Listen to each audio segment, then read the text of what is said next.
Hey everybody, so if you're a 90s kid or like a 2000s kid, you probably have at least a few Disney Channel movie memories. Maybe you woke up on a rainy day and watched the hit film Hounded. Maybe you loved Zenon. Maybe you identified with Zenon's struggle. I didn't really have or watch the Disney Channel growing up, a fact that I'm going to bring up at least 3 times in the video to come, but even I was bit by the High School Musical bug. Even I knew beauty when I saw it. All I know is this: I started working on this project around a year ago, and since then, every time I brought it up to a friend, they've always just been so excited. Oh, have you seen Going to the Mat yet? Have you seen Stepsister from Planet Weird? These movies matter a lot to people, obviously, and now that I've seen every single last one of them, I can understand why. They're really, really fun. The video you're about to see is very simple. I'm going to talk about my experience with all the DCOMs, and I hope you enjoy. Oh, one thing. So as you know, this video actually took a really long time to make,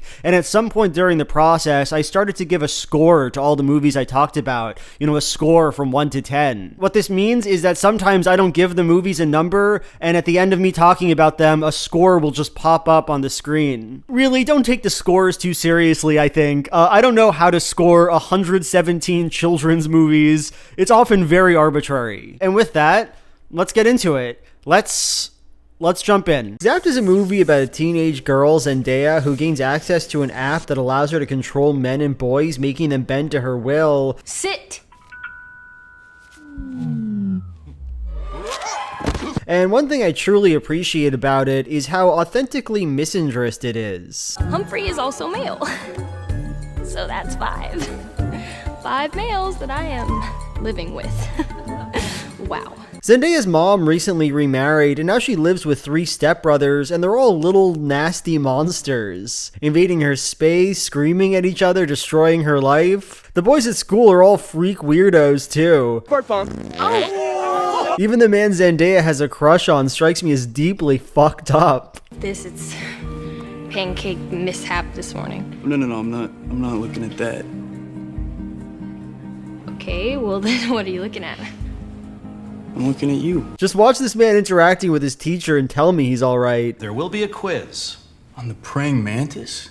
Sphodromantis viridis, carnivorous member of the phylum Arthropoda, class Insecta, distinguished by its raptorial forelegs and a tendency for the females to eat the males. I think I'm ready for it. Look at him talk about To Kill a Mockingbird, you know? To Kill a Mockingbird. It's actually my favorite book. Ah, of course. Young girl thinks she has her whole world figured out, only to realize she had it all wrong. It's a timeless tale. I love him, you know, but he's not doing okay. The whole thing really makes me feel like Zendaya is justified in her use of this mind control app, that the men of this film are perhaps better off in her care, and I really appreciate that. I'm gonna skip the plot of the movie here. It's dance related, so we can just talk about the ending. So after everything goes south for Zendaya, she discovers she shouldn't use her app and says this: Forcing boys to do what you want them to, it doesn't make life any better. You just gotta let them be themselves and learn to accept them anyway. And I'm just obsessed with this message. Usually the theme of a Disney movie, the lesson the protagonist learns, is universalizable in some way. Be yourself, be honest, do your best, etc. In this case though, what is Zendaya talking about? What is the audience supposed to take away here? Men are disgusting pigs and we all want to control them, no doubt. But we shouldn't, you know? It's wrong. If you had an app that allowed you to make men less nasty, you shouldn't use it. It's iconic and I love it, and that's all I have to say. 7 out of 10. Princess Protection Program is about a simple, humble girl played by Selena Gomez. Her life is going pretty badly and she's a fucking loser. This is high school, not Vegas. You don't need a costume change. Right. But you might want to think about it.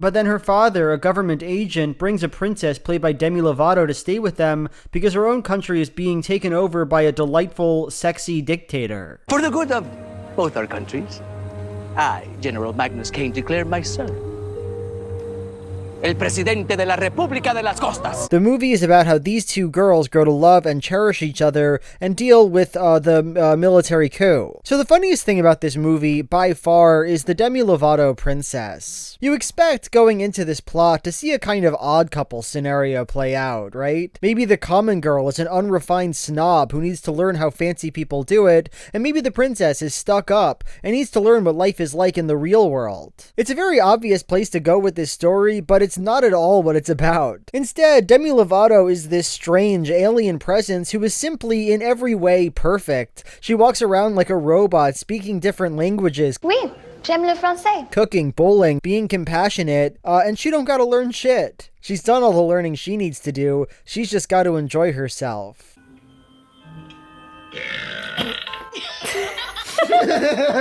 So in the end, the plot of this movie is just, what if a woman came into your life and she was better than you and you had to kind of cope with that? You know, you're different than I thought a princess would be. I hope that is a good thing. Yeah, it is. And that's really funny. I like that. I think that's good. Also, this movie has Greg. It has known Succession character Greg in it, and just look at him go. It's been a pleasure serving you, my lady. Thank you, Romeo. Really good stuff. Really nice to see that. Greg. Just acting like Greg. Like doing a pitch perfect Greg impression. Look at that. Would this be the queen? So Cheetah Girls is a movie about a young girl group, the Cheetah Girls, just trying to make their way in the world. We can do anything. Just shoot me, baby, baby, baby, baby, baby. I enjoy it very much, and I'm now going to tell you all of my favorite Cheetah Girl moments. Hey, come on over here, my little poop tracker. I like when Raven-Symoné, the protagonist and de facto leader of the group, is gassing up the girls, and they have this interaction. Aqua, barefoot and hungry, you kept our harmonies tight. Like, to me, around half of the words there are actually gibberish. I don't know what barefoot and hungry means. I don't know what Aqua means when she says, always ride with your spurs on, girls. Y'all know how you do it in Texas. Always ride with your spurs on, girls. But it's the kind of gibberish that pumps me up and gets me excited for the movie to come. Barefoot and hungry. I like Raven's cute Italian father and the way he acts. Help you? I tell you what needs help. La mia cucina ha bisogno d'aiuto. My chicken piccata is ready for the capers I ask you to bring home. I weirdly love this scene where Raven's on the phone with her best friend Chanel. Hey girl, listen to this. I made mistakes before, but I know I'm not perfect. It's okay, cause who could? Hey, Toto, do you like that one? Guess what, Chuchi? Toto likes it. I have in my notes that this is the closest that any DCOM gets to being true cinema, and while I have no idea what I mean by that, it just kind of makes sense to me. It's a great moment. I don't know why, I just love it. The song Cinderella that the girls sing at the talent show is such an unbelievable sleigh that it's hard to even describe it.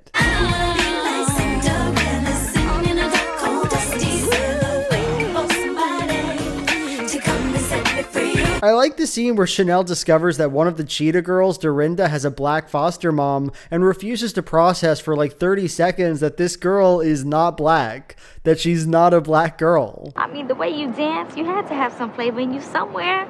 But she was all, no. We're not talking about the same thing, Chanel. Mrs. Bosco isn't my mom. Finally, I like the end of the movie.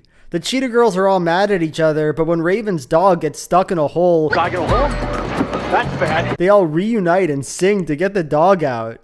Take it out. Come on. Get in here. Let him hear it. Together we can. Okay. Hold on and sit tight. Let him hear you.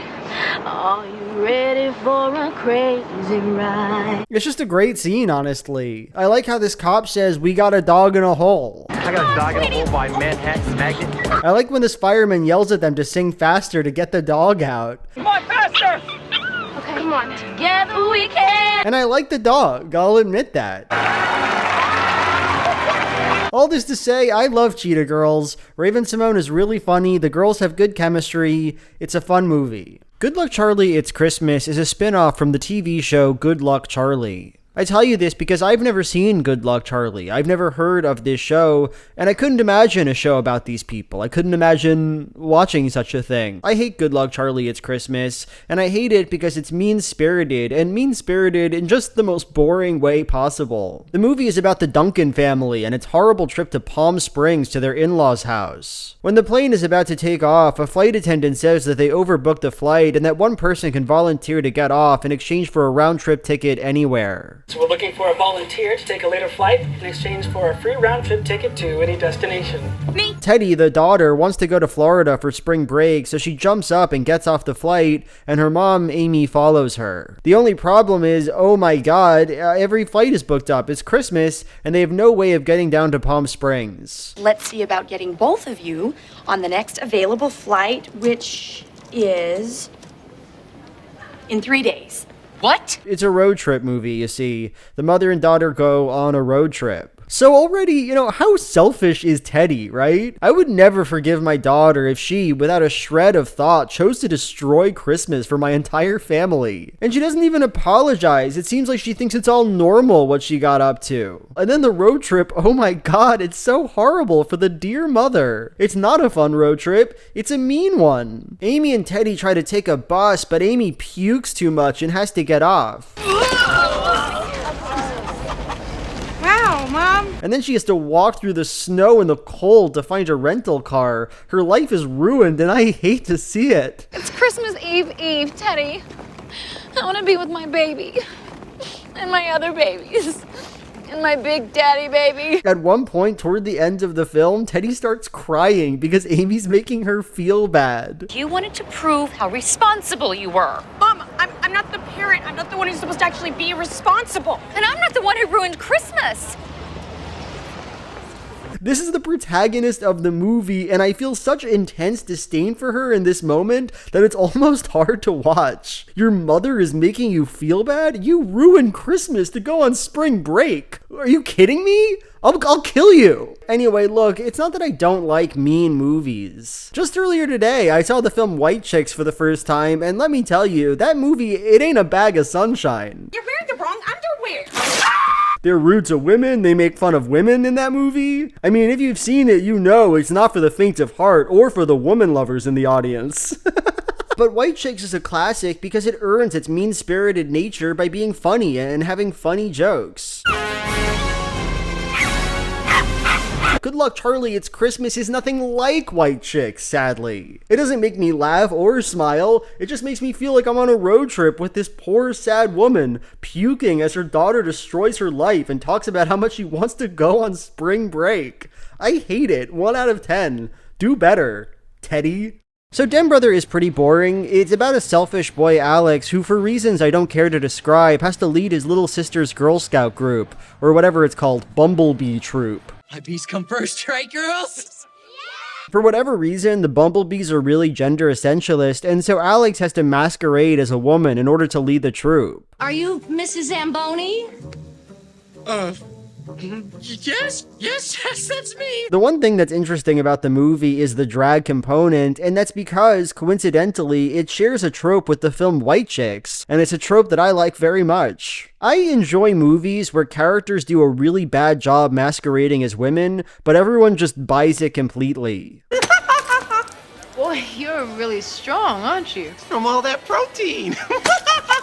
I'm not trying to be rude when I say this boy is clearly not serving, but nobody cares. Everyone simply accepts her. What are you doing here, dear? I just find that very freeing and fun and endearing, and it creates an interesting relationship between the audience and the film. The characters in Den Brother and in White Chicks, for that matter, don't live in the real world, but in a kind of gender free-for-all, a space where gender confusion abounds, where the boundaries between sexes are at once very important. It's essential that Alex be seen as a woman, yet also pliable, easily duped. It takes so little in this movie to be seen as a woman, to be a woman. Of course, gender duping is a huge topic and a very interesting one, and I'm not going to talk about 12th Night and Some Like It Hot for 1,000 years, but let me just say, I like the genre, and I like this convention of the genre. It should be easy for other characters to accept the false gender of the gender duper. It makes movies feel more interesting and more pointed and more funny, I think. Den Brother is fine. 3 out of 10. It's It's pretty boring. I'm not going to summarize Can of Worms for you. I don't care what it's about. I don't care about its protagonist. I don't care about the boring romance. You know, strangely enough, I'm hungry. The movie is only good for about 5 minutes, and those are the minutes when these freaks are on screen. Look at this freak. Look at this guy. Look at them go. Go out on a date? It would be lots of fun. They are dazzling. The poster of the movie has one of these freaks on it, and for that reason I was excited, so excited, to watch this film. A film about this guy, you know, what's he gonna do? What's he gonna get up to? What's he gonna say? Is he a good guy? Disgusting. In the end, he and the rest of his kind are like footnotes in a story I can't imagine one single person remembers. One of the greatest disappointments of my life. Miracle in Lane 2 is clearly a high-tier DCOM. Starring Frankie Muniz, it's about a kid, Justin, who has spina bifida and who's desperate to be athletic and talented like the rest of his family. If just once I can know what it feels like to be the big shot, the guy everyone cheers for, the guy who gets the trophy. In the end, with the help of his neighbor Vic, he gets into soapbox racing, and that's the brunt of the film. Frankie Muniz is just a really delightful actor. It's rare to be able to be both annoying and endearing at the same time, and Frankie pulls it off effortlessly. I guess it's not easy being stuck in that wheelchair all day. I don't know. What's it like walking? He's pissy and mischievous and sullen occasionally, but never in a way that feels over the top or unrealistic. I really love this scene where he's at a funeral thinking about what people would say if he died, and the only thing he can think of is his wheelchair. Come on, there has to be something you can say. This is my moment. Give me some juice. Oh, yes. Justin had a wheelchair. Like, it's kind of self-centered, but it's also so real and genuinely funny. I like it. I also obviously like the melodrama of the film. Like, Frankie's soapbox mentor didn't want to train him at first because his daughter used to love soapbox racing and she's dead, and there's a scene where he just watches black and white footage of her and cries about it. Or Justin's brother, Seth, while genuinely very loving toward his sibling, is also super upset. Upset that his brother has an extremely dangerous illness, but also upset that his father doesn't pay enough attention to him. So basically it all comes down to the same old thing. You missed my games because of Justin. His father, Myron, in turn, is an interesting character. He wants to support both of his kids, but there's this one scene where he admits to ignoring Seth's athletic accomplishments because it feels like it's unfair because his other son can't be athletic. Something deep inside of me said that if I couldn't cheer for both of my sons, I shouldn't cheer for either.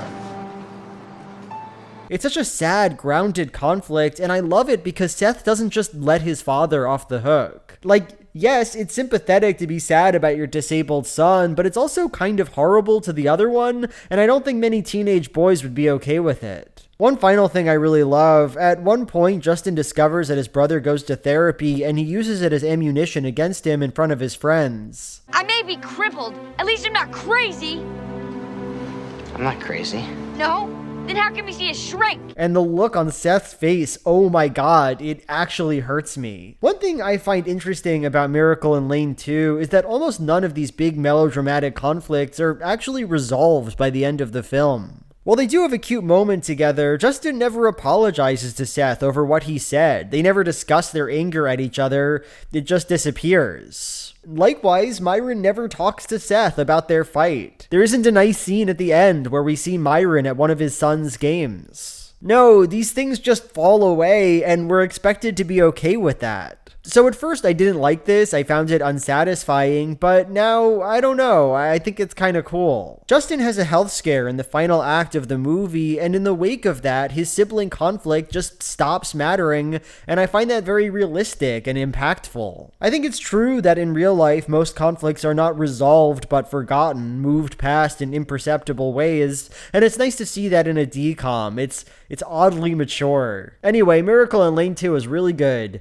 8 out of 10, I'll say. I didn't watch Even Stevens growing up, but having watched a few episodes recently, I do like it. Shia LaBeouf was a really good comic actor as a kid, and Twitty is just a cute little guy. Maybe it's just me, but I like watching them get up to mischief. I wouldn't do that,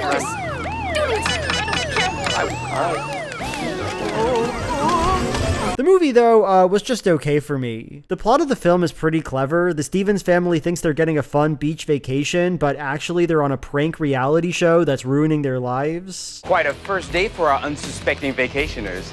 They still have no idea that they're on TV. But my problem here is that it all just feels like too much. The characters in the film are never allowed to be. They can't really talk to one another or have genuine fun interactions. They kind of just scream at each other for the entire movie as their lives come unraveled. It's my peanut, and you don't even like the tail.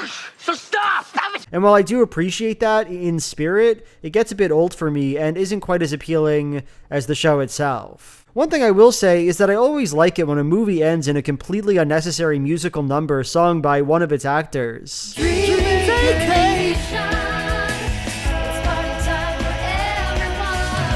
Like, why is Ren singing right now? Why is she singing to me? Why is she singing about her fun vacation? Fuck it, 4 out of 10. That's good. Don't Look Under the Bed is about a logic brain genius girl, Frances Bacon, who's about to begin high school when weird things start happening. Alarms go off an hour early, people notice the letter B painted on lockers, B for bacon, the swimming pool gets jelloed. Grab onto this! People blame Frances for this, but in truth, it's the work of the boogeyman. Into this picture comes Larry Houdini, her younger brother's old imaginary friend. And together, Frances and Larry try to figure this stuff out. It's all pretty spooky stuff, so don't blame me. Let me just tell you about the ending of the movie now, as I did with Zapped, since I think it's the most interesting bit in the film. As it turns out, Frances's little brother got cancer a few years ago and almost died, and part of the reason the boogeyman haunts Frances is that she grew up too fast, stopped believing in her imaginary friend, and made her brother grow up too fast, told him not to believe in his. If a child stops believing in an imaginary friend too soon, the imaginary friend may turn into a boogeyman. That's what's happening too, isn't it? Because I made Darwin stop believing in you too soon. This places Don't Look Under the Bed roughly in the bittersweet imagination genre of children's films. My Neighbor Totoro, A Monster Calls, I Kill Giants, Bridge to Terabithia, etc. Movies about kids who deal with traumatic life events, often the sickness of a parent, by entering fantasy worlds where they can either escape from or come to terms with their issues. It's a genre I quite like, but honestly, I don't like the way this film approaches it. I actually think it comes off as kind of mean and dumb, and that's for two reasons. First, I don't like how negative it all is. Like in those movies I listed before, the child's relationship to imagination is their own. They get to benefit from it and enjoy it and learn from it. In this movie, though, the world of imagination never helps the protagonist. It just kind of scolds her. You told your brother he shouldn't believe in his little made-up friend when you were upset he had cancer, and will fucking destroy your life because of it. Zoe and I used to play all the time when I was little. Then Darwin got sick. And when we couldn't do anything to make him better, that's when I decided I had to grow up. It's just not a very fun way to think about imagination, and it makes the resolution a lot less satisfying to me. By the end of the film, when she comes around and accepts the goodness of imaginary friends, it just feels kind of fake because she had a gun to her head. She had people screaming at her. Her brother was gonna die or something. It's just kind of hollow to me. Pretty cool, huh? Second, and I guess this follows the first, I just don't like to watch kids be guilted into having imaginations. And I mean that generally, not just about this movie. Like, while I really like Toy Story 2, it's obviously a great movie, I've never really enjoyed the idea of kids being made to feel bad for growing up or not liking some toy anymore. And I think about that every time I watch Jessie sing her sad song about not being played with. Sure, it's upsetting hearing what this woman has to say, but fundamentally, what went down with her is fine, right? It's okay to not play pretend forever. It's not bad to throw out garbage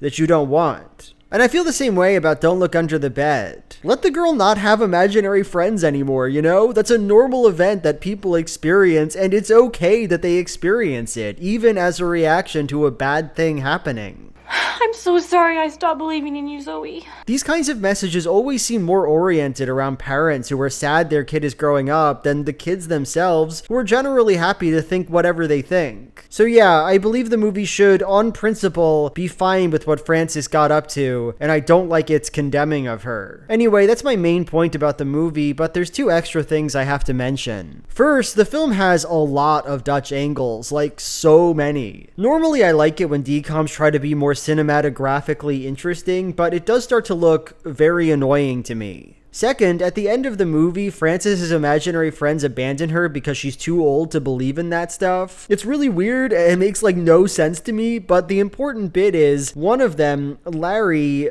he kisses her. I can see you guys right now, and that proves logically that...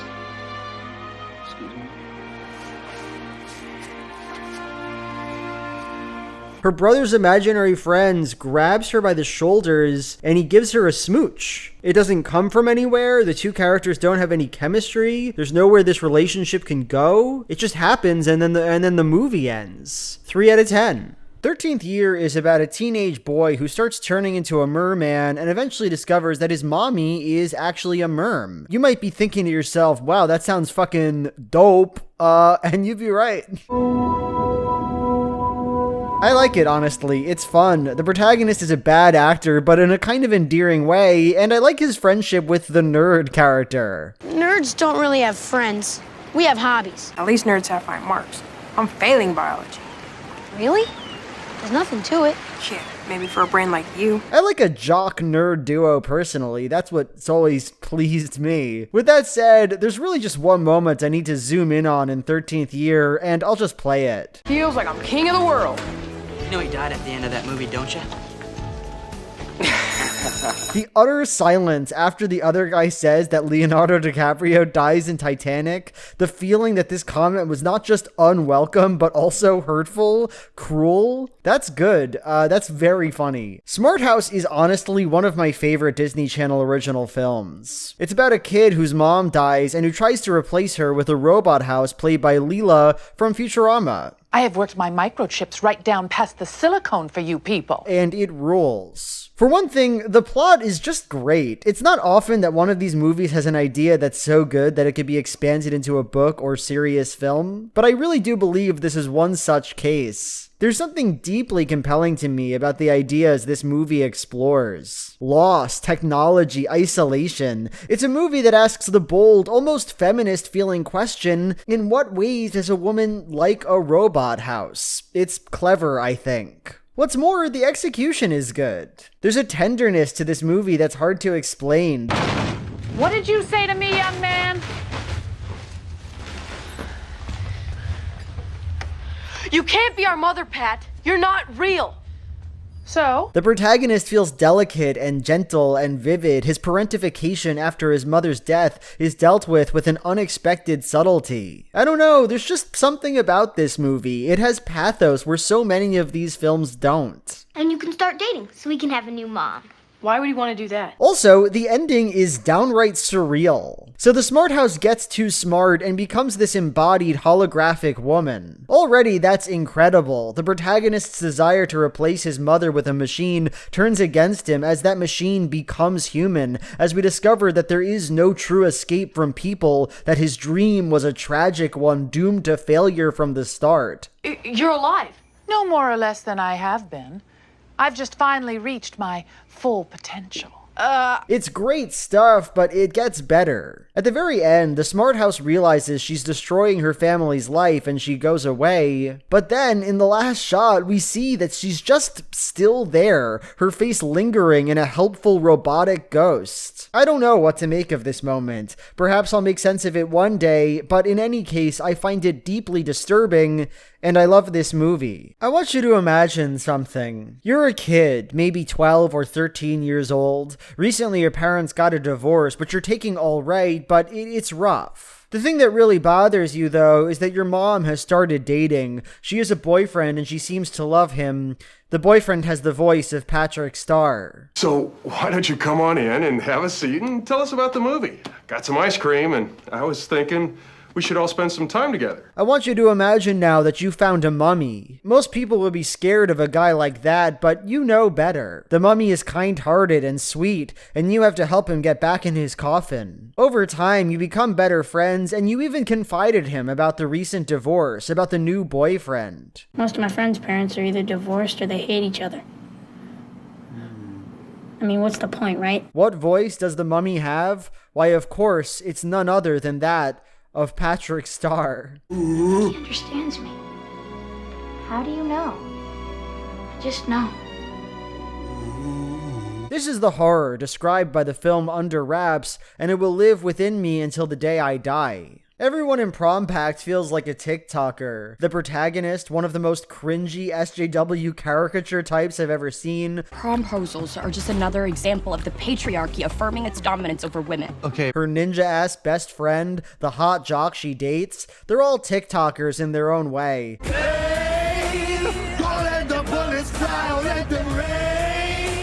That's all I have to say about Prom Pact. I really like the Freaky Friday DCOM musical.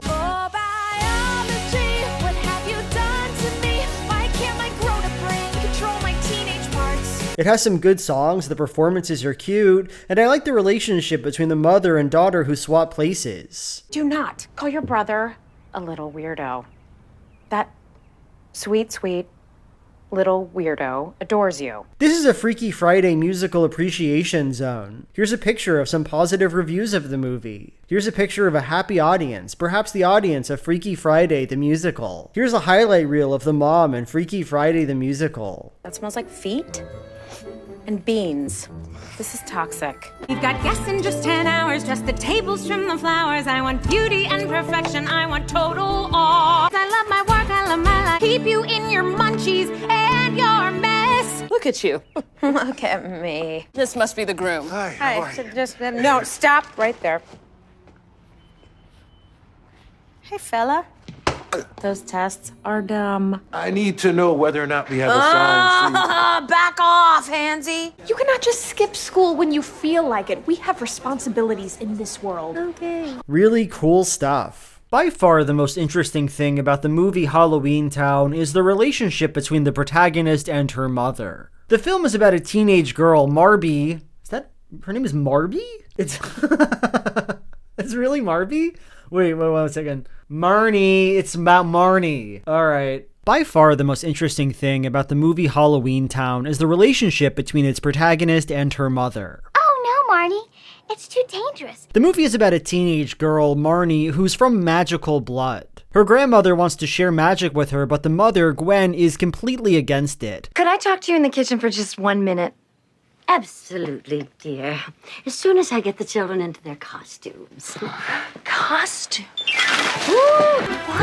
Marnie rebels against her mother, goes back with her grandma to Halloweentown, helps solve an important, magical problem, and fully embraces her witch identity. So, one question haunts this entire movie. Why does Gwen act like this? Why does she hate magic so much? Why is she so mean to her own mother? And why does she feel entitled to force Marnie out of a culture she's obviously interested in? She was born in the human world, and human is what she'll be. No, I won't. And the movie just never lends any clarity to this question whatsoever. At one point, Marnie tells her mother that this is wrong, that her relationship to magic is her business, and the mother just has no response. Just an absolute W for the daughter. If you want to give up your roots, that's fine.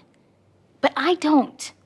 And it's not right for you to try to make me. Here's the thing, this question is never answered in the movie. Gwen's hatred of witch stuff is just not explained. Even in the last scene where the mother finally accepts that Marnie is a magic enjoyer, she doesn't, seem to understand what the problem was. And I'm sorry that I didn't trust you. She says she should. I can't say she says she should have. That's actually not possible for me. I can't keep doing this. She says she should. Wow.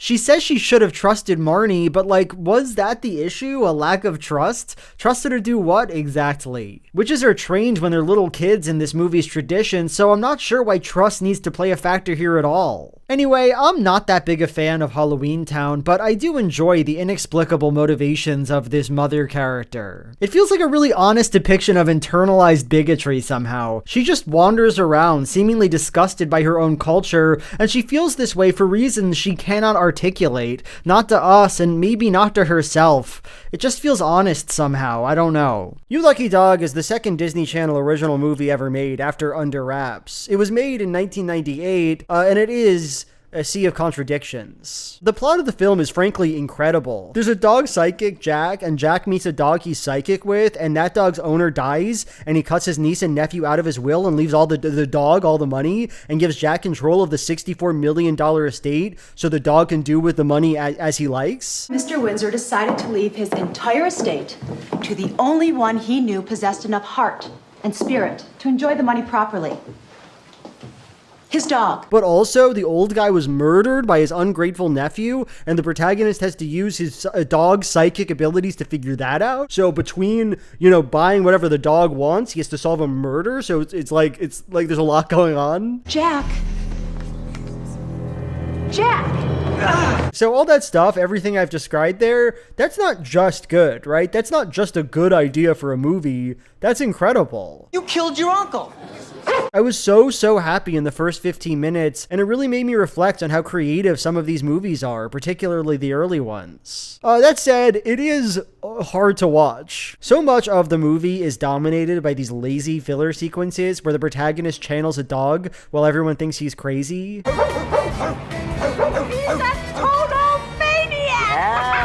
There's an endless, boring scene where the evil niece and nephew try to break into their old home. And also, I know this sounds nitpicky, but the movie's plot doesn't add up in a really annoying way. Like, toward the end, there's a lawsuit where the antagonists try to challenge Jack's sanity, say that his belief in doggy ESP make him crazy. But, like, it's not difficult at all to prove that you're a dog psychic, right? I mean, the dog gives Jack sensory information he could not otherwise have access to, and there's a million obvious ways of showing that. And by the end, when they finally do one of these things, you just think, how did that not happen 30 minutes ago? Why are we watching this? He's a dog psychic. Good boy.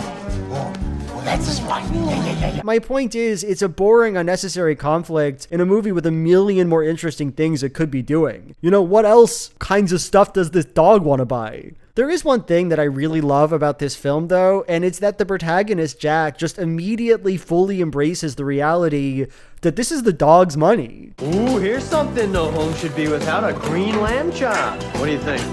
Like, the guy who died, he willed the money to his dog, but gave full control of it to Jack, right? Jack could do whatever he wanted, right? He could ignore the needs of the dog, but he doesn't. He doesn't even think about it. No, he goes to the mall. He buys anything the dog wants. He fills his home with fake grass to make the dog happy. You Lucky Dog could have easily been about a selfish guy who has to learn to take care of this dog over the course of the movie, and it's just so great that instead we get this real sweetheart who's from day one fully on board with spending $64 million on a dog. That's fun. I give this movie a 5 out of 10 because it's so creative and cute, but it's just not very good. So 5 makes sense to me. So I don't tend to offer suggestions for the movies I review. I don't say, oh, this movie should have done this movie should have done that, this movie should have had a bigger butts, it should have had more butt content, it should have shown more bare ass, it should have depicted more butts and more asses and show more asses and show more butts and depicted more asses. I don't do that,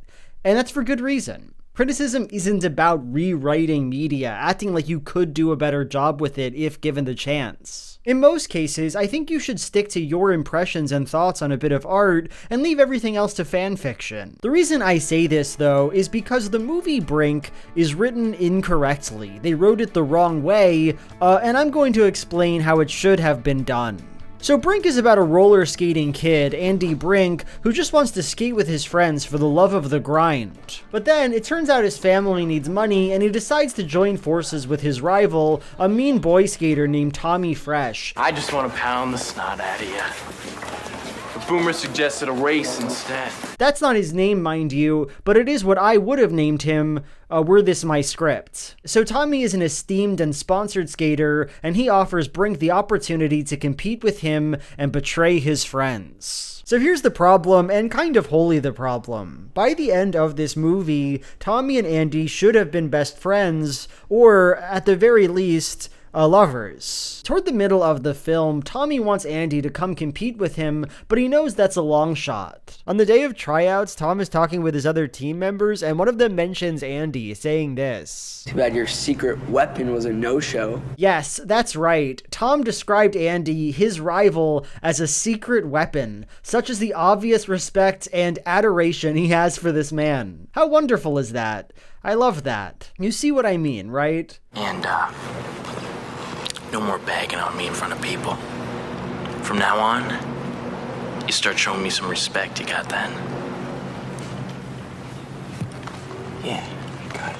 These two should have a conflict born of rivalry and mutual admiration. They should grow to respect each other more, even as they have different perspectives on skating. And they should shake hands at the end of the movie because they love each other. That's what I want to see. That's what would have been cute, and what therefore would have made for the superior film. Instead, the movie goes for the obvious. Tommy Fresh is a nasty guy. He cheats, everyone hates him, and the protagonist bests him in the end. It feels like the movie is wasting the joy and chemistry these characters have, and it's a damn shame. Don't get me wrong, Brink is okay. It's a pretty standard sports movie, and it's done competently. But if I were in that writer's room, if I were there, I could have made something great. So Lemonade Mouth is a cute, if pretty boring movie. It's like Breakfast Club, but if all the kids started a band, and it's fine. Really though, I just want to zoom in on two moments in the movie that make me inexplicably happy. The first happens at the concert that the band Lemonade Mouth plays. It's a Halloween dance, and at this point in the film, the kids are all outcasts and misfits. So when they come on stage, someone heckles them and says this. Hey,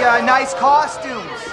Oh, you're not wearing any? This is one of my favorite heckles of all time because frankly, he nailed them to the wall with that one. Hey, why aren't you guys dressed up? It's Halloween. Why aren't you dressed as ghouls and goblins and the like? You guys are putting on a show, but it's not much of a show without costumes. Just doesn't feel very festive.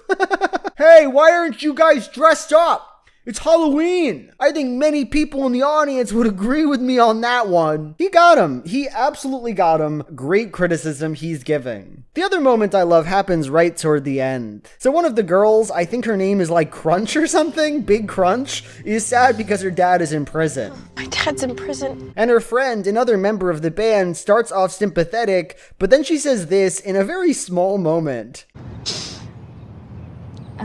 Okay, whatever, girl. I don't care that your dad's in prison. I mean, that sounds super fucking hard for you, but that's not really my business, so let's make some Lemonade Mouth songs. Really good line delivery, that's all I have to say. Mom's Got a Date with a Vampire is about two kids who get grounded by their mom. The rule in this family is, if you don't do your homework, you're grounded. Mom! In order to circumvent the grounding so that they can have fun and go wild, they set their mom up on a blind date. Well, see if we can get Mom on a date tomorrow night. Well, she'll go out, then we'll go out. But as it turns out, the guy they set her up with is a vampire who wants to suck her blood. But why don't you try the steak? It's good for the blood. So this movie's frankly wonderful. There's really no denying that Mom's Got a Date with a Vampire is a high-tier DCOM, so let me just tell you some things that I like about it. I really like this scene where the kids are trying to psych up their mom to go on a date. You get divorced, and you become the kind of person who doesn't date? Who says? Well, it's who I am. That's not who you are. That's what you've done. The movie plays this scene really straight and pumps in emotional music to sell it as a moving moment, and honestly, that's just really funny writing. The kids are exclusively doing this to manipulate their mother. There is no other reason they're having this conversation, but the movie really goes in for their lie, treating their words as profound and meaningful. I enjoy that. Mr. Sheffield plays the vampire, and my god, what an icon he is. He gives his all to the role, like you can tell he really enjoyed it, and I genuinely believe he's an all-time great Dracula. Humans? What I find so appealing about him is that in addition to being Dracula, he's also just kind of a smarmy guy who's taking this woman on a bad date. I thought maybe we'd find some place quiet, enjoy the beautiful night. Why don't we just walk a little? Also, just look at his face. Look how nasty he looks. Ooh. Every scene with this Dracula is movie magic, and I love them all dearly. Some of the effects in this movie are pretty good too. I like watching Dracula slowly walking up the side of a building. I like his bat change animation. And this scene where he changes the clothes of the girl character is genuinely kind of cool and subtle. Finally, I enjoy the protagonist of this movie, Mischievous Jimmy, and in particular, I find some of his line readings just baffling. Look how the actor performs this line as he and his sister go to rescue their mom. What are you talking about? We've got to save Mom. Why is he talking like that? Why does he sound evil? There's no textual explanation for this. He hasn't like gone vampire or something. That's just how he sounds sometimes. That's just his deal. Anyway, Mom's Got a Date with a Vampire is very good, though I will admit it gets pretty spooky, so don't blame me when you start getting spooked. I really enjoy Wendy Wu, Homecoming Warrior. The central plot is decent. It's about a popular teenage girl who's actually the reincarnation of a powerful warrior who's supposed to fight evil across time or something. You know me? Yes, you're Mei Song, woman warrior born in the Wei dynasty, sworn to defeat evil. Her relationship with her Buddhist monk mentor is just really cute and I love him. He gives off light Tommy Wiseau energy in a way that I appreciate. Come on, Jen, let's celebrate with your first cappuccino. Also, they seem to have actually put some work into the fight choreography. Like, there's a silent fight sequence at the beginning of the movie, and that's kind of neat, you know? That's a cool fight sequence by DCOM standards. What I really enjoy about this movie, though, is that it has something that almost no other Disney Channel movie has, a secondary conflict that feels natural and carefully written. So at the very start of the movie, Wendy is talking to her mom, a museum curator, and she says this. The museum director is counting on me to put together this exhibit of ancient Chinese artifacts, and I'm getting stressed out because I don't know the history behind any of them. I honestly think this is a really subtle and clever way of establishing that this movie is about Chinese diaspora, about immigrants losing touch with their history. And that's a theme of the whole movie. Characters often seem dismissive of Chinese culture, though never in a way that feels overstated or big. That weird trance thing you do going yum. Not yum. Wendy's father just seems a bit baffled that his wife is suddenly interested in this stuff. Never seen you this excited about Chinese history before. I know, it's weird. We didn't care about this when we were kids, did we? The family finds it odd that Wendy meditates. I also really like how this conflict is resolved. Jen prepares mooncakes for the family, and at first it upsets the father, but later he says this. It was just when I saw these mooncakes, it was like I was a boy again. And then I felt guilty that I grew up, turning my back on all this. And that's it. 30 minutes before the end of the film, we just have a nice quiet moment where this guy says, I miss Chinese stuff. Let's do that more. I want us to be a Chinese-American family. It's just really charming to me. The whole thing feels small and grounded. Also, I really enjoy when the big bad of the film says, the time for evil has finally come. The time for evil has finally come! Ah! That appeals to me. Let's talk about Max from the movie Spin and how he caused me to reevaluate what good writing means. Spin is about a teenage girl, Rhea, who spends most of her time working at her father's restaurant. One day she meets Max, a cute British boy, and he introduces her to the world of being a DJ. DJing looks fun. Yeah. They make a song together, they have a slight romance, Rhea learns to embrace her new musical passion, it's great. As it turns out though, oh no, Max is a prick. The color yellow, sunset. I'm sorry.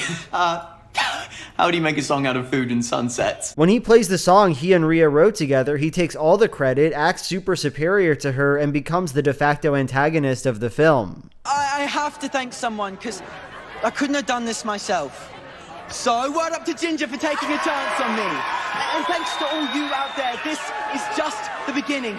DJ Union Max can't be stopped! But here's the thing that really interests me, that just doesn't really make sense. Like, from a narrative perspective, nothing explains why Max acts like this. Throughout the first half of the film, Max is nothing but supportive and kind. He specifically tells Rhea that she could be a great DJ and does everything within his power to encourage her gift. I think you might really have something here.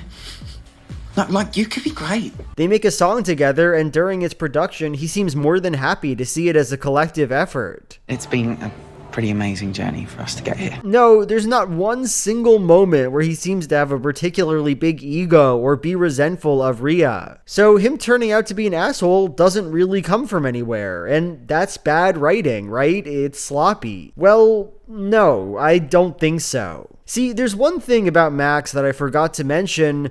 He's super, super annoying. Like, he's not rude or mean-spirited or arrogant, he's just genuinely painful to watch. Here's an edit of Max being one of the worst characters I've ever seen. I hope you enjoy it. Thanks for stopping by. Always a pleasure. Don't be a stranger. Festival of Colour 2021! Do you dance like your grandma or sing? How about we talk about something else besides me and the DJ competition? I don't have a record player. I'm a DJ.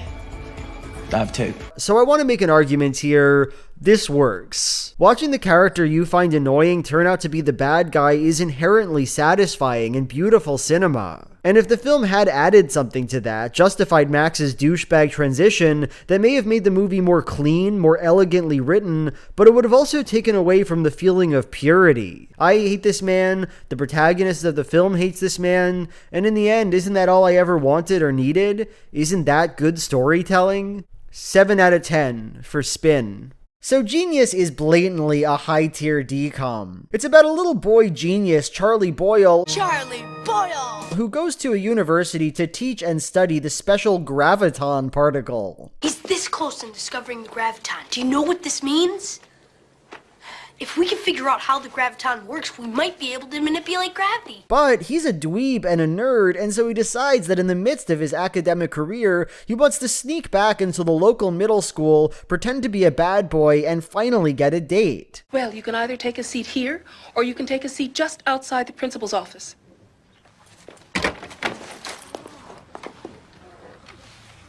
Just kidding. Let me now just tell you some good things about this movie. I really like the protagonist, both the real him and his bad boy persona. Like with boy geniuses, you usually expect to see an air of superiority or arrogance, a Jimmy Neutron type fuck. But Charlie is literally just a nice guy who's doing his best and who likes hanging out with his cute scientist best friend and having a good time. Even when he's nasty Charlie, he's not mean to anyone. He's just a generic tough guy. Detentions in 3 days. Personal record. When he's pranking his science teacher, it really feels like neither he nor his teacher are taking it all that seriously, and I like that. I've tired of conflict. I've entered my season of rest, and at this point, I just want characters to have a good time. I like this scene where Charlie is teaching a physics class at college, and the students go wild and heckle him. Hello, I'm Mike, and I'll be disrupting it.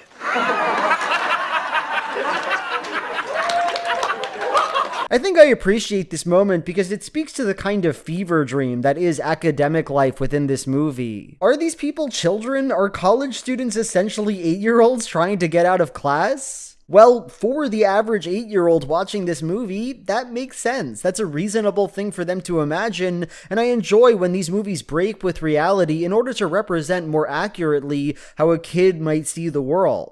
I like this CGI skeleton that Charlie rigs to prank his teacher. I don't know if I have nostalgia goggles on or whatever, but I genuinely believe that this is the height of CGI. I wish that the art form had stayed right here forever, because 1, it's cute and fun, and 2, you can't use it to like replace filmmaking. You still have to make a movie. This skeleton is nasty and he knows his place, and that's why I like him. I enjoy the conclusion of this movie. So Genius is in large part about a college hockey game. Like there's a lot riding on this game, and Charlie loves hockey and he cares about it a lot. So what he does is use his physics breakthrough to break the entire game such that his home team will win. He controls the bodies of opposing players. He makes them float in the air. Whoa, wait, what are you?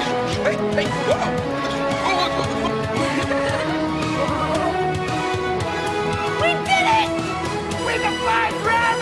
And here's the thing, nobody has a problem with this. Everyone just keeps playing. They act like everything's okay. It's fine that I'm floating. In one of the last scenes in the movie, our boys win the big game and they're just full on happy. Yeah, that's what I call publicity.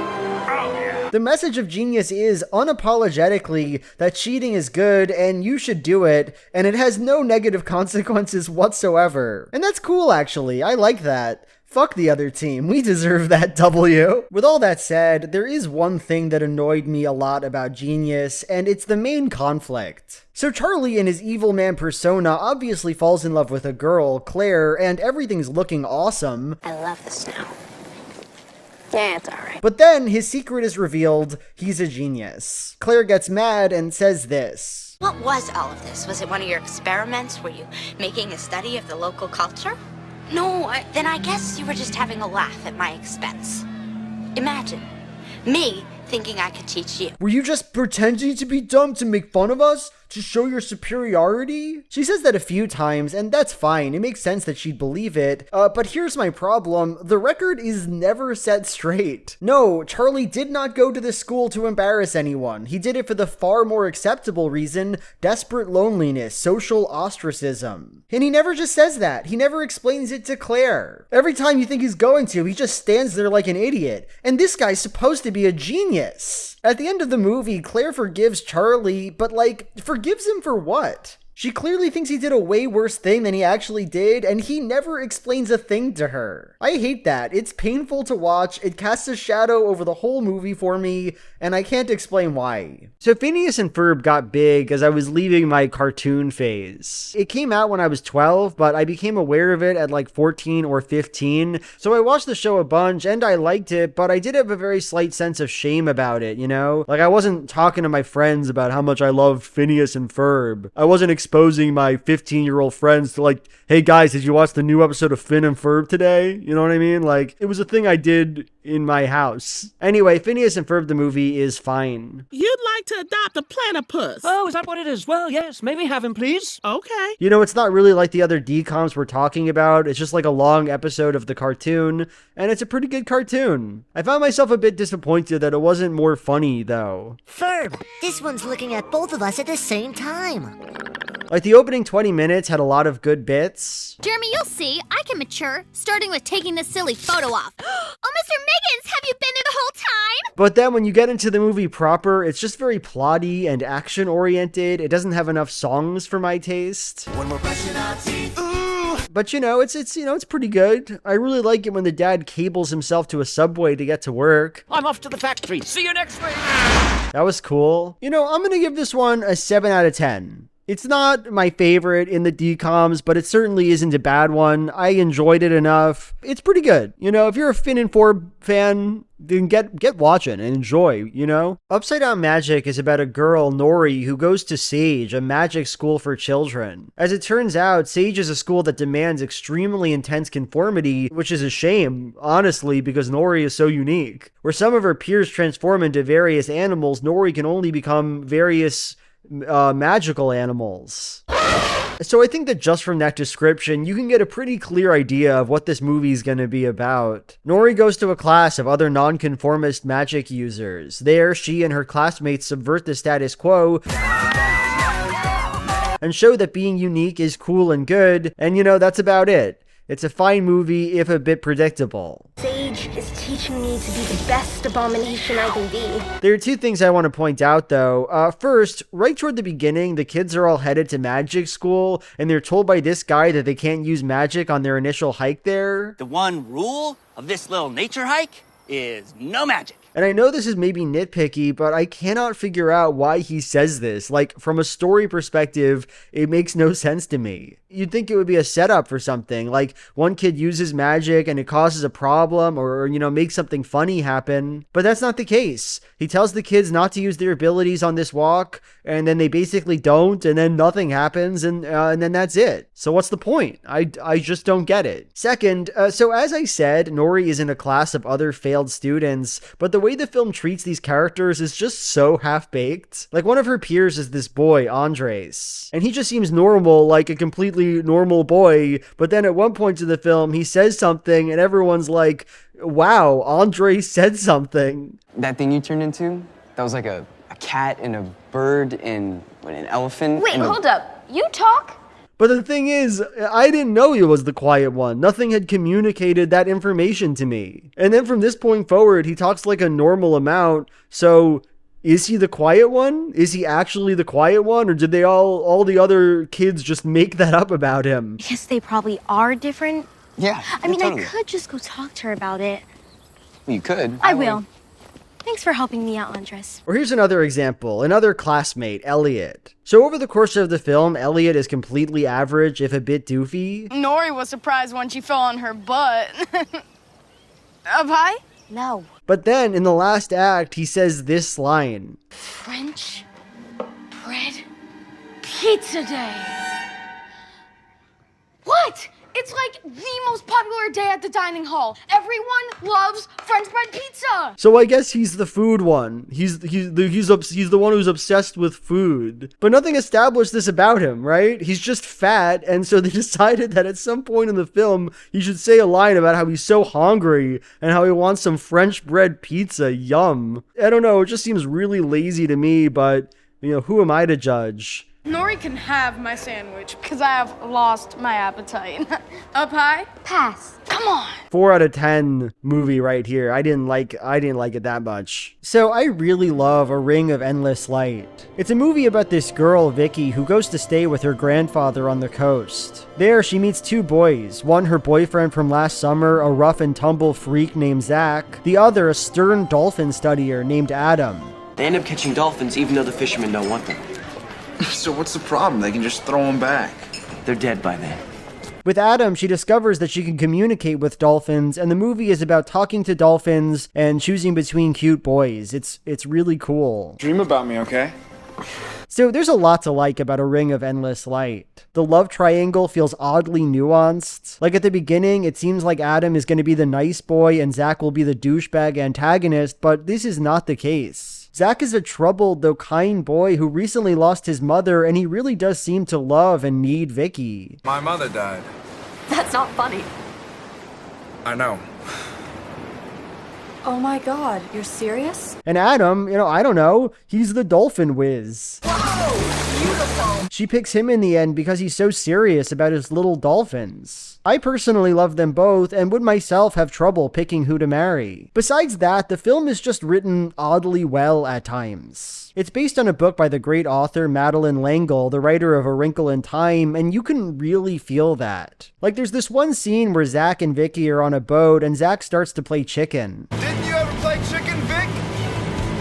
No, and I don't want to start now. In most movies, I think that would be played as a reckless, kind of badass thing to do, but here it feels really authentically horrible. Like this kid is deeply depressed, and it feels like he's earnestly debating suicide here. It's kind of magical. Explain what? You want to kill yourself?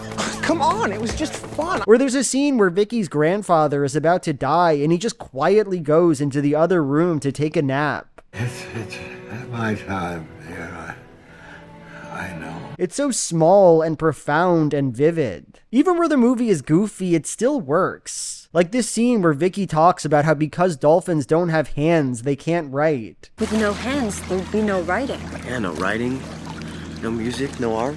I love that. The movie takes it so seriously, and so I kind of do too. Anyway, it's a really fun movie, and it's always nice to see DCOMs that feel more intimate and invested in character, so 9 out of 10. Descendants is about a society called Auradon where the good guys from various Disney movies, Aurora from Sleeping Beauty, Belle and the Beast, the Fairy Godmother, etc., Bippity boppity boo. Bippity boppity. have cast out all the villains onto an island, the Isle of the Lost. This banishment doesn't just apply to the movie's villains, but also to their children. Now, the Beast's son and future King Ben decides, you know what, that seems kind of strange. Let's start a pilot program by which some of these innocent kids can be reintegrated into society. Dad, their children are innocent. Don't you think they deserve a shot at a normal life? Cruella's son, Jafar's son, the evil queen's daughter, and the protagonist, Mal, Maleficent's daughter. Cruella DeVille. Jafar. Evil Queen. So the synopsis of this movie obviously rocks. I love the idea that all these Disney characters could do something that's so on its face evil, punish children for the crimes of their parents. And as we enter the movie, it seems like it's gonna be a really good time. You know, Maleficent is played by Kristen Chenoweth. The opening song slays. Call me a schemer. Call me a freak. It has my attention. But here's the problem. It gets real boring real fast. The entire movie is focused almost exclusively on Mal feeling like she has to follow in her mother's footsteps, do evil, even though she's growing to love the good society of Auradon. Look at you, look at me. I don't know who to be. Mother. There's a whole plot where she tries to give Ben a love potion to try to get a magic wand, and it's long, and the romance just feels super generic. It has bachelor energy. You gotta just, do this. I can't help but feel disappointed by this. Here we have a movie that is explicitly about apartheid. Like, there is no other way to read this, right? The villains and their children have been rendered a social class and relegated to a ghetto on the outside of the civilized world. And yet the movie seems all too happy to forget about that, forget what makes it interesting. For all the obvious badness of Auradon, hardly anyone seems to actually discriminate against these kids in a way that feels tangible. Like, it happens, sure, but almost exclusively in the final act of the film. Don't you remember my proclamation to give the new generation a chance? A chance to what, Ben? Destroy us? And even there, it kind of feels justified. Yeah, people don't trust this girl, but I mean, she's literally planning to do evil stuff, so they're right not to trust her. There's never a point in the film that feels like it confronts the obvious, that the Isle of the Lost is an insane thing for a Disney World to have. Instead, Descendants is about what every DCOM is about, being authentic. I think I want to be good. You are good. How do you know that? Mal, you don't have to live in your mother's footsteps. You should be true to yourself, and that means dating this guy and becoming the princess of the shit society. It's so dull and unpointed, and I have to admit, I don't like it that much. 5 out of 10. There is something almost exceptional about the 2002 film Tru Confessions. Because in a sea of Disney Channel original films that are fundamentally positive and uplifting, it is sour and grim and feels deeply mean-spirited. The film is about True Walker, a teenage girl who aspires to make movies and be famous. The main conflict comes from her twin brother Eddie, who's played by Shia LaBeouf. He's mentally disabled and kind of ruins things for everybody in his life. I know that sounds like I'm being a dick, but that's really what it's about. He's mentally disabled and everyone is mad at him about that, is the basic synopsis of the movie. Every character in Tru Confessions is extremely nasty, like too nasty. True's father is a dick the entire time, screaming constantly at his son for being disabled. Eddie, those tools are antiques. They were a gift from my father. When did we decide they were toys? He's being careful.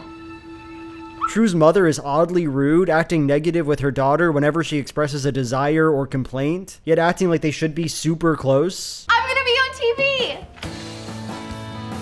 Well, you know, they're probably gonna get a few hundred entries. And True herself is just unbearable. Toward the beginning of the movie, her brother says she's gonna be famous one day, and the look she gives of patronizing derision embodies her entire performance in this movie. Who's gonna be a star? A big, humongous star. It's awful. So I know what you're thinking. Big Joel, it's supposed to be like that. The characters don't always act well, and that's because it's a story with conflict that needs to be resolved. Why is it bad that they're all mean to Eddie? The movie is about resolving that. And I would agree with this comment, but for a few things. First, not all conflicts are built the same. I don't want to see a horribly performed Disney Channel original film where all the people in a family gang up on a developmentally disabled child, performed by a neurotypical actor who gives the role just way too much of himself. Everybody makes mistakes. Yeah, except God though, right, Mom? I don't want to see that. That's just my opinion on things. But much more importantly, it would in theory be fine that the characters were bad throughout the film, but the way their conflicts are resolved doesn't improve things. It actually makes them far worse. At the end of the story, True makes a documentary about her brother, and through it, she and her family come to recognize the special role that Eddie has in their lives.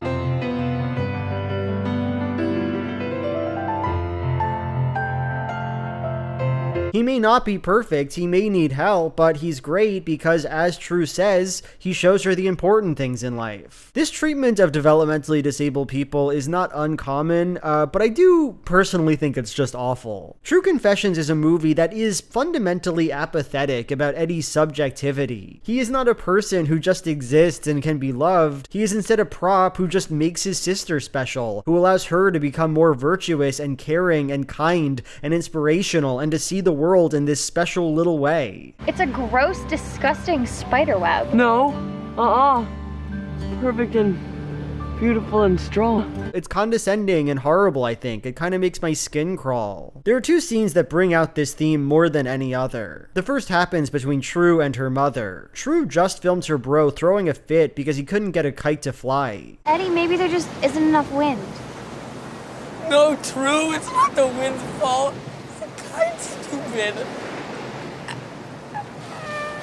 She shows her mother the film and she insists that this should go in her documentary. If you want my opinion, you have to send in your tape. Remember, dear, if you show your true self, you will be rewarded. This is honest. This is authentic. Here, Eddie is positioned as entirely meaningless, incidental to this project about him. If I freaked out about something, if I had a low moment and my sister filmed it, I wouldn't want her to put it into her film. I'd find it deeply embarrassing. If my sister then argued that this was important to the truth of her art, I want to know exactly how that was the case, what the movie was actually about. Eddie does have a mind. Later on in this movie, he watches this scene and seems obviously upset about it, but his opinion is never asked for. His emotions portrayed as entirely unimportant. And that's because to Tru and to her mother, Eddie is an object. He's someone to be authentic about. So the second scene I'm interested in happens right at the end of the movie. Tru confronts her father with a series of clips of him acting abusively toward Eddie. Eddie, what is this mess? She conveys to him that this is a pattern, the primary way he treats his son. It's all like this? Pretty much. For whatever reason, Tru doesn't feel the need to put these clips in her movie. Honesty matters a whole lot when it comes to her brother's outbursts, but we can make compromises when it comes to the environment he lives in. I mean, we wouldn't want to make anyone look bad, right? You scare him. You intimidate him. Well, at least I don't baby him. Whatever. After the confrontation, Tru's dad feels bad, and she says this. Eddie loves us no matter what, even when we make mistakes. You and me and Mom, we're his entire world. He just loves us.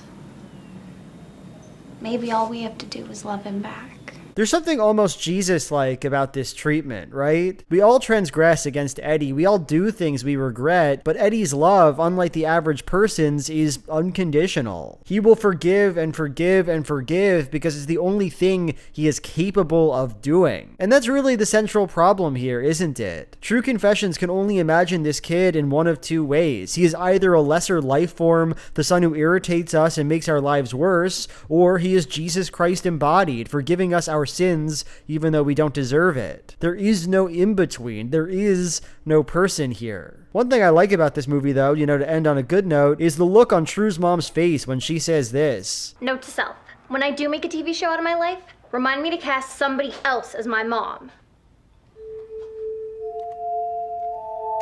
She's so hurt. I love it. That's the only good thing about Tru Confessions. 1 out of 10. So around a year ago, I popped on Avalon High because I thought it could be funny to make a video about all the Disney Channel original movies. Seeing 10 minutes of this film delayed that project for months because I thought, if they're all like this, if all their protagonists talk like this, maybe it wouldn't be such a good project. Are you on the track team? Because of the running in the park, or maybe you just like running. I love running. Wow. Did I just say running like 4 times? This girl is out there saying, I'm new. Well, my name's not new. Technically, I don't know anyone who goes here. I'm new. I mean, my name's not new. It's Allie. This girl is out there saying, I'm thinking about getting into law. I'm like really into fairness. I'll probably end up doing something in law. I'm really big on fairness. This girl is out there saying, I'm not like the other teenagers. I dream about medieval stuff. I bet when I was 4, I wasn't dreaming about medieval combat. Everyone else out there is probably dreaming about dick and cock, but I guess I'm built different. As it turns out, this woman is the reincarnation of King Arthur. That's what the movie's about. It was you all along, Allie. You're King Arthur. I am? And I gotta say, if I was Lancelot or any of the other knights of the round, I'd be saying, I'm out of here. I don't want to do this anymore. 2 out of 10. I have no interest in this kind of filmmaking. I worry that this video is getting a bit too negative. You know, I'm trying to be as honest as I can to give you my real thoughts, but at the end of the day, nobody likes a negative Nelly. You know, this is about celebrating film. So I'd like to take this opportunity to be a bit more positive. I'm not going to tell you that the Sweet Life movie is unwatchable, that it's one of the most annoying films ever made. Okay, fine, I can unpress them all. Don't unpress. Press was bad. Unpress, even worse than press. Well, I guess we could find out. That I haven't seen the original show, but that if it's anything like this movie, then it's trash too. Hash! Not very nice. Ooh, sandwich! Wow! I won't talk about many of the jokes in the film because you don't need to hear about that. Once the merge happens, everything will feel right to you. The merge? I like where this is going. Zach and Cody are almost ready for the merge.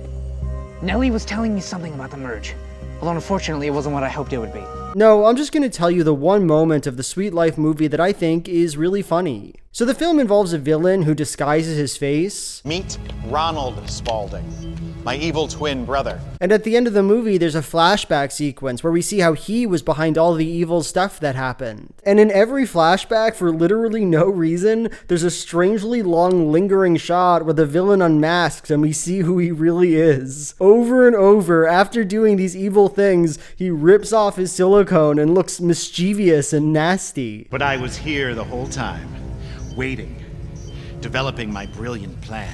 That's really funny, and I guess for that reason, I love the Sweet Life movie. So I like a lot of things about Zenon, girl of the 21st century. President Chelsea Clinton has taken a forceful and unwavering stand in favor of the harvesting of underwater vegetation as a major source of energy and food. The movie's about a girl on a space station, Zenon. She gets close to uncovering some kind of criminal capitalist space enterprise, and because her parents don't believe her and she's disobeying them, they send her to Earth to live with her cute aunt. We're grounding you.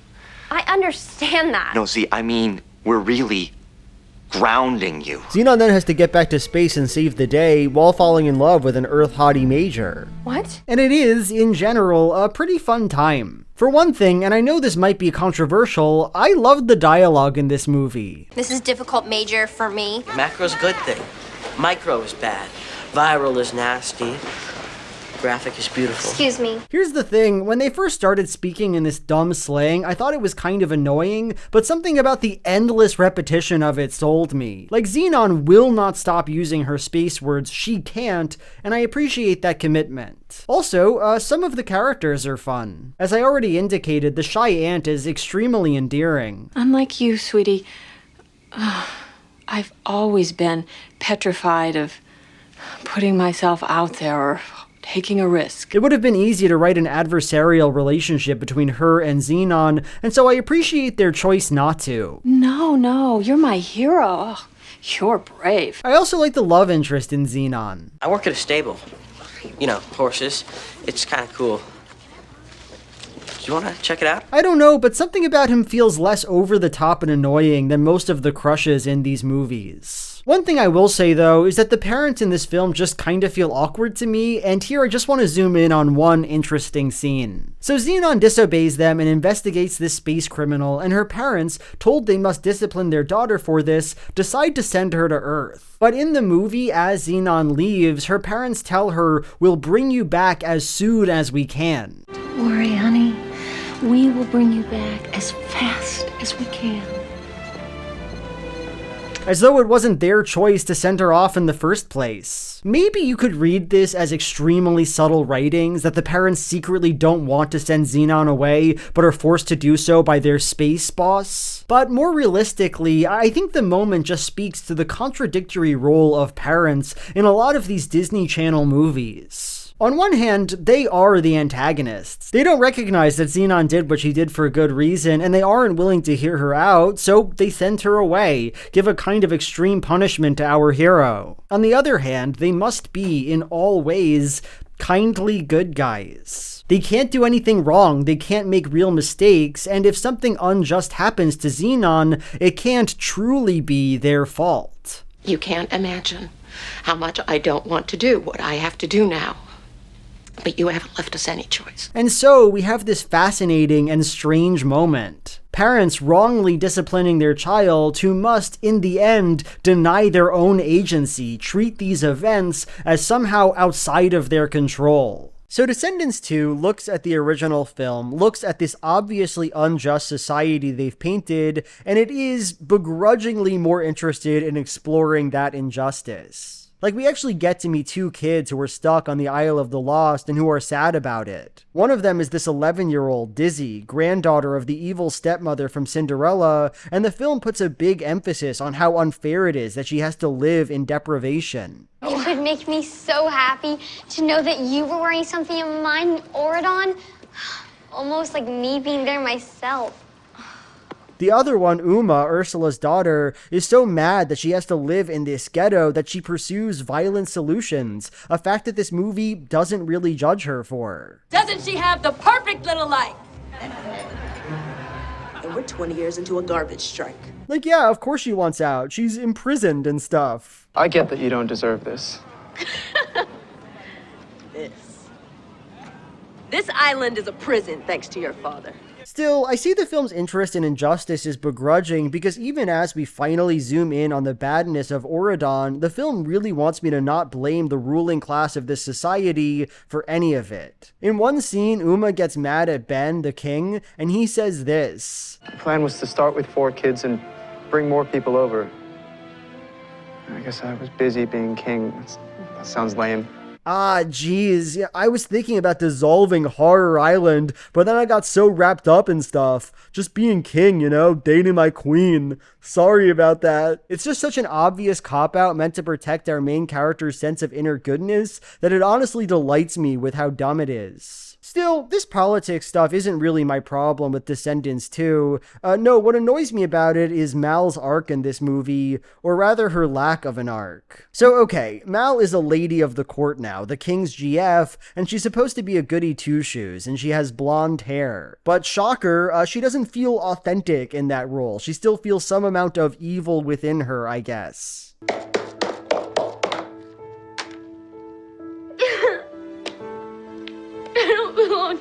For example, she does some cool spells to give a nice picnic to Ben, and he gets mad at her. Speed reading spell. Blonde hair spell.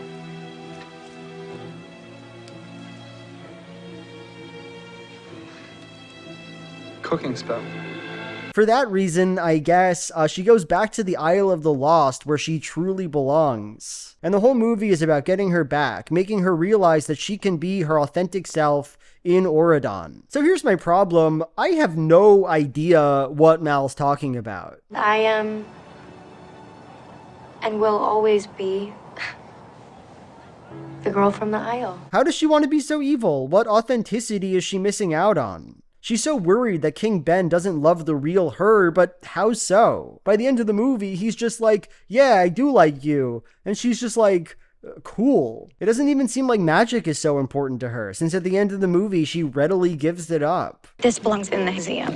It does, yes, and I'm gonna take it. Go for it. And that's fine, I guess, but then, like, what was the problem in the first place? It really seems like it's a hair thing. It really seems like she didn't like being blonde and wanted to have colored hair, and that's about it. There I am. All this to say, Descendants 2 is about a teenage girl who feels like she doesn't fit in, but it never gives me any idea of how she doesn't fit in, or what not fitting in means to her. It just feels kind of random. With all that said, Descendants 2 is an obvious slay, and that's largely because of its 3 banger songs. There's a fight rap. I'll throw him overboard and let him swim with killer sharks. There's a song where all the Isle of the Lost kids instruct King Ben on how to be evil. I really wanna be better lot, and I'm giving it my best shot.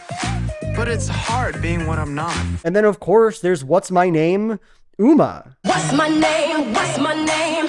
Say it louder. It's unbelievable how good these songs are. I'm delighted just thinking about them, honestly. 7 out of 10. One girl finds a device from Santa Claus himself that allows her to change the weather. Will she be able to use it to change the weather to get a snow day? Or when she uses the machine, will the snow be too much and prevent her daddy from coming home? And will Santa Claus get angry at her? This coming Christmas, in a theater near you, the ultimate Christmas present. He's making a list and checking it twice, and all the nasty girls who steal his weather machine are gonna be on the naughty list. So I really like the idea behind Minutemen. It's a movie about 3 nerdy high school kids, including, oh my god, it's Greg again. They develop a time machine and use it exclusively to go back into the past and fix various examples of bullying. We become like silent heroes to the uncool. They help out bullied nerds, and I like that. I think it's cute. Even so, I think the movie is pretty boring, and it's boring mostly because it doesn't develop the relationships between its main characters nearly enough. Like, the medium-height protagonist, Virgil, is best friends with small man Charlie, and that's a really important relationship to the plot and structure of the film. Years ago, when Virgil was starting high school, he wanted to be a cool kid but was bullied into being an outcast. His 2 best friends at the time, Stephanie and Derek, became popular, started dating, and left him in the dust to be friends with a nerdy genius. I'm Charlie Tuttle. Virgil Fox. Nice to meet you. The question of the film then is, does Virgil want to undo his past, stop his own bullying, protect his high school status? And by the end of the film, of course, we have our answer. Charlie tells Virgil that he's happy they were bullied because it meant they could become friends. Okay, but know this.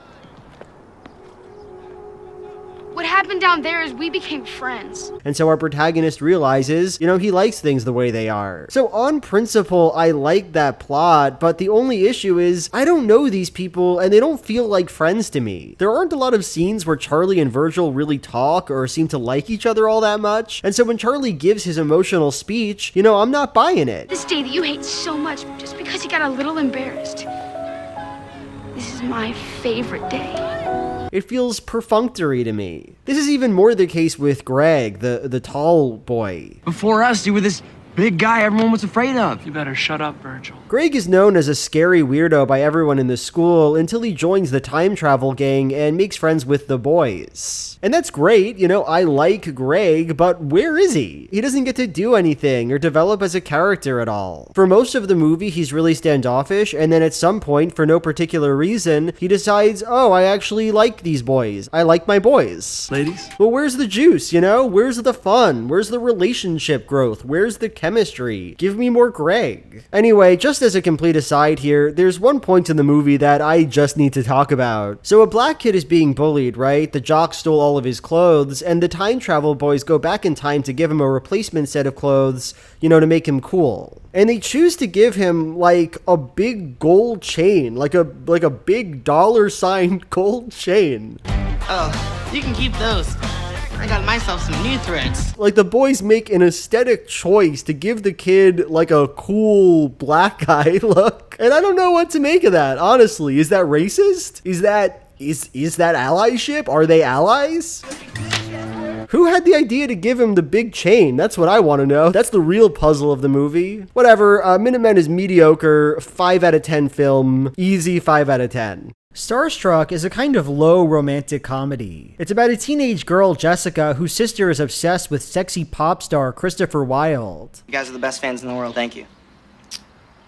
He is such an amazing person. He's definitely not amazing. Jessica doesn't like Christopher. She's too real for that. I'm not interested in meeting a stupid celebrity. I am sick and tired of Christopher Wilde. But of course they end up meeting and fall in love and have to work out a way to be together. Did I just hit you?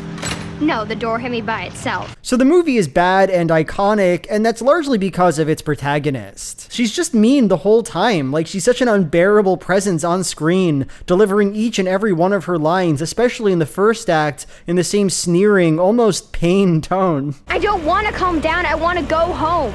Okay? Ow! And the whole time you can see that Christopher is endeared to this somehow, like he finds it cute or fun, and I really cannot figure out how that's possible. This creates a kind of uncanny effect on the audience. It feels like the two characters are occupying two entirely different realities, where she speaks in the most aggressive tone imaginable, and he's so into her. I, on the other hand, couldn't care less about you or your city. Well, I know you don't like me, but don't take it out in Los Angeles. This is one of the greatest cities in the world.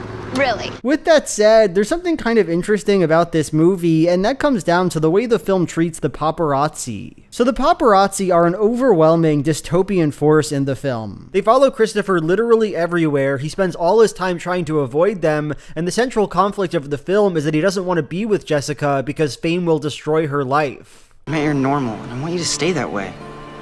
Right.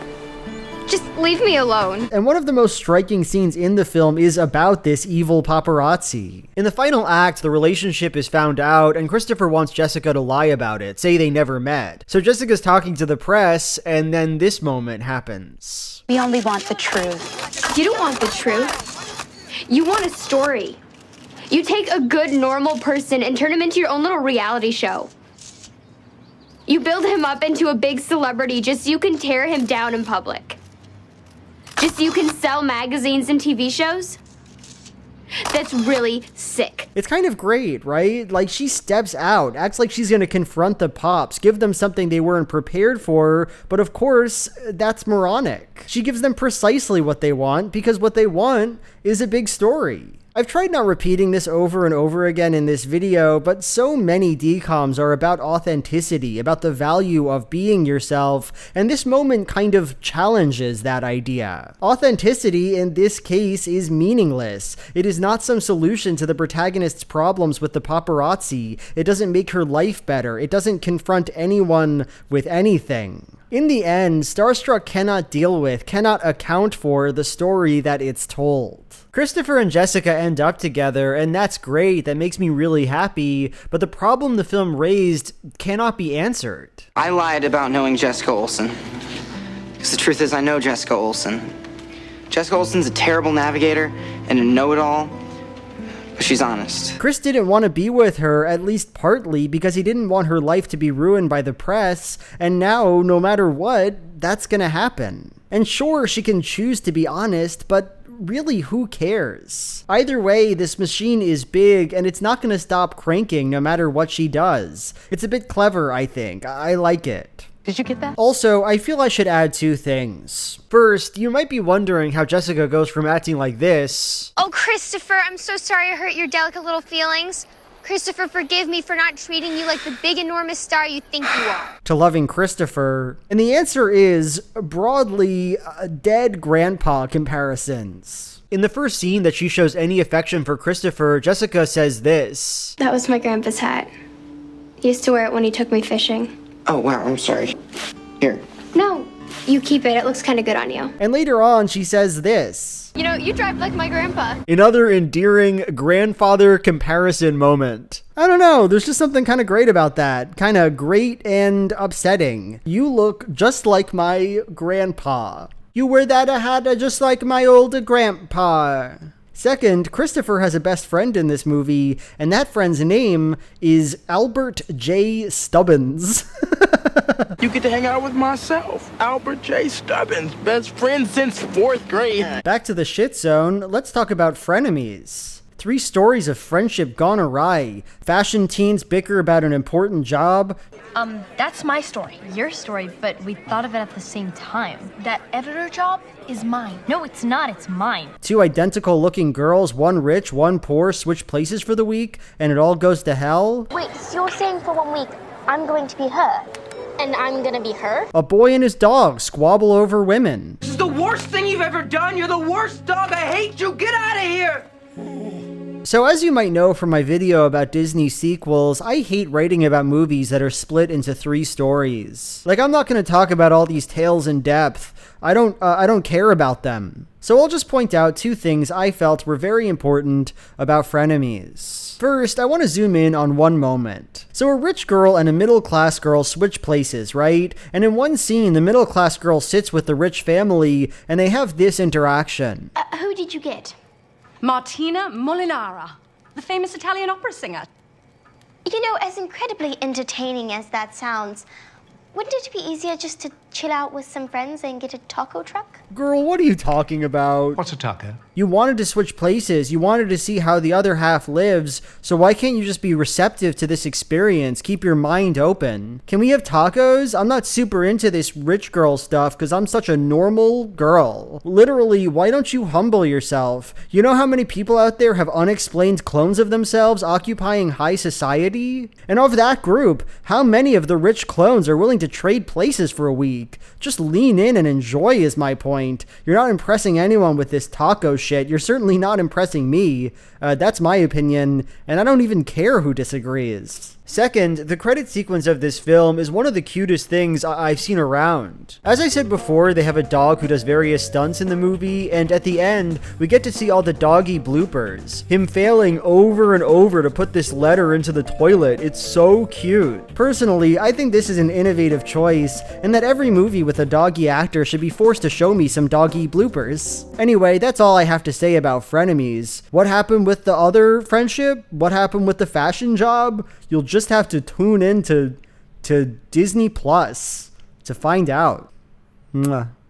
Invisible Sister is about a disgusting nerd girl, Cleo, who feels invisible in her family and at her school. She creates an invisibility potion and accidentally has her popular, cool sister, Molly, drink some of that juice. Molly turns invisible and the movie's about changing her back. Invisible Sister is fine. I like the dynamic between the sister, and there are some funny scenes in it. For example, Cleo has a guy who likes her. The movie takes place during Halloween, and what he does is go home, scrape together a honey costume, and wear that, presumably to impress her. What are you wearing? I'm Honey. Honey? Yeah, I thought, because, with your bear costume, I'd be Honey. I don't think I've ever seen a more tragic, beautiful thing in a movie before, and I really enjoy imagining the hours it took this guy to become Honey for this woman. It's really quite good. With that said, among all DCOMs, Invisible Sister may be the one that makes just the least sense. Just makes no sense on its face. When the protagonist turns her sister invisible, she has to go to school as that sister for some reason. Molly? Yes? Oh, Mom, I'm so glad you're here. I thought you were sick. Yeah. And that works, I guess, because they look so much alike, and she's wearing a small mask. I feel like they're going for a Freaky Friday thing, but that's not the movie they decided to make. They chose not to make that movie, so I'm not sure why any of this is happening. Also, the cool sister Molly is really good at lacrosse. Like, she wants to get a lacrosse scholarship. She's that good. This is what you're concerned about? Lacrosse? College scouts will be at that game. And when she goes invisible, she gets Chloe to play lacrosse for her, and that's really funny. She acts like this is a good idea, like that makes sense, and I have no idea what she's hoping to get out of this choice. Molly, I cannot do this. I am going to get creamed out there. You'll be fine. Is lacrosse super easy within the world of this film? Can anyone do it? Why is Molly so sure that this will work out? Beyond the fact that this movie doesn't make much sense, something that doesn't really bother me at all, one gripe I have is the way the movie deploys its conflict. So toward the end, we get this soul-wrenching scene where Molly criticizes Cleo for her superior, irritating ways. I'm done with your science and your judgment and your sarcasm. I'm done with all of it. It's a great line, I won't deny it, but it just doesn't add up emotionally within the film. Cleo's been nothing but cooperative this entire movie. She pretended to be her sister and engaged with all of her activities and won a lacrosse game for her. So basically, the only reason this conflict makes any sense is because of one small scene toward the beginning where Cleo acts a bit snooty. Come on. It'll be awesome city, totally the bomb. Thanks, I'll pass. I guess my point here is this. If you want to make a film about interpersonal conflicts, you have to develop your relationships. You can't just tell me that a conflict exists. You have to put work into that conflict, make it legible for the audience. That's my note to the writers of Invisible Sister, and I hope they try to hear me out. The Poof Point is a juicy movie that probably has a lot of cool stuff about it. The cast, a band of 4 electric performance artists, show what it would be like to get poofed, and why that would be so crazy. What's hip-hop? Who's Lil Bow Wow? So the movie's about two scientist parents who develop a time machine, but hold the phone because it doesn't work that well. I'll be more than delighted to illuminate you on our latest research. It involves a machine to send an organism back in time. I'll show you how it works with that. Instead of sending the parents back to the past, it Benjamin Buttons them, making them get younger and younger until they eventually cease to exist altogether. Unless they can sort it out. So there's two things I have to say about Poof Point. First, it pisses me off. As these parents are getting younger and younger, their two kids keep taking breaks from caring about solving their issue to just do random bullshit. The boy Eddie, for instance, spends a massive amount of time worrying about his guitar skills and wondering if he can get into some band and thinking about how his father used to play guitar as a young man. Ready for the audition? Today? Duh. That's today?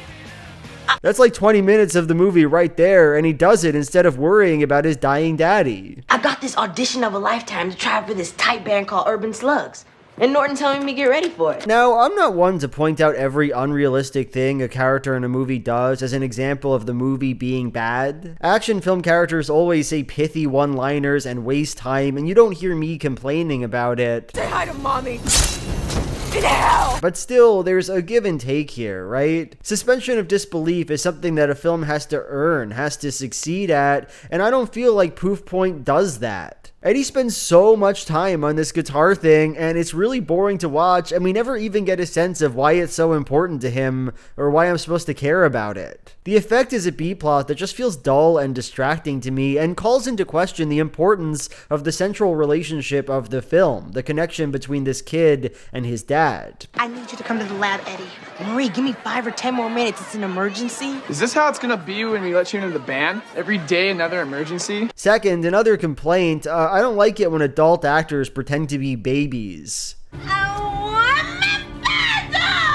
It creeps me out when they go goo goo gaga and pretend to wet their diapers and stuff. You know, I think I'm supposed to find it funny, but I don't find it funny, and I never have. Even as a kid, I didn't enjoy watching baby-type adults going goo goo gaga and whining like, you know, babies and stuff.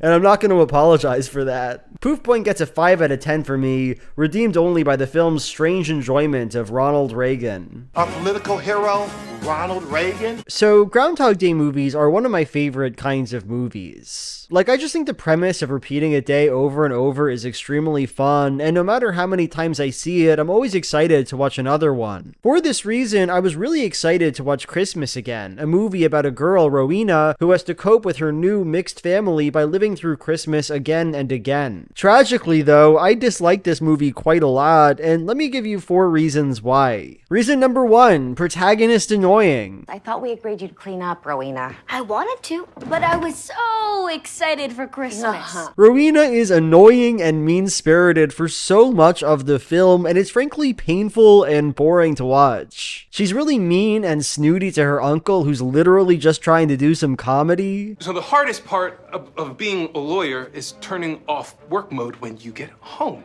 You already said that! And she tricks her stepmom into thinking she's a medium for a dead dog, and that just seems downright cruel. The little French bulldog sitting right next to you. More than that, she's annoying. She has annoying character syndrome. Now look, I know what you're gonna say. I'm 2 steps ahead of all of you. You're gonna say, that's the point. The point is that Rowena's bad because she has to learn her lesson and get less bad. And it's like, sure, that's correct, but I think it misses an important part of the equation here. In Groundhog Day, Bill Murray starts off the movie as a bad guy who's rude to people, no doubt at all. Would you like to come to dinner with Larry and me? No, thank you. I've seen Larry eat. But, and this is important, he's mostly annoying to the other characters in the film. He doesn't make me personally want to stop watching him because I hate him so much. Mostly, you know, I think he's pretty funny. And that's my problem with Christmas Again. You want to see a little girl character be like mischievous or rude or thoughtless, but you also want to root for her, find her endearing, and I don't. She's just kind of a dweeb, and it really doesn't work for the tone the movie is setting. Look at this poor man who had his comedy interrupted. Just Leave me alone, okay? That's real sadness, and I don't want to see it. Reason number 2, the days are too short. So this criticism is gonna sound petty because it is, but I was surprised by how much it affected my enjoyment. The days Rowena spends in Christmas just feel super short and meaningless. We never spend time lingering in the day, watching how things turn out. Instead, we see about 30 seconds of most days and never get a sense for how long any of this is taking. The second day of a Groundhog Day movie is really important, right? It's the day where the premise of the film is established, where the protagonist confronts the time loop. Yet in this movie, it takes 30 seconds. Rowena smells her grandma's smelly farts. Not again. She opens up some presents she doesn't like. A scrapbook! And she goes to her room, and then we're on to day 3. And almost every day is like this. I can't emphasize this enough. We see a minute, usually from the morning. We have no idea what happens at night, and the protagonist wakes up. It all just feels very small to me. It gives the film a sense of weightlessness. Like Rowena does what every Groundhog Day protagonist does. She learns everything, develops skills, whatever. But none of it has an impact because we never get a sense for what this day feels like, what it means to be in a time loop. I don't know, man. You know, it bothers me. Reason number 3, I don't like the way the film handles its message. So as I said, Christmas again is about dealing with a mixed family. Rowena's parents recently got a divorce, her father is getting married to a woman with a young son, and so all of her favorite Christmas traditions are changing and she's really upset about it. The point of the story is simple. The protagonist is living in the past, and so she is forced to live literally in an ever-recycled past. Now that's all fine. I even think it's kind of a clever twist on the formula. My only problem though is that I just don't like the way this theme culminates. By the end of the movie, Rowena has fully embraced her new family. She's calling her father's fiance mom, her soon-to-be stepbrother her brother. Is this your little brother? Yeah. She's finding excuses for them to visit because she's so into her new fam. I don't know why, but it kind of creeps me out. Like, is Rowena's distance from these people really a problem that needed solving to this extent? Is she required to see them as family even though she's known them for like a year at most? Is this what we should expect or want from children in families of divorce? That they should immediately love their new family? I guess what I'm trying to say is, the movie seems to have more empathy for divorced parents and their desires than for their sad and disoriented children, and I don't like that in a Disney Channel original film. That kind of movie should be for the kids, I think. Reason number 4, they stole a very famous joke from The Simpsons. Tech support? Oh, yes! Yes! Yes! Yes! Do you have a table for the mayor? Yes! It's not even a reference, they just take the joke. I don't want kids thinking that Christmas invented the yes guy. You know, that's messed up in my opinion. Alright, so I'm being informed now that that yes guy is not in fact exclusive to The Simpsons. He's a famous guy, his name is Frank Nelson, and he's the one who goes like, yes? Yes!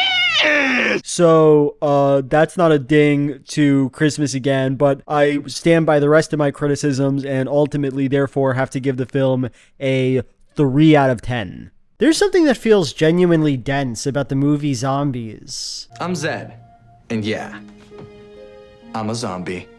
Like, it's a film about a world where zombies are segregated from the normie population, and you'd think it would be this really simple story about how it's nice to accept people even if they're different from you. But it's not. It is so much more complicated and overbaked than you can even imagine. So we begin with this deceptively simple question: what exactly is a zombie? How are we supposed to think about the zombies? Is a zombie just a decom version of a black person facing racism? You know, just a different word for black people?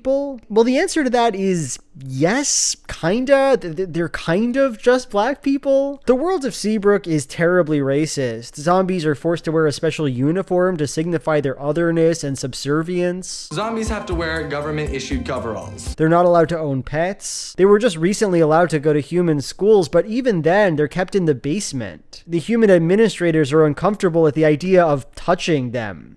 But the thing is, this metaphor for racism quickly becomes strained, and that's because zombieism, you know, it's a literal disease. Like 50 years ago, the zombies emerged and killed a bunch of people. They ate their brains. There is bedlam in Seabrook. Monsters are attacking and... No! Today, that problem is solved, though only partly. The zombies wear Z-bands around their wrists to counteract the effects of their zombieism, but the movie gives us plenty of good reasons not to completely trust these bands. Look, I'm all for trampling the system and the opposing team, but you really gotta stop messing with your Z-band, okay? It's not safe. They can break, they can be adjusted and hacked. There are multiple scenes in the movie where Zed, our sexy zombie boy, straight up becomes a dangerous monster. And just as a side note here, these zombies still seem to have a taste for brains. Like, they don't eat humans anymore, but they eat human brain substitutes. Brains in a can. Made out of cauliflower. And I gotta be honest, if I lived in Seabrook, I'd find all this stuff pretty disconcerting. I'd be afraid of the people who lust for human flesh and who become monsters when their bracelets malfunction, a thing that happens sometimes. So okay, on one hand, the movie is transparently about racism. You know you're talking to zombies, right? I'm fighting against intolerance. On the other hand, that racism is basically justified. The movie treats the zombies as a threat and then judges its human characters for feeling threatened by them. That's weird, right? That's a bit strange, but it gets weirder. Because in addition to everything else, zombieism is a superpower. When Zed adjusts his Z-band, allows himself to become more of a zombie, he gets super strong and fast so he can win football games. Zombieism is a race, it's a disease, and it's a football improving trait. It's a lot. So I gotta be honest, I love zombies and I love this fact about it. I love an overly burdened metaphor, and in this case, I just think it works really well. A metaphor doesn't need coherence to be effective, and I find some of what this movie's doing really effective. Like, there's something so cool about watching Addison, Zed's human GF, yelling at the crowd, you could use Zed's zombieism for his body, his strength, but you nonetheless pathologize him. He was your monster, but you had no problem using him to win your stupid games! I don't know, I'm into it. Zombies is a really fun movie. It has a lot of fun characters and costumes and a lot of just extremely iconic lines, some of which I'll play for you now. I just need a little zom boost, okay? Do the draggy leg. We got your back, no need to have worries. Now we're all cool. At first it was scurry. Ugh, I hate doing the dishes, but it's like I love soap. My cousin, Bucky's the man. Look at how perfect he lands. And I really like it. I like its odd, mixed up, confused politics, and I think it reflects the fucked up society that we're living in. Honestly, like 8 out of 10 for the. I like zombies. Maybe 7 or 8 out of 10. So, Zombies 2 is a parable about assimilation, about the role of assimilation within marginalized communities. After a bunch of werewolves come to Seabrook, the non-monsters decide to reinstate all anti-monster segregation laws. All anti-monster laws are reinstated. Zed hates this, of course, and tries to become president of the school and change this law so that he can go to the prom with his GF Addison. A zombie president? Ew! Zed basically believes that the best way to persuade his oppressors is to be just like them. We're gonna win the wolves' votes and more. We just have to show them how to fit in, like us. He wants everyone to know that zombies are just like everyone else, and he actively resents the new wild werewolves who are ruining it for all the other monsters. Do you know how hard it was for zombies? Now everything is just being handed to the werewolves on a silver platter. Actually, they hate silver. In the end, Zed must discover that his rights cannot be doled out at the behest of his fickle oppressors. He must do what he refused to do in the last movie, be proud of zombieism, embrace his status as a monster, break the rules. I mean, we can't make the rules, but we can break them. Acceptance isn't the goal, liberation is. So if you haven't seen Zombies 2, what I just said maybe sounds like a hot take, like I'm doing some fancy video essay interpretation thing. I'm not. All this stuff is extremely on the nose, so much so that I think any 12-year-old would absolutely understand it, and I appreciate that. I see a real community. Unique, but you have unity. These are pretty complicated, heady ideas, and I like the idea of kids absorbing them. To be honest, though, none of this political stuff is really what I enjoy about Zombies 2. I just think it's a really funny movie. Whoa. Language, there are werepups around. Look at this scene where an obviously gay child is invited to the prom by the girl sitting next to him, and this one girl is like, okay. I got invited to prom! Okay. I like that Addison in this movie is like this racial pretender. She really thinks she's a werewolf and dresses in this werewolf getup, and then it turns out, no girl, you're just white.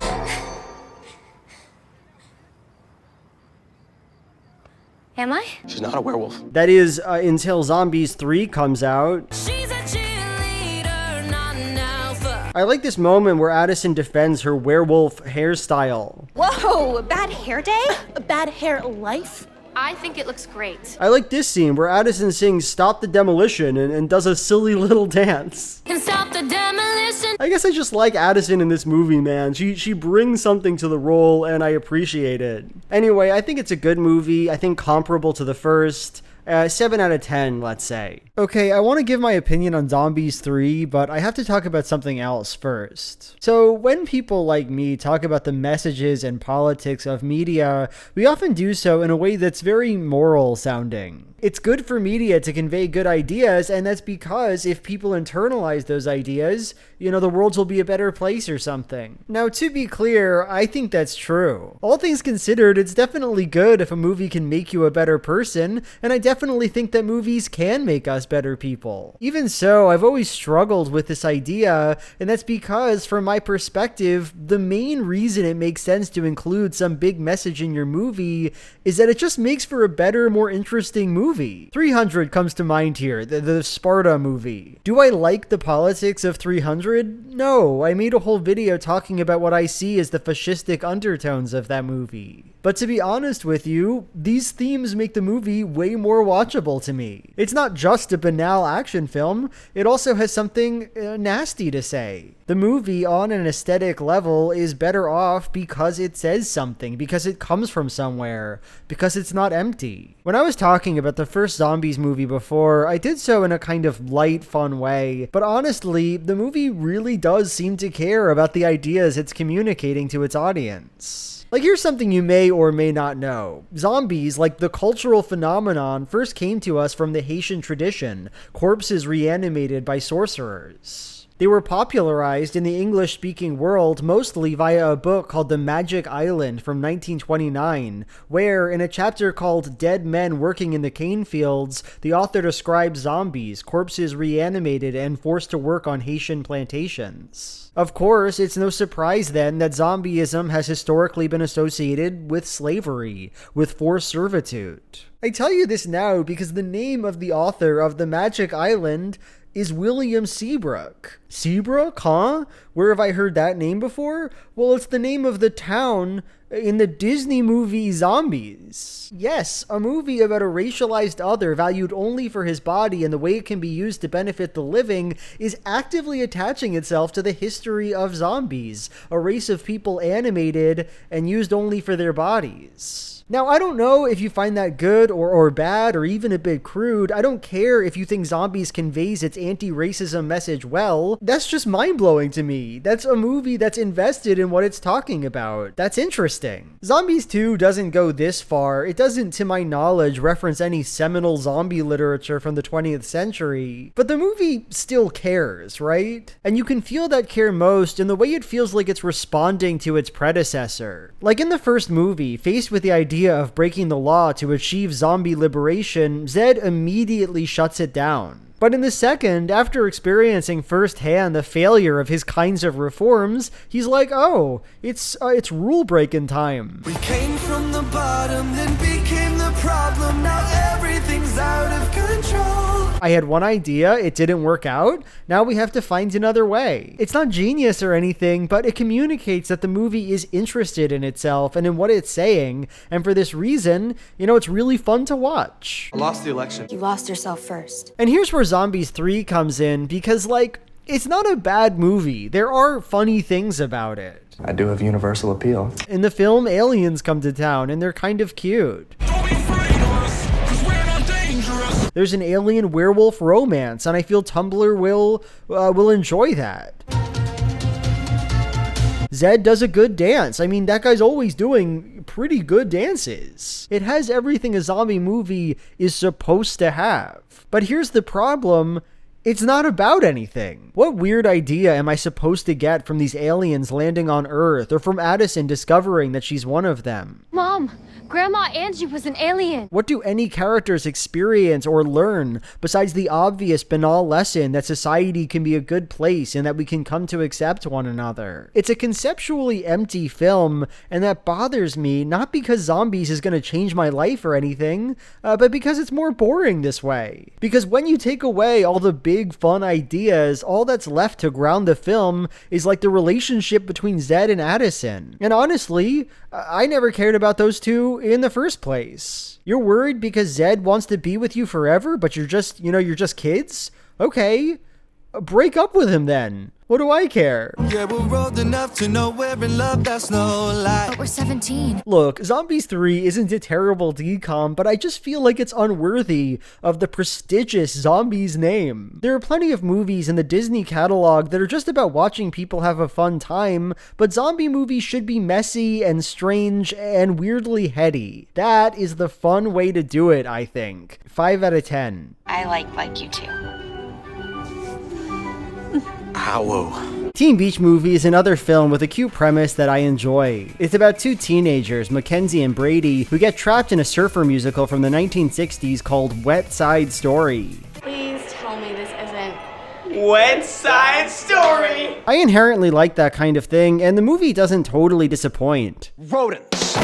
Some of the performances are really good, particularly this biker girl. You should make like the ocean and wave goodbye. And I enjoy the movie's robotic cast. Still, I don't really like Teen Beach Movie as a whole, and that's mostly because of its protagonist. Mackenzie's a bit like the main character of Starstruck in that she's aggressively annoying and incredulous about every event that happens. My entire future depends on us getting out of here. Like, now! But where Jessica is a surreal, evil icon, Oh, Christopher, I'm so sorry I hurt your delicate little feelings. I just find Mackenzie a bit annoying. We're stuck in another dimension, and your idea of a good use of time is to party?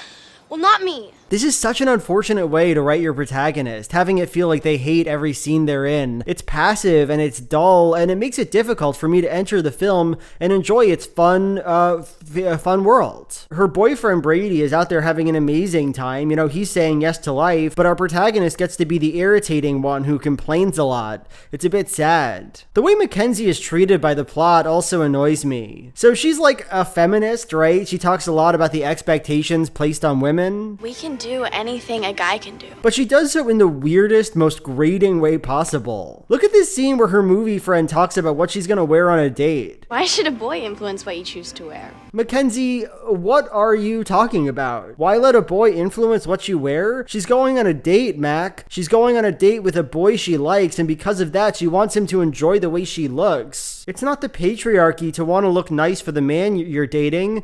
It's normal. It's fine. And this point I'm making wouldn't matter to me so much if not for the way the movie ends. So Mackenzie's main conflict in Teen Beach Movie is that she's supposed to change schools after this summer. As of tomorrow, my niece will be attending the exclusive, overpriced, and did I mention exclusive, Dunwich Preparatory Academy. Her aunt got her into an elite academy, which is bad because she wants to surf and to be with her boyfriend. It's just that tomorrow there are these extreme conditions I've been waiting my entire life to surf. Surf? Oh, sweetheart. And by the end of the movie, she decides to follow her bliss. What's the hurry to grow up? I could be stuck in 1962 with you. I want to be stuck in 1962 with my boy. I need to follow my heart, and my heart means I shouldn't be educated well. I want to be with Brady. I want to surf more. So on some level, I think that's fine. Like, it's okay to choose the boy at the end of the romance. But for me, it speaks to a kind of rot at the center of this film. Like, we can be feminists if what feminism means is mostly incoherent vibes about how women shouldn't dress to look nice on dates. But at the point where feminism might actually influence her actions, call on the protagonist to place her education above this guy, well, she has to follow her heart, doesn't she? I'm 16 and this relationship is way more important than school. It's just a bummer, you know? It's very simply a bummer. Eddie's $1 Million Cook-Off is a movie about how it's okay to have a hobby that other people think is girly. The protagonist, Eddie, plays baseball, but he loves cooking more, and that upsets his father and his friends.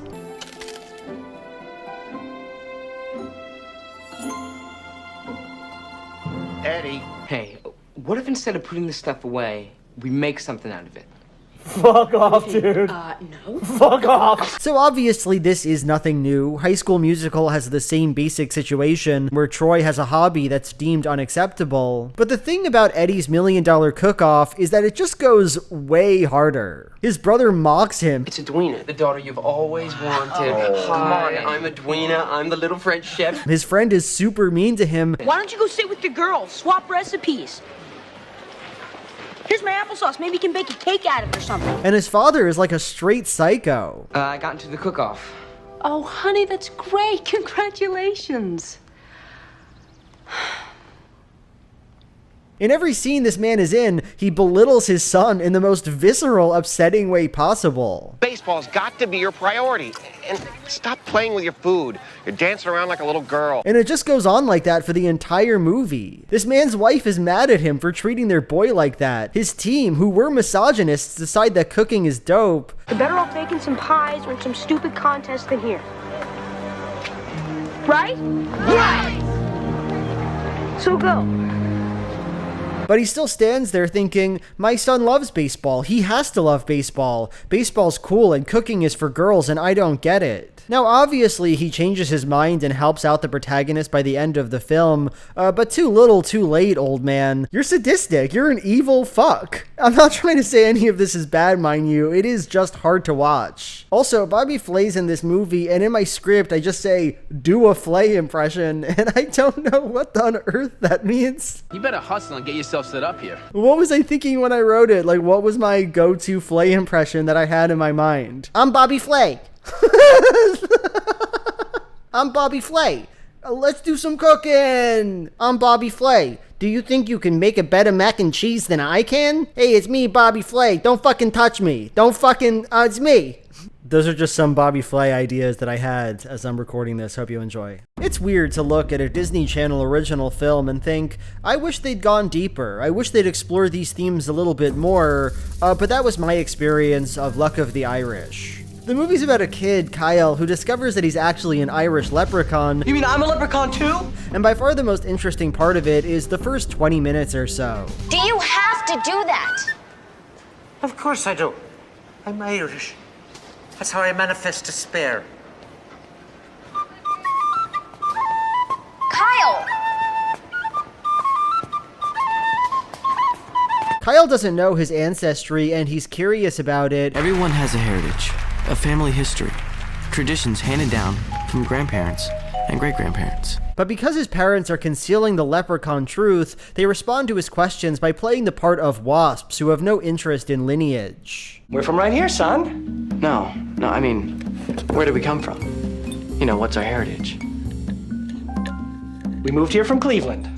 We're Americans, Kyle. That's all the heritage we need. The mother in particular has a really fun role here. She acts like a Stepford wife. When asked about the origin to her recipe, she points only to magazines, and there's something vaguely racially charged about her anger at other people being obsessed with their ancestry. Just because some people are obsessed with where their ancestors came from doesn't mean you have to be too. Mom, I'm not obsessed. Being an individual is what America's all about, Kyle.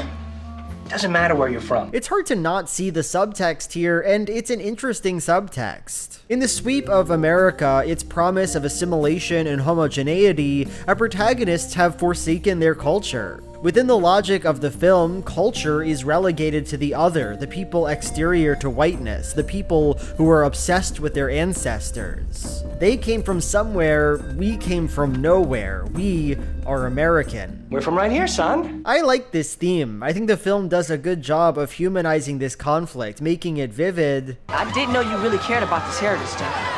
Well, I don't. I mean, I didn't anyway. Now I feel like I'm missing something. But the thing is, it doesn't really go anywhere. The movie culminates in a restatement of the American dream, its promise of equality, and it feels very empty, lacking in that pointed, satirical feeling that the first act had. Aren't we all lucky to be living in so grand a country where anything is possible? Anyway, Luck of the Irish is cute. I don't mind it or anything. People do little jigs in the movie. Kyle, what are you doing? I don't know, I can't help it. Get a Clue is a film about the power of investigative journalism. Lindsay Lohan, the protagonist, is a high school student who writes for her school's paper, and when her teacher goes missing, she has to figure it out. Kind of sort out the whole problem. Sort out the problem and get this cute little guy back where he belongs. Back with his little lady. So I'm not going to say that Get a Clue is genius. It's not an amazing movie or anything, but there are three little things that just elevate it above most other DCOMs. And speaking as someone who exclusively watches these films at this point in his life, these things are very important to me. First, the protagonist is like a person. Lindsay Lohan is a spoiled rich girl. She's never been downtown or taken the subway. Unlike her dirty Brooklyn baby romantic lead, she doesn't know the way of the streets. You've never been on the subway before, have you? Even so, she still has, like, a personality. We don't spend the entire movie going after her, reiterating that she needs to learn how the other half lives. This fact about her is just part of her character, one that will organically change by the end of the movie. All right, so what about the shoes that other people have worn? The shoes? Ew. I think I can survive wearing pre-worn shoes, guys. So many of these movies have completely flat protagonists. If they have a flaw or conflict, they spend their entire story rehashing that conflict, and it gets mind-numbing. When you have to spend 2 hours with somebody, it's generally a good idea for them to feel a little bit complicated, and I appreciate Get a Clue for that. Second, look at this scene where the protagonist talks to her best friends about an advice column she's writing. What will you prescribe, Dr. Gold? Well, I'm thinking that she has to be honest with her friend and tell her how she feels. That's what I do with you. And I with you. Then she should reward herself for speaking out by picking up a cute little Jelly Roll handbag. You may not notice what I enjoy about this moment, but it got me really excited. The director of the film used like a shot, and the shot was expressive. The shot spends the whole time plodding back and forth between these two girls as if to communicate how long this is all taking. You may notice that the girls wait for the camera to land back on them before they say their lines, artificially making the scene feel longer, stupider, and therefore funnier. They used a shot that wasn't boring in a DCOM, and it's honestly crazy how rarely that happens. Cute. Third, Mr. Sheffield is here. You two are on private property. Do you realize it's against the law? No, sir. We didn't. Of course not. It is. After Mom's Got a Date with a Vampire, I was excited to see him in another Disney movie, and he does not disappoint. Look at how pompous and foppish he is. Hand it over. Look at him getting caked. Oh.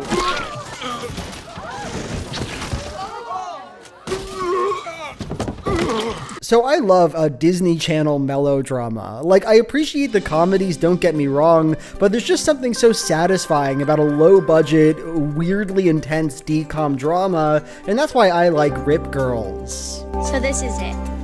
I'm coming home. Sydney Miller goes to Hawaii with her family to sell off her dead mother's ancestral homeland. But when she's there, she discovers her love for surfing and Hawaii. And the whole thing is, at times, too much to bear. Thinking about her father who lost his wife to surfing, dealing with his surfing daughter and the memories she brings up. Is that Mom?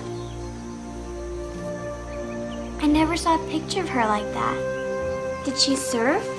Watching Sydney come to terms with the ancestors she was denied, the culture that was taken from her with her mom's death. There was a real Nani Loa? Absolutely, that was her nickname. Your mother. Are you serious? Your dad never mentioned anything? He doesn't talk much. Seeing her stepmom deal with the fact that she is haunted by a dead surfing woman. If you'd fallen in love with another woman, someone flesh and blood, I'd know what to do. And I would fight like crazy to hang on to us, to what we have together. This. Liz. What am I supposed to do? Tell me, Ben. How am I supposed to fight a ghost? It's so much. It's so much, and I love it. What I really enjoy about Rip Girls, though, is this one scene where Sydney photoshops her mother and herself in the same picture. It's funny and horrible and sad, and I'm obsessed with it. There's a sort of creative freedom you can feel in these movies, a sense that they're never exactly sure what they're supposed to be, and can therefore be anything. And nowhere is that feeling more embodied than in watching this girl create a Photoshop image with her dead mother and think to herself, that's great. That's great, the image I just made. So the 1987 film Adventures in Babysitting is so grungy and nasty in a way that only 80s movies can be. It's all about crimes, like gangs doing serious crimes and living in the dirty city, and it's filled to the brim with talk of pornography. A running joke throughout the film is that the protagonist looks like a Playboy centerfold, and they don't stop talking about it. It is Miss March. What? This is amazing. Could you sign this? Right here? Right here. I bring this up because when I found out that they made a Disney Channel remake of the film, I was pretty excited and confused. How are they going to take this and make it a modern Disney product for children? And why did they want to do that? It's exciting and strange. In the end, though, I gotta be honest, I was quite disappointed by this DCOM. To be clear, that's not because they got rid of the porn talk, and I think that makes sense. No, it's because of all the other ways it sanitizes the original and just makes it really bland. The original film is about Chris Parker, a teenage babysitter, and the nasty kids she has to take care of. They go on a wacky journey together, they get involved in all kinds of stuff. It's fine. You can think what you want to about the film, but one thing to its credit is that its characters are vivid and their relationships feel grounded. Chris is a normal teenager and she has fairly normal reactions to the world and the people around her. In the new version, they take Chris, now named Jenny, and they make her into a stock cartoon character.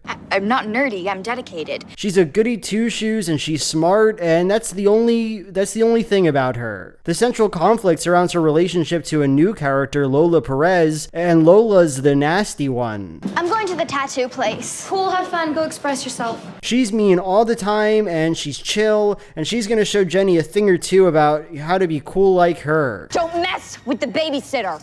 I don't know, man. Is this the only way Disney can tell a story now, with generic, completely over-the-top characters? Smile, Jenny. This is no time for pictures. It is always a time for pictures. Art is spontaneous, so say cheese. No! These people feel like they're taken directly from the Descendants movies, and that's not a good thing. I don't like seeing it over and over again, and I don't think kids need that either. I don't think kids require that to have a good time with a movie. On that note, I find it really strange that the movie essentially ignores its cast of child characters in favor of this lame buddy dynamic. You went to jail, you stole a car, rapped on a stage, you crashed a gala, and fought off criminals. Because, like, isn't that the whole reason why the original film is fun? Because it's about dealing with annoying kids? Is that plot not relatable enough for modern youth? I genuinely don't get it. One other thing, the best scene of the original movie by far is the musical moment. The kids drop into a blues club and the protagonist is made to sing the Babysitter Blues, and it's super fun and iconic and funny. And it's so hard.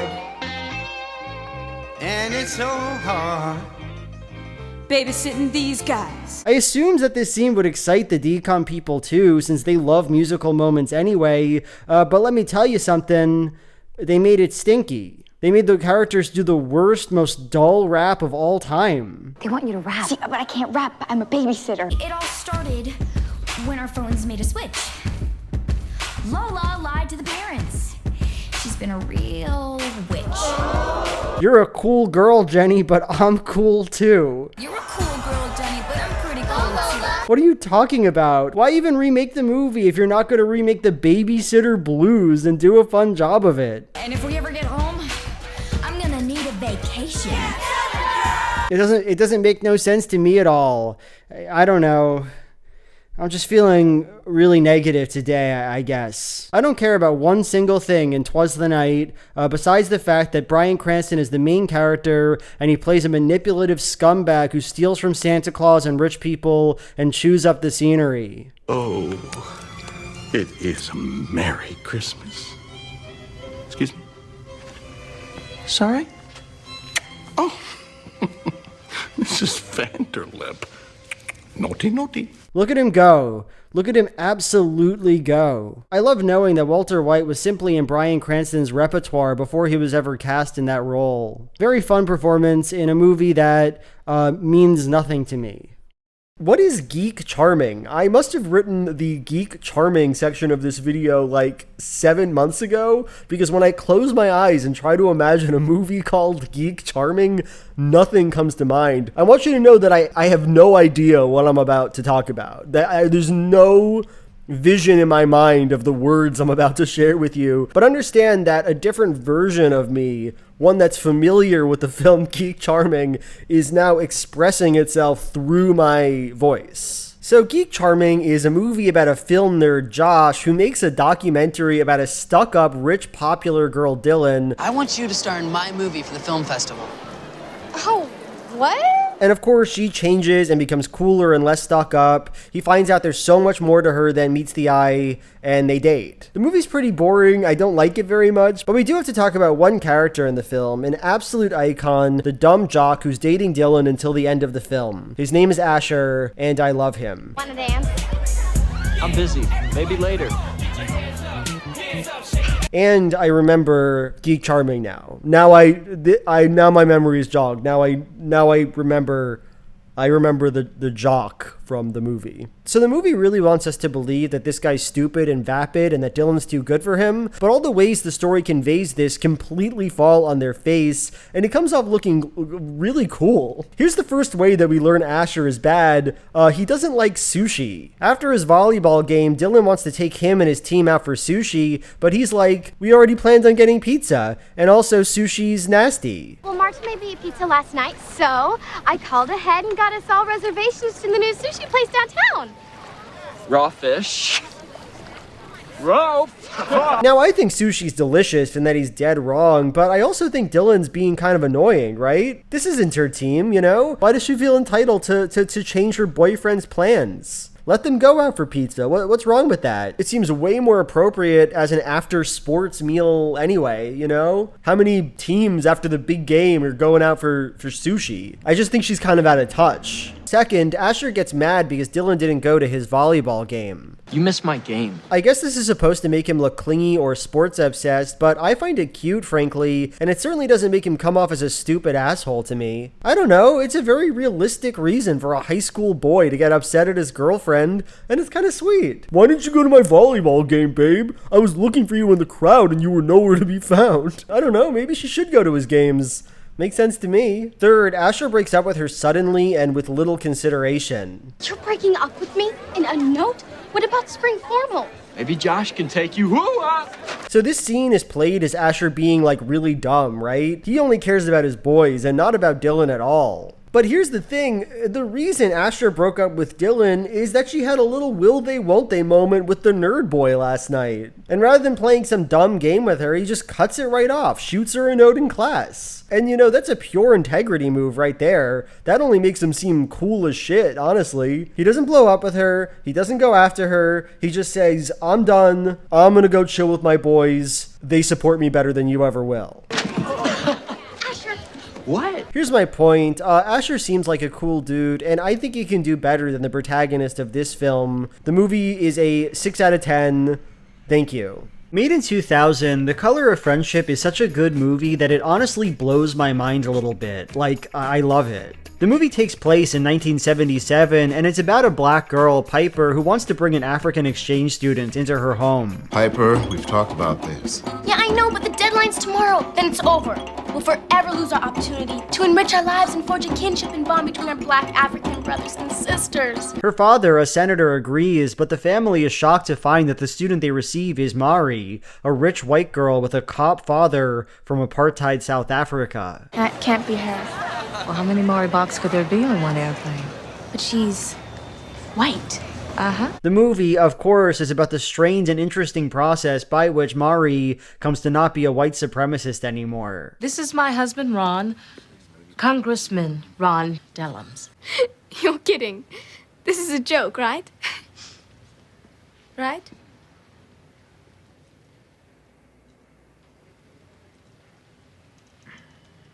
You're the family? Yes. How exciting is that, right? I didn't know DCOMs were made about that kind of intense material because they never, ever are. To be clear, I don't think The Color of Friendship is good for a DCOM, that it's a surprisingly decent movie about racism given what it was made to be. No, Color of Friendship is great. It's great by any standard, and if you haven't seen it, I think it's genuinely worth a watch. One of my favorite things about the film is Mari, the white South African. You might expect a movie like this to be really affirming, to advocate a simple belief in people's ability to not be racist, but it's much more subtle than that. For much of the film, Mari genuinely believes black people are beneath her, and importantly, her making a black friend in Piper doesn't just undo all of that overnight. Yes, she likes Piper, but she's still from an apartheid society and still believes in that society's goodness. She's not comfortable going to a black school. She's still ready to accept South African propaganda. Blacks in South Africa have to carry ID cards that state their occupation and where they're allowed to travel to work. Allowed to travel? Yeah, to go from one city to another. No way. What's it for? To help the police keep track of them. Keep track of who? Blacks. Why? Why? It's for their own good. For Mari, being friends with Piper is kind of like being friends with her black maid, Cora. She can do it, but it doesn't change much. In probably my favorite scene in the movie, Piper's African friend says this. In all your talking, did she ever get around to inviting you to come stay with her? It never came up. That seemed natural to you? You think Mari is your friend, but she isn't. Your relationship is now and will always be unequal, unreciprocal. It's a powerful moment, and it establishes the stakes of the film in a very elegant way. Mari doesn't just have to like a black person. Liking a black person is pretty easy in the grand scheme of things. No, she also has to understand the liberation of black people as a worthwhile political goal, and that's a shift that takes the entire movie. The South African police beat him and tried to hide it when he died.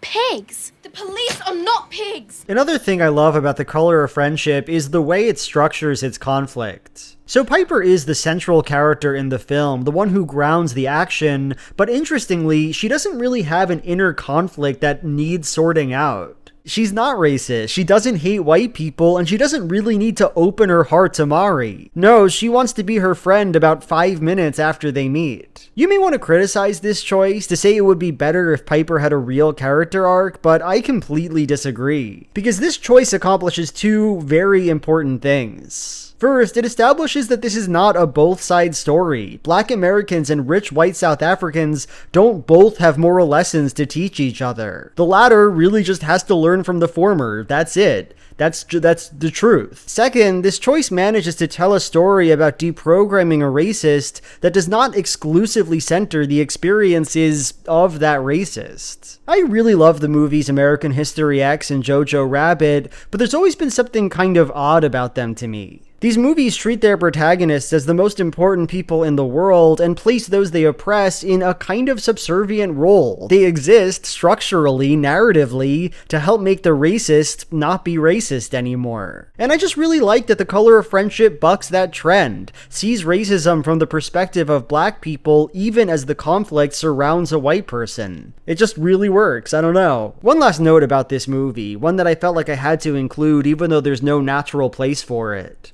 So The Color of Friendship is based on a true story. Piper Dellums and her congressman father, Ron Dellums, did invite a white South African exchange student into their homes. And the story, according to the real Piper, did not end well. I quote here from a TV Guide interview with Piper. In real life, Carrie, the person Mari was based on, helped form the first anti-apartheid student underground movement when she returned to South Africa, Dellums said, but was soon arrested for her organizing. She wrote letters asking for Representative Dellums' help, but then communication from Carrie ceased. After attempts to reach her through official channels failed, Dellums and her family assumed that Carrie was killed as a result of her activism. Now obviously, neither I nor Piper Dellums have confirmation on these facts. We can't know for sure that Carrie was killed for her activism. But I find this statement from Piper really weighty and upsetting, and it casts such a profound light on the film. In the final moments of The Color of Friendship, Mari goes back to South Africa and sees her maid again. She walks up to her and reveals the inside of her jacket with the African National Congress flag and anti-apartheid symbol sewn into it. It's a great ending, but it's so strange to know that the person who wrote it feels that these actions will lead to this girl's death, to know the dire stakes of this conversation. It's very haunting and profound to me. Obvious 10 out of 10. It's a good one. Descendants 3 is hog wild. It's a truly unhinged movie, and that's all because of Mal's plot. At the beginning of Descendants 3, Auradon is slowly, painfully slowly, bringing the other villain kids, now called VKs, back into society. Like, they're doing it 4 at a time for literally no stated reason. Next is son of Smee. But then Mal gets attacked by her father, Hades. It's Hades! And someone steals Maleficent's scepter.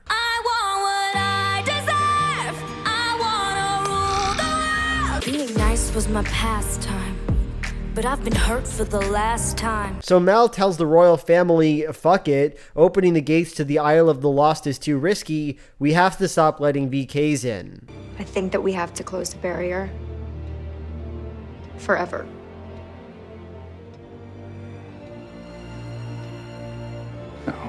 Son. So already, that's just horrible, like comically evil. If after all, Mal is so obsessed with the risk that opening the gates brings, she could just, bring in more than 4 at a time. Every time we open the barrier, we're exposed to danger.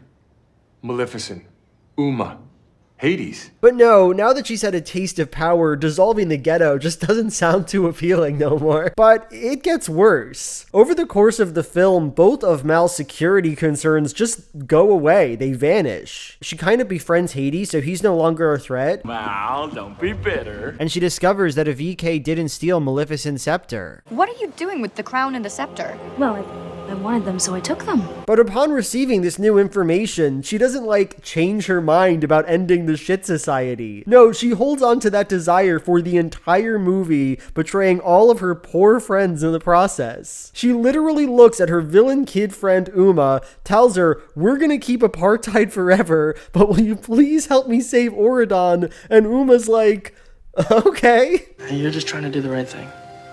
Yeah. And even after Uma helps her save the day, even after the entire movie takes place, Mal's still like, bye, have fun in the camps. She is the most evil, horrible character across all Disney Channel original films, and I kind of love her for that. To be clear now, Mal does go back on her choice in the end. I can't. She doesn't actually give a reason for that, it just seems kind of nice, I guess. In fact, Mal goes pretty far, doesn't just allow the villain kids into Auradon, but breaks the boundary entirely, letting all the actual villains back in too. Now, I would actually like this ending if they'd put some thought into it. Maybe characters could have talked about the magnitude of this choice, discussed how letting Jafar and the evil queen and all the other Disney villains back into society might cause problems.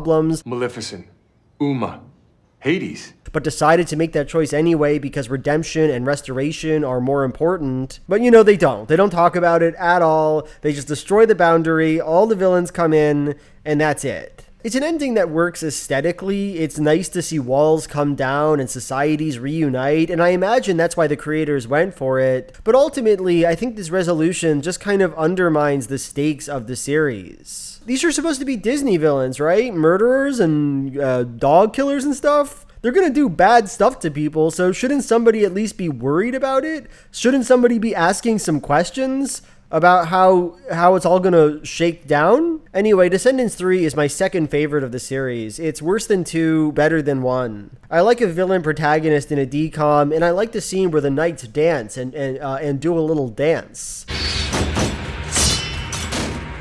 5 out of 10. Tiger Cruise is Disney Channel's one and only cinematic response to the destruction of the Twin Towers on September 11th, 2001, and for that reason, I guess, it must hold a special place in history. The film is about a teenager, Maddie, played by Hayden Panettiere, whose father, Gary, is a commander in the Navy. A Tiger Cruise is a naval voyage that allows civilians on board, and Maddie goes on one of those. Can you mind telling me why? After all these years, you just suddenly decide you want to go on the Tiger Cruise.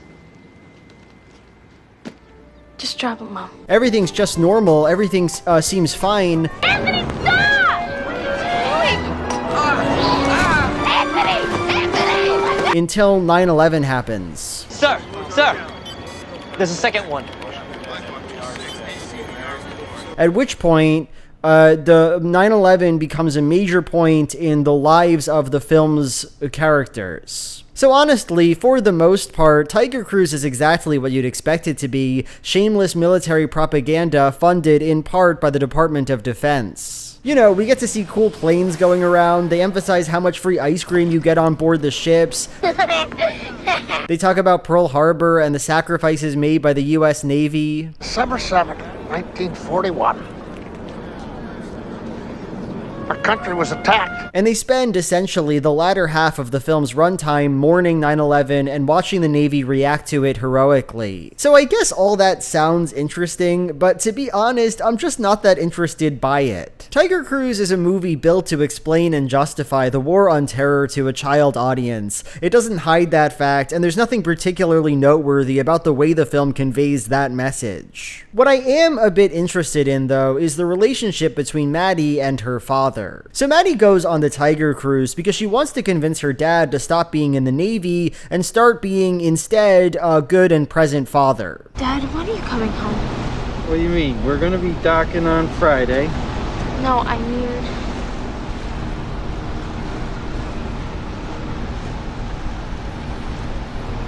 When are you coming home for good? Is that why you came on board to ask me that? It's dangerous. And for you to disobey me. That's a pretty reasonable request from a teenager, and Gary does consider going through with it. I'd be willing to give myself a new direction. Until 9/11 happens. At that point, he tells her point blank, I'm not gonna go home with you.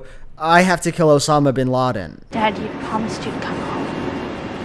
Nobody expected what happened today. And this is my crew, and they're counting on me. What if something else happened? Maddie, this is what I do. So while I don't love that story beat, there is something kind of mature about it, right? There are responsibilities that this person takes more seriously than being an attentive father. And in this moment, he's straightforward with her about that fact. It doesn't matter if you're sad. It doesn't matter if you need me. I have to do this for the United States. And if that was the end of this plot, I guess I'd have begrudging respect for it. But no, in one of the final scenes, Maddie says this. I think you should keep doing what you're doing.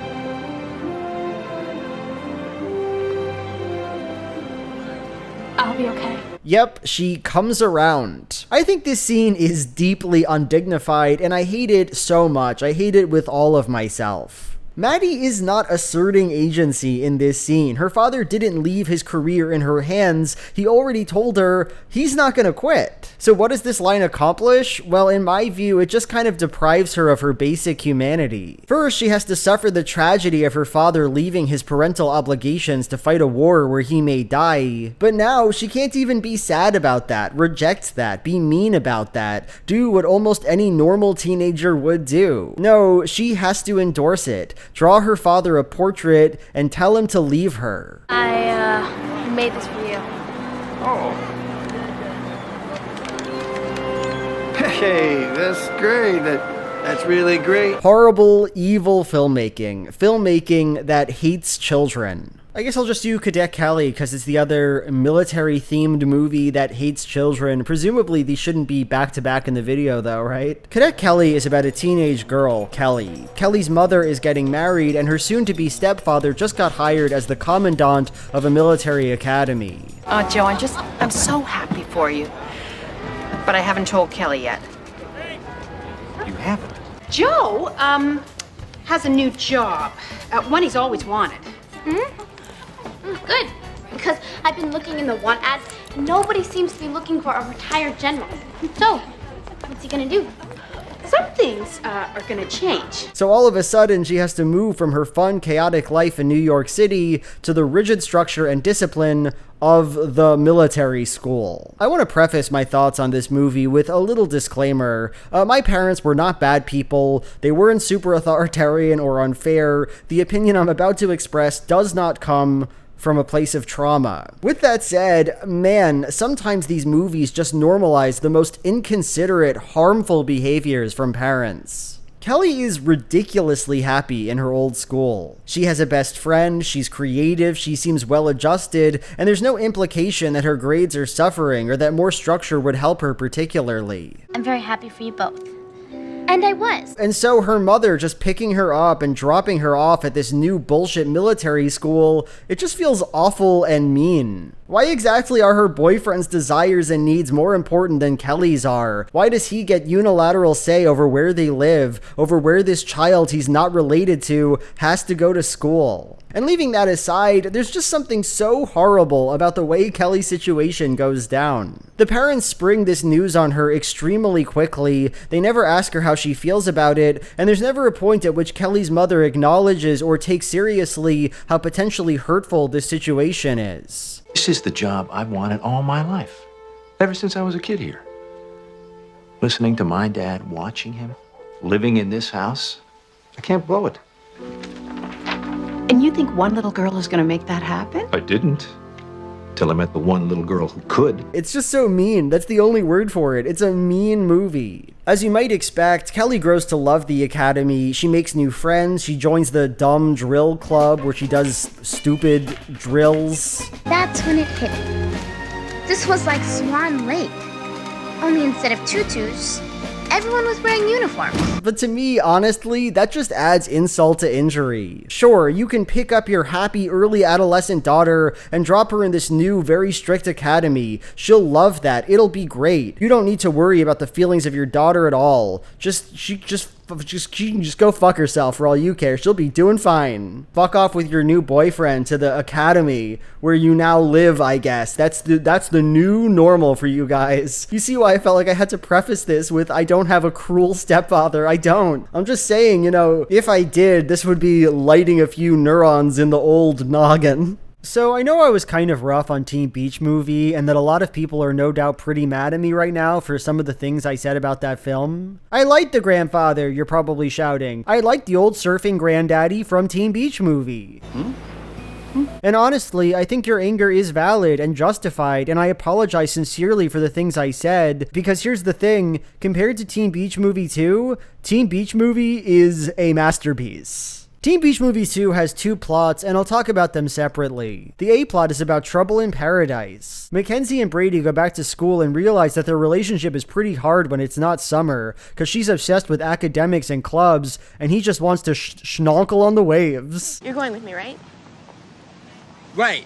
Yeah, So I hate this plot. I think it's downright stinky. For one, I do not care about this relationship. They could murder-suicide each other for all I care. It means nothing to me. But also, maybe more importantly, this conflict completely undermines the first movie. In that film, Mackenzie chose not to go to a fancy school because she wanted to surf and take it easy and be with her boyfriend of 3 months. But that choice just doesn't make any sense now. She clearly prioritizes her academic life over anything related to Brady, and she never even surfs not one time over the course of the whole movie.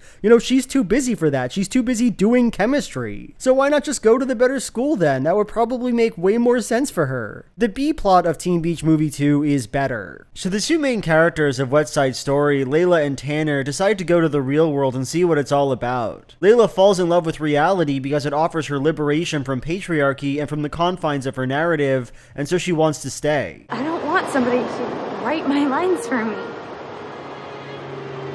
I want to stay here. The only problem is that without her, the movie falls apart. The characters from the original story start dying off. So I think that's fun and really creative. It's a lot like the Barbie movie, right? I mean, there's even a himbo boy character who follows the girl out of the story. Oh, how'd I get in there? Hi, small me, looking good. And I love that. I genuinely feel like Greta Gerwig may have seen Teen Beach Movie 2 and been inspired by it, and if that is the case, good for her. Even so, this plot doesn't quite work for me. I think it's broken on a structural level. So long before Mac is aware that the characters of West Side Story are dying, she really wants Layla to go back to her movie.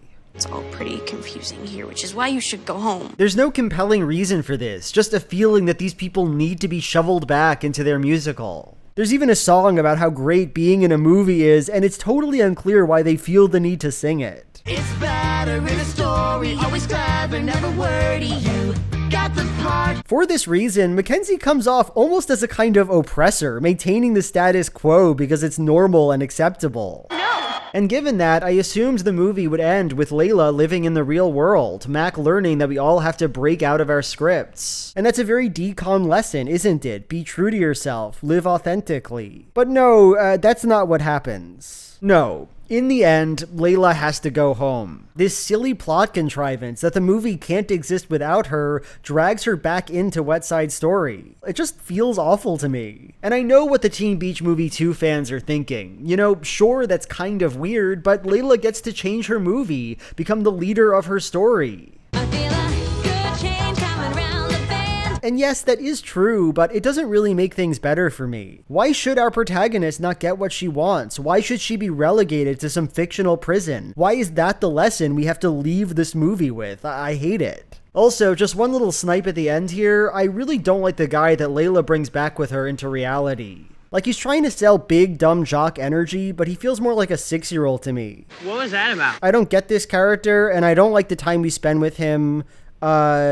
3 out of 10. What's happening? So, Teen Beach Movie 2 was the 30th Disney Channel film I watched and wrote about. It took months and months for me to get there. There are around 116 DCOMs in total, and I realized that at this point that if I ever wanted this video to be released, I would have to make some fundamental changes to the way I live my life. I write and do research for other projects every day, and I needed to find a reliable place in my schedule to get through these dang movies. It was for this reason that at 6 a.m. today, I woke up, my girlfriend woke up, and we sat in the living room and watched Cowbells together, and I don't got shit to say about it. 2 spoiled girls screw everything up, and so their daddy makes them work in his cream factory. There, the business goes into decline for reasons I don't care to describe. Daddy ran out of money?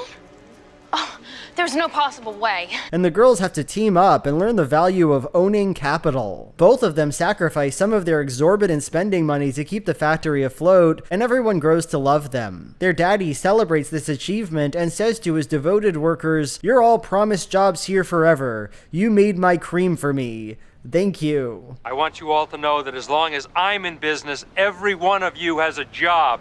You're the best! Mixed in with this plot are 2 steaming romances that have almost nothing to do with the movie. One of the girl dates a rude pig boy who thinks she's stuck up. You don't understand, Dad. Taylor Callum is a spoiled, stuck-up, condescending. Wow, condescending. Big word for a farm boy. I don't know why the girls in these movies are so eager to appease men who obviously hate them, but I guess it's none of my business. People like me? Yeah. Rich, pampered chicks that glide through life without a clue. The other girl dates a charming French legend. Wow, so this is my first American, how you call it? How you call it? Isn't that darling? C'est un homme très sexy et bon. I'm so fucking good at writing YouTube videos, dude. Like, I slay with each and every one of these, and you should all be way more thankful for me. I don't like this movie at all. Let's move on. Go Figure is one of the more unsatisfying Disney Channel movies I've seen. It just feels wrong or poorly built on a deep level. What about leaving the plushies at home? Mom, I can't go to school without my old friends. And a lot of that is down very simply to the structure of the film. Caitlin is an extremely talented 14-year-old figure skater. Hi, my name is Caitlin Kingsford, but my friends call me Dork. She's so good, in fact, that she gets a scholarship to a high school with an extremely prestigious skating program. There's one condition though. Oh shit, Caitlin has to play hockey. A scholarship? Oh, I can't believe it. Welcome to Buxton Academy. You start hockey training in a week. Hockey? I was expecting Go Figure to be a movie about figure skating that incorporated hockey. Instead, the film completely ignores figure skating. The protagonist spends almost no time doing it, and by the end, she basically seems to prefer ice hockey. And honestly, I do think this simple choice just makes the film feel broken. Throughout the movie, characters repeatedly emphasize that figure skating is not taken seriously. Caitlin's brother mocks her and calls her a twirl girl. You're the most spoiled, self-absorbed, prima donna twirl girl I've ever met. Her fellow hockey players belittle the sport. She makes me want to hurl. Christy Yamaguchi? Those twirl girls? Ugh, they should not be allowed to call that skating. And the inciting incident of the film is that people look down on skating. Caitlin can't get a skating scholarship even though she's an Olympic hopeful, but she can get a hockey scholarship for the worst team in the unit. This school doesn't offer a scholarship for figure skating. No high school or college in the country does. How unfair is that, America? I think it's pretty clear what the movie's going for here, right? It's about the mistreatment of girls and their hobbies. The way things that appear feminine are seen as lesser than or whatever. For this reason, it just doesn't work when Caitlin all but drops skating, when the movie places so little focus on her talent as a figure skater. In other words, the film awkwardly plays into the very narrative it seems to want to avoid, that girly sports are stupid and unworthy of our time. The lowest moment of Go Figure, though, is the ending. Caitlin has a tough choice to make. As it turns out, a very important figure skating competition and entry point into the Olympics is on the same day as the hockey finals. It's the same day as the senior national. Oh no. In the end, Caitlin picks ice hockey, and it's just ridiculous to watch. Caitlin loves skating. She wants to do it professionally, and she has the talent necessary to win the Olympics, yet she chooses to play the podunk nonsense hockey game. As a figure skater, I was all alone. But here, I'm a part of something. I need them, and they need me. It just feels so stupid and arbitrary, like the film is afraid of the excellence of its protagonist, and so has to quell her ambitions. To be honest though, I do think this ending could have worked. It's fine to figure out that you don't enjoy something that much, that you just want to have fun and play sports with your friends. I think that could be an uplifting message for kids, especially because so many of these movies are about some over-the-top talented person who needs to be the best. While I don't think this ending works with the structure of the film, it could be fine. But, and here's the main problem, they don't even commit to it. Caitlin shows up for her hockey game, she loses, she eats shit. Caitlin takes a nasty hip check. The shot goes wide. Final buzzer sounds. But then, hell yeah, Caitlin's genius brother sabotages the skating competition with a robot, and so they delay it. Caitlin gets to skate in the end. It's a cop-out, right? And a really bad cop-out at that. What is Go Figure about? Is it about how figure skating is cool and impressive? Is it about how there's more to life than skating? Is it about how having friends is important? Well, as an audience, we can't really say, because the protagonist doesn't have to deal with any of her choices, doesn't have to live in a world where she bailed on her greatest talent. The movie wants to show us Caitlin embracing hockey over skating, but it doesn't want to deal with how painfully lame that choice truly is, and so it's doubly unsatisfying. I don't like this one very much. Camp Rock is about a talented rock girl, Mitchie, who goes to music camp for the summer.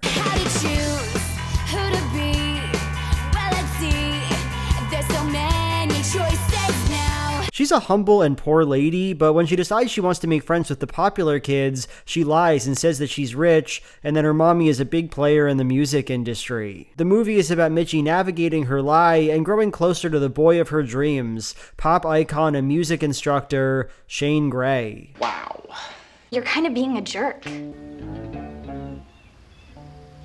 So Camp Rock kind of feels like a fever dream to me. I don't think I've ever seen a more chaotic, underbaked DCOM, and before I give you my opinions on the film, I just want to talk about a few of the things that I find weird in it. Check me out.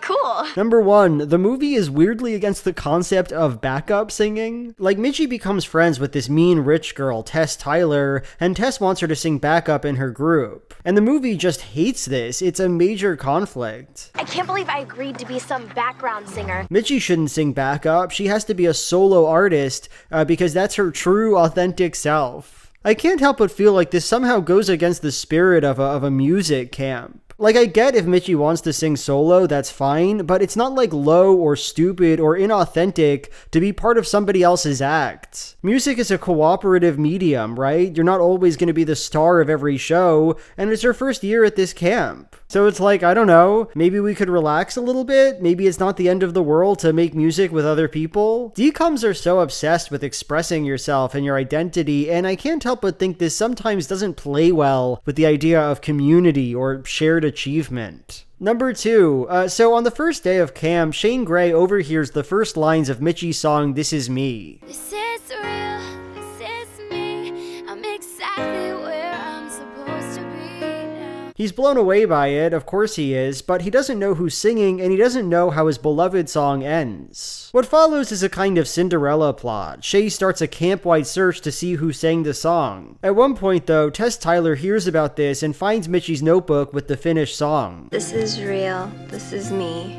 I'm exactly where I'm supposed to be. What they're setting up for here, obviously, is that Tess will lie and say she wrote This Is Me, but, and this is the weird part, it just doesn't happen. Like, yeah, she sabotages Mitchie, but she never lies about the song. She never steals the lyrics, and so I don't really know why they did it like that. Number 3. So Tess has a group of backup singers, Peggy and Ella, but they grow to hate her because she's mean and so refuse to perform with her at her final show. Peggy goes her own way and sings her own song, this lengthy ballad, and it's just such an odd sequence.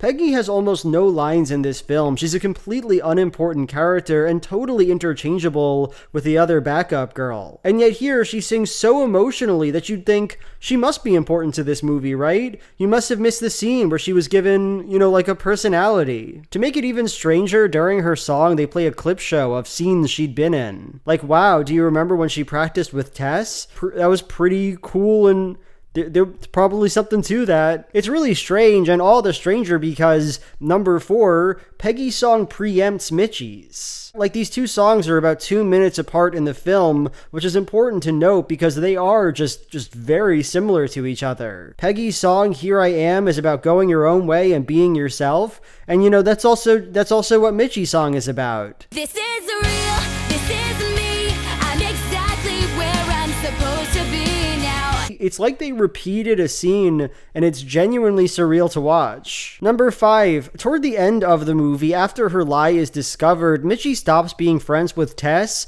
and becomes friends with the humble, cool girl Caitlin. The two say they're gonna perform a big song together at the end of camp, but that's not the way it happens. At least, that's not how it feels. Mitchie performs on the stage and she looks to be entirely alone. We see one single split-second shot of Caitlin vibing on the keys. I've seen this movie twice now and I've never noticed her at all. It's only during the edit that my editor finally said, oh, there she is. You did it! I mean, I did it. We did it.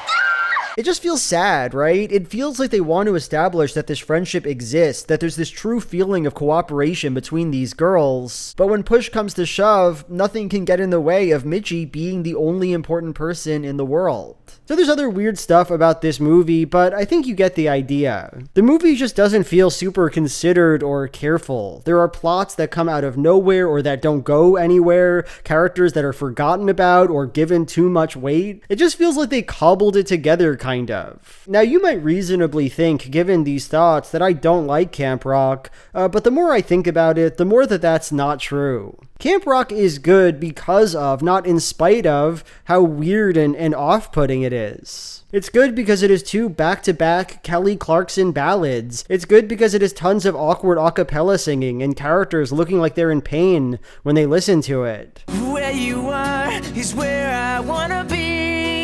It's good because when Joe Jonas joins Demi Lovato, sings You're the Voice I Hear Inside My Head, the audience doesn't need to worry about plot or character. You're the voice I hear inside my head, the reason that I'm singing. We can live in the moment knowing that this film is a hallucination that requires no comprehension. Camp Rock is a pretty good movie. It's a 7 out of 10.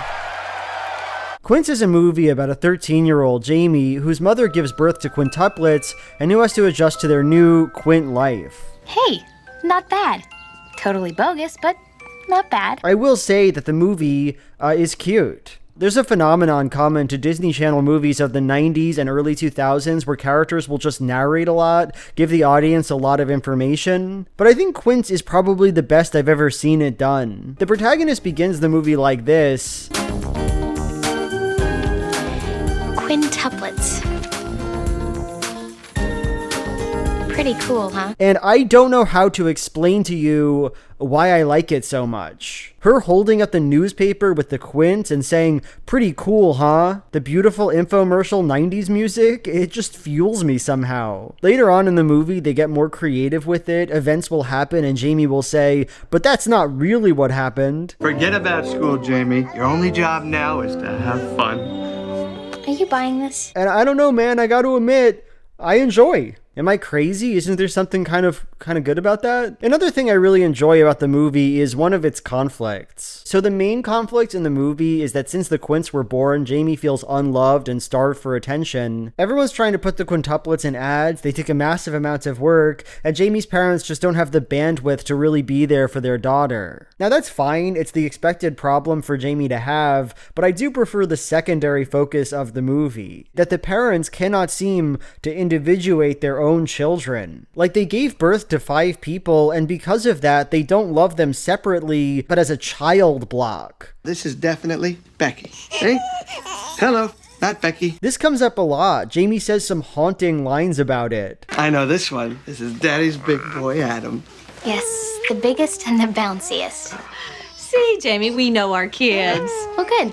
'Cause sometimes I wonder if you know that you have 5 babies, not just one set of Quints. And to me, that just feels so literary and interesting somehow. How do we come to see somebody as a person when there are 5 of them and they all do the same things? You know, cry and shit. How do we come to love somebody who we cannot give an identity? It's cool, man. It's art. I can't make you have good taste, but I can tell you Quints is a 7 out of 10. Hatching Pete has got to be one of the stupidest movies I've ever seen in my life. It's about 2 high school boys, Pete and Cletus. Cletus is his high school's mascot, but when he finds he's allergic to the mascot chicken suit, he gets Pete to be the chicken instead. Cock-a-doodle-doo! Achoo! But see, here's the problem. Pete isn't supposed to tell anybody that the change was made. I don't ever recall saying that we could let people in on our little secret here.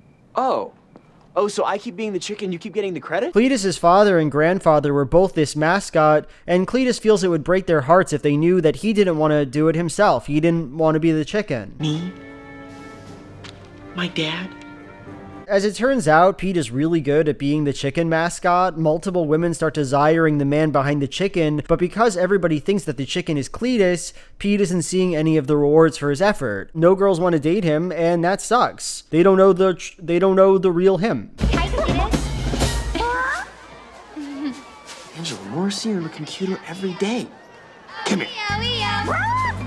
So I would say that Hatching Pete is stupid in a bad way. Like, don't get me wrong, I can get behind a goofy premise. You know, everyone is obsessed with the chicken mascot at school. It sounds like a pretty good time, but 2 main things get in the way of my enjoyment here. Number 1, Pete isn't funny as the chicken. Everyone is so impressed by his amazing chicken mascot routine, but for the life of me, I do not know why. I'm gonna show you now the funniest moment that Chicken Pete ever has in this film. Now let me ask you, do you find that exciting? Do you like that so much? I don't see the big deal here. He just kind of seems like a mascot to me. Number 2, I don't like the ladies of the film. Watching these women fall over themselves for the chance to date the chicken, it just feels kind of demeaning to the human condition. It was sweet of you to pick me to run away with. Perhaps if the movie was self-aware of how stupid it is, seems like it understood that these women developing a crush on the chicken was absurd, it would be kind of funny. But the movie plays everything extremely straight. Like, we are, as an audience, definitely meant to buy into the allure of this chicken, and I don't. I don't buy in. I don't like him. 1 out of 10. The Phantom of the Megaplex is here. Scary, spooky boy. The Phantom of the Megaplex is here. Scary, spooky boy.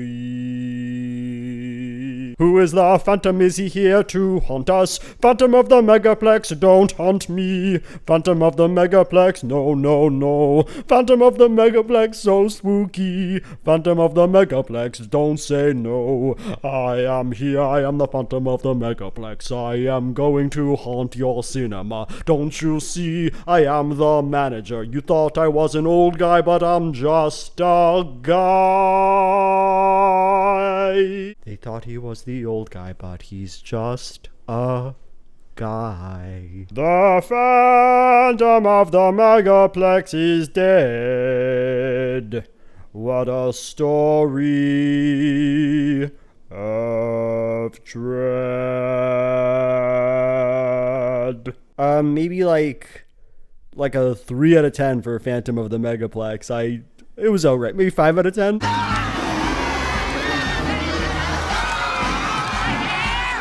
What is there to say about High School Musical that hasn't already been said? It's an unimpeachably good movie, and after having seen so many of these DCOMs, I've honestly only gotten more impressed by it. I gotta get my head in the game. Across this video, a point I've tried to not repeat too often is that many of these movies, a staggering number of them, are about being your true self, embracing your authentic identity. High School Musical, of course, is no exception to that. Troy plays basketball, but secretly he also wants to act in his high school's musical, and he has to defy expectations and lean into his true passions in life. It sounds formulaic, it is formulaic, but the movie manages to be great because, it actually has fun with this format. For one thing, this authentic identity plot that some of these movies seem to take super seriously, it's just kind of fun in High School Musical. It's not that big of a deal. Troy wants to be in the musical, and sure, characters are scandalized by this. You ever think LeBron James or Shaquille O'Neal auditioned for their school musical? Maybe. Troy. But if you pay attention to the plot, it's not really motivated by any of this high school clique stuff. Sharpay wants to foil Troy's musical dreams not out of some devotion to the confining roles of high school, but because she wants to star in the musical and fucking deserves it, and so she has to take Troy out. Is this some kind of joke? They didn't even audition! Chad, Troy's basketball friend. Sure, he's bothered by Troy's musical nature, but really, he just wants his basketball captain back. He wants to fucking game. Our team is coming apart because of your singing thing. The only person who really cares all that much about confining Troy is his father, and that's why that's the worst part of the movie. What you do affects not only this team, but the entire school. And without you completely focused. I don't care about this man. I don't like basketball dad. Here's the thing. One of my favorite songs from High School Musical is Stick to the Status Quo.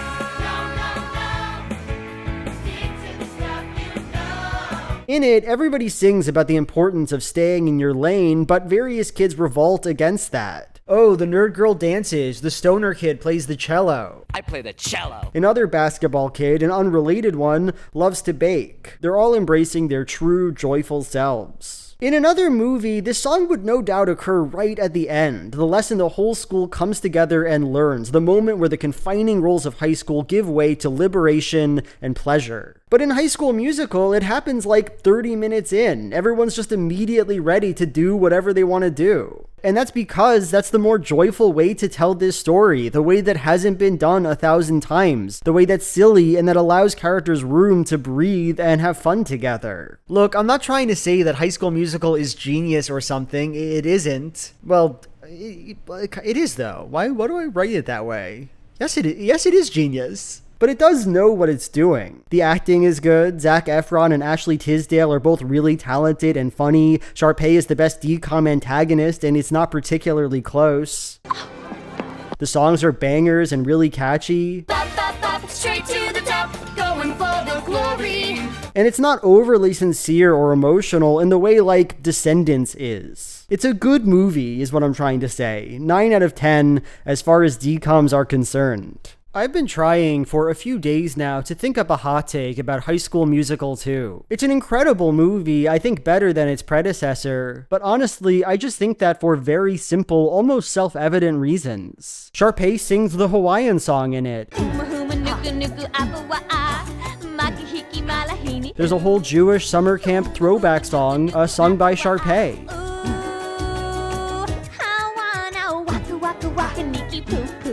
Now, if that was all the movie had, it would already be great, but perhaps not exceptional. But there's also, and I can't emphasize this enough, the gay baseball song. I don't dance, I know you can. I'll show you that it's one and the same. Baseball, dancing, the same game. I'll show you that it's one and the same. Baseball, dancing, same game. High School Musical 2 is a 10 out of 10. Now, I know what you're thinking. Okay, Big Joel, I've waited long enough. What's your take on High School Musical 3? Well, here's the thing. That movie's actually not a DCOM. It had a theatrical release. It doesn't count for the purposes of this video, so I'm not going to talk about it. I don't like the song where Troy and Chad turn into children in that movie, is the only thing I'll say.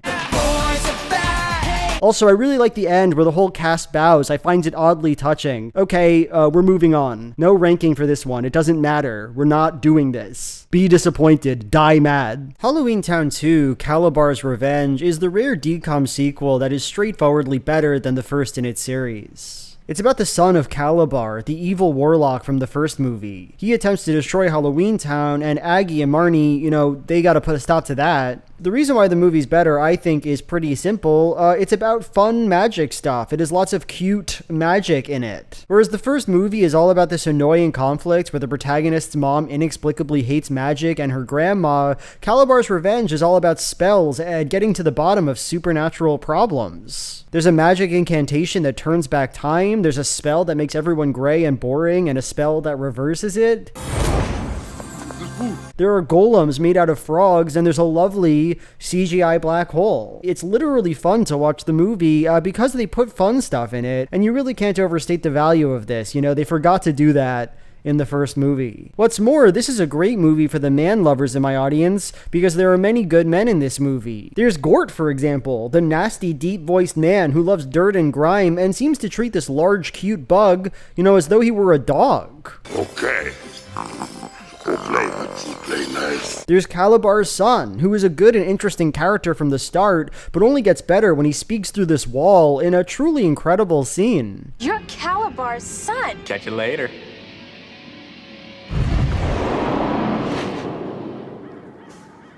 And then there's the aforementioned sexy frog golem. He's made out of frogs and he loves Marnie's moms. Hope I didn't scare you. Well, it is Halloween. Good stuff all around. Literally 7 out of 10. I enjoyed it. Oh wait, I'm sorry. I almost forgot about the song that rolls during the ending credits of the movie. Could we throw up an example of what it might look like if I danced to that song? Maybe? That could be interesting. It's really quite good, and I'd love to see an example of me dancing to it.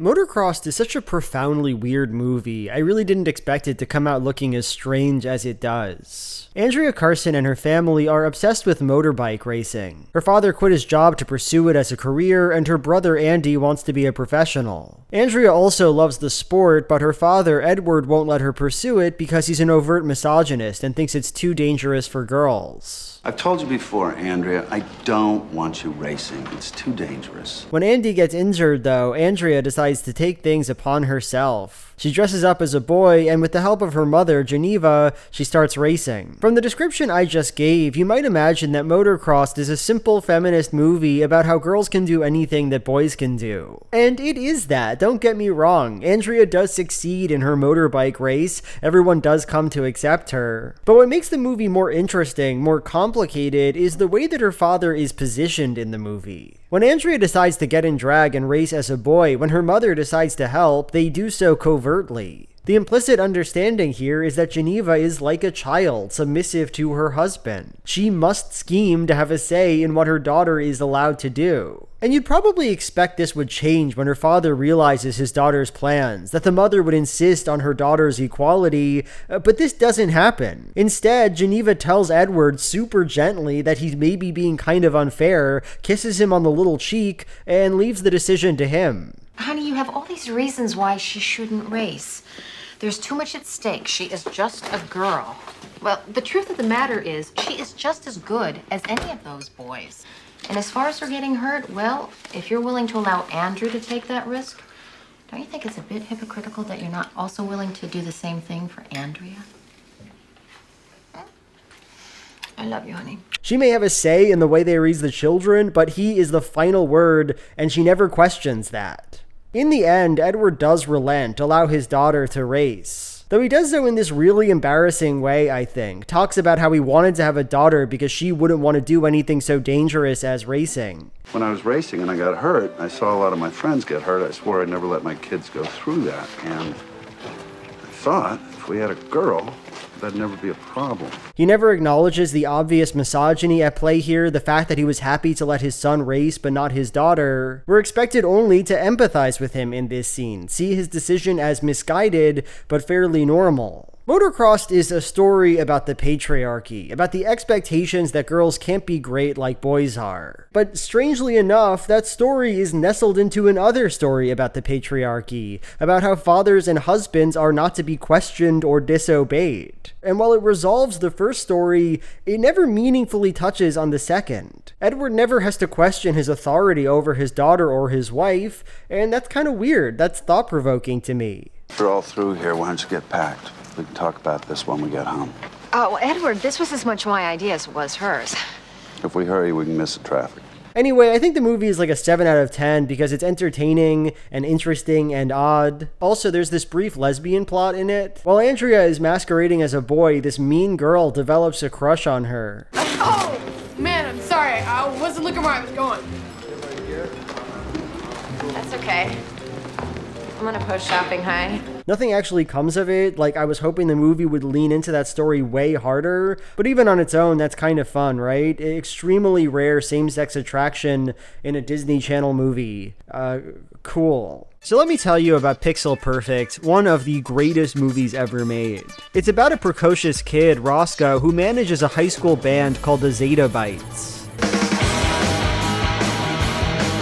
The Zetabytes are good, but they're being held back by their frontwoman, Samantha, because she's not charismatic enough. You mean dance? You dance, strut, show some personality, some presence. For this reason, Roscoe uses his father's technology to build a hologram woman, Loretta, who can be everything that Samantha isn't, and who Roscoe starts to fall in love with. You may find me just a little strange. A big part of the reason I love Pixel Perfect is that it's just so profoundly messy. In fact, it tells two diametrically opposed stories with diametrically opposed themes, and because of this, I just find it super thought-provoking and odd. Let me break it down. The first story that Pixel Perfect wants to tell is about how it's bad to fall in love with robots. Throughout the film, Loretta is suggested as this perfect woman substitute. Samantha has a crush on Roscoe, but she's human and demanding and unappealing, and Loretta is so much easier to consume. And I use that word consume intentionally. It's really the whole point. Look at this scene of Loretta dancing and singing with the band. It's funny, her dance is iconic, but I also feel like it's ripped straight out of a horror film. Roscoe and this British predator look at Loretta with this intense yearning, this desire to possess her. It's just a bit unsettling. In another scene, one of my favorites in the film, Samantha asks Roscoe, I just want to know what part of me you used to make her.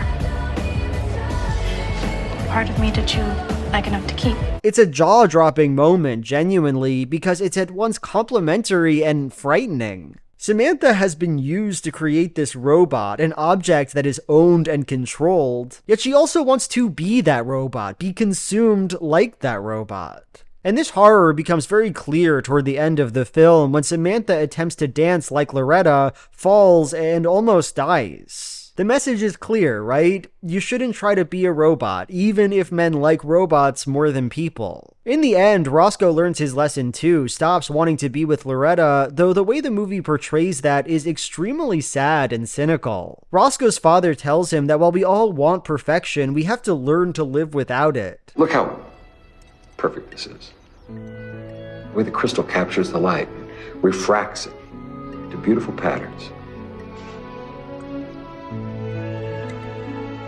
Silicon's amazing, isn't it? You can mold it into glass or computer chips. But you know what? It's not alive. And directly after this, Roscoe tries to touch Loretta, tries to be with her physically, but she's a hologram. It doesn't work. There. You feel that? Oh.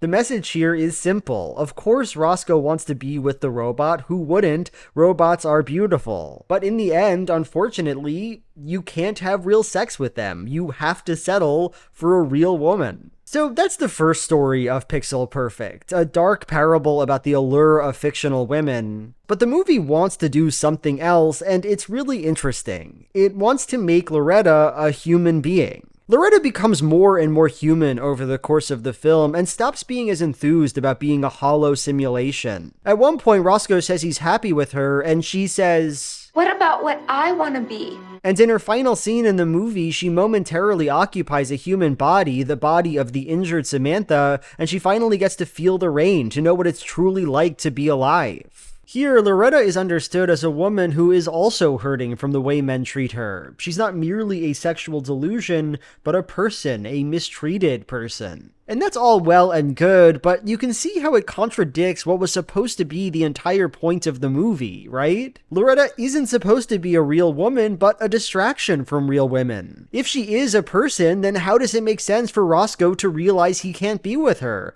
Why can't he be with her? She's a human being. Perfect. Oh, I hate that word.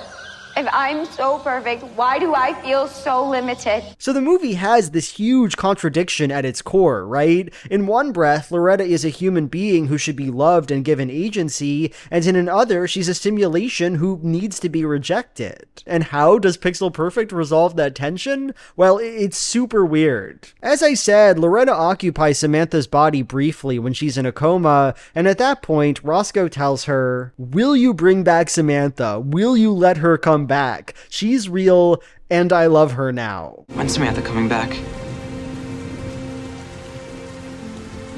Why would you want Samantha anyway? She's not like me. She's not perfect. She doesn't have to be. Are you saying you love her because of her imperfections? Yes. Because of everything she is. And because of everything she's not.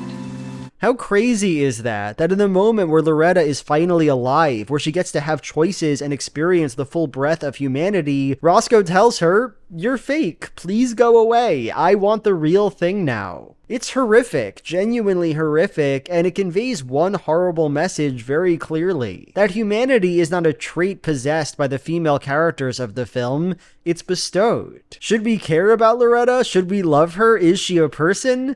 Well, that all depends on the capricious desires of a 14-year-old boy. And I don't know, I just find that super disturbing and profound and interesting. 10 out of 10 movie, Pixel Perfect. I love it so much. We have the ability to create Lorettas of every ethnicity. Asian. Black Mirror wishes it could achieve social commentary and horror like Pixel Perfect. I love Sharpay's Fabulous Adventure. It's clearly a top-tier Disney Channel original film, and I stay up at night worrying that it's been misunderstood and wrongly dismissed. There's a moment when you realize that something's changed. Sharpay's Fabulous Adventure is, of course, a spin-off from the High School Musical series. It's about Sharpay, now graduated from high school, trying to make it as a musical actress in the big city. And there's two main things that rule about it. The first is, the movie's villain is so funny. So Sharpay moves to New York City to get an audition that was offered to her, only to discover that the audition was actually being offered to her dog. He? Yes. Him? Him. He? Yes. Wait, what? It's your dog that we want to audition. So she auditions the dog and starts to work as the assistant of the musical star, Amber Lee, but, and this is the good part, Amber doesn't want to share the stage with a doggy. She wants all the attention on her. See, this is exactly why I didn't want to do a show with dogs. I'm the star, not them. That is obviously iconic, right? Like, she accepted a role for a musical about a woman and a dog. She presumably took this job knowing full well that there would be a dog in it, and then she makes her mission to sabotage it, to take the dog out? How are we supposed to get rid of one of our main characters a day before our dress rehearsal in front of an audience? The audience is coming to see me. You change that dog's part to a bark and play dead, or I don't go on. What does she think the musical is gonna be in the dog's absence? What does she think the musical is gonna be about now, without the dog? But what I like even more about this film is that it is, at its core, Sharpay propaganda. So Sharpay has this boyfriend, right? And he is just so into her and her massive ego. And when she starts working as an assistant to Amber, he's like deeply upset because she was never supposed to work for anyone. She was supposed to be a Broadway star. Where's the Sharpay that was determined not to go back home because she didn't want to work for anyone? Why don't you tell me? Working for someone? What happened? to that hot pink whirlwind of confidence and ambition I saw through my lens that first day you got here. And then, that's just the moral of the movie. I mean, did I really think I was just gonna come to Broadway and be a star? Yes. Sharpay realizes in the end that she should have never compromised her integrity by working because she's gonna have a life in the spotlight. How great is that as a message for a film? Don't humble yourself, don't work for people, you're gonna be a Broadway star immediately because you're better than everyone else in the world and your hot boyfriend agrees with you. It's as though Sharpay herself wrote the movie, and I genuinely love it. So Halloweentown High is a kind of proto-zombies. Marnie decides that kids from Halloweentown should be able to integrate with the human child population, but everyone's worried because, you know, what if humans are too bigoted and don't accept the supernatural boys? This is why we need this program, to show you that the world is different now. I mean, people have changed. People are more tolerant now. I find that highly unlikely. So can I admit something to you that I wouldn't normally want to confess? I would be pretty scared and shocked if I discovered that witches and goblins and werewolves were all real and all wanted to be part of my society. You know, I'd be asking some hard questions about who these creatures are and about what exactly they want. At the end of the day, I'd want to know if these guys are real, you know, what else is real? Are these creatures in collaboration with Satan? Were Christians right to want a zero witch community? In today's PC society, I'm not even sure if the ghoul skeptic is allowed to speak his mind, and I'm really not trying to get under anybody's skin here, but I would like to watch a movie that has at least some empathy for my position, that attempts to put my mind at rest. I'm sending my kids to this school, right? I'm a taxpayer, and they're asking me to send my kids to ghoul school. And don't get me wrong, I'm willing to give the witches a chance to speak, but when I raise my hand at the PTA meeting, when I ask, so is my child safe from the witches? Will my voice be heard? Because I'd like it to be. Anyway, the movie's okay, though it doesn't have nearly the sense of adventure or fun as the second film does. There's no fun spells, there's no magic puzzle to be solved, it's just another parable that uses ghouls, goblins, and villains in lieu of black people or immigrants or the gay community. You're a big pink furry troll! So what? And I have to admit, the metaphor gets a bit tiresome for me. You know, you could make a movie that's actually about bigotry. They made one such movie, The Color of Friendship, and it's the best one they ever cooked up. Sometimes parables are fun, but sometimes I think they speak to an unwillingness to actually make your movie be about something that feels real and difficult. At some point, I'm looking at your backlog of films and asking, why do you care so much about the rights of dark magical entities, but care not at all about the rights of gay people? So you think that anyone who has anything to do with Halloween is a freak, huh? I bet you think all monsters want to do is hide under people's beds. How many more demons need to be integrated into society before the gay child of High School Musical can kiss his boyfriend in peace? That's all I'm saying, and I'm sorry if that rankles any feathers. Leaving all that aside though, there is one scene in Halloweentown High that I can't stop thinking about, and I'll just play it. Don't you just love marshmallow spiders? That's really how witches prefer to have their hot chocolate? They need a marshmallow spider to, I guess, voluntarily sacrifice his own life? And then they just eat the spider? That's crazy. This movie's a 4 out of 10. That's insane. Gotta Kick It Up is about a teacher, Miss Bartlett, who just started working at a primarily Latino middle school. When the girls realize that Bartlett went to Juilliard for dance, they pester her into coaching their dance team, and that's it. That's what the movie's about. No team member is allowed to have a failing grade. A D will put you on probation. That leaves us out. Come on, Joanna, let's get out of here. As you might imagine, the whole thing is pretty chill and down to earth, and I appreciate that about it. There's not even one big overarching conflict in the film. Like, one of the girls has a boyfriend who doesn't support her dreams, and Bartlett doesn't train the girls as intensely as she ought to because she feels bad about her own storied history with dance. Nobody feels like you believe in us. Want to hear a little secret? 2 weeks. But Esme told me that you graduated. She read my resume, which says I attended Juilliard. But neither of these problems feel particularly big or overstated. It's probably the Disney Channel's most slice-of-life movie. One thing that sticks out to me about the film is its audition montage. So when you look at the average audition montage in a movie, it tends to have a lot of big jokes and comically bad entries. My life is a bad school lunch. It ain't no Sunday brunch. Think Pixel Perfect or High School Musical. This feeling like no other. But in the case of Gotta Kick It Up, the kids auditioning are just so cute and normal.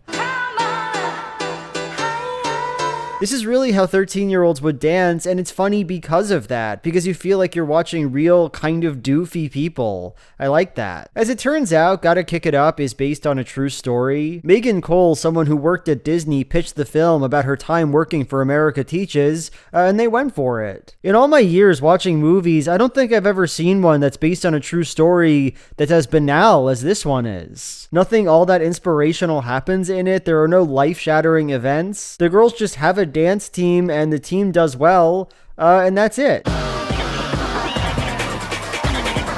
And I don't know, there's something I love about that. I think it's kind of a shame that we don't see this kind of DCOM made anymore in a post-High School Musical, post-Descendants universe. 7 out of 10.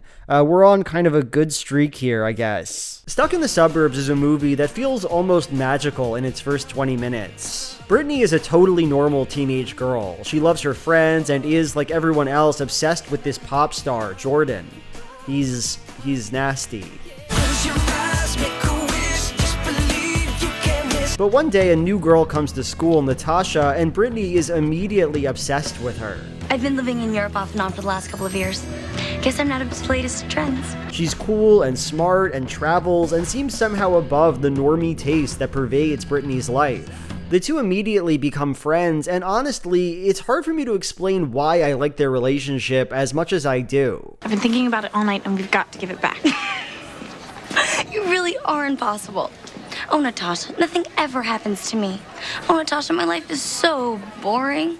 Oh, Natasha, but Do I really say oh, Natasha that often? You know, as I've already said now like a million times, DCOMs are all about authenticity, about embracing your true self. But so often, that authenticity surrounds being the best at something. Motocross racing, and musicals, and cooking, and jump rope, and being Hannah Montana. The movies are about secretly special characters. Stuck in the Suburbs is about authenticity too, but in a way that feels so much more vivid and honest to me. Because unlike these other DCOM protagonists, Brittany doesn't have some big authentic identity in the first place. She's a teenage girl and she doesn't know quite what she wants to be. Watching all of his crazed fans make complete fools out of themselves should be hilarious. Oh, Jordan, I love you. Right.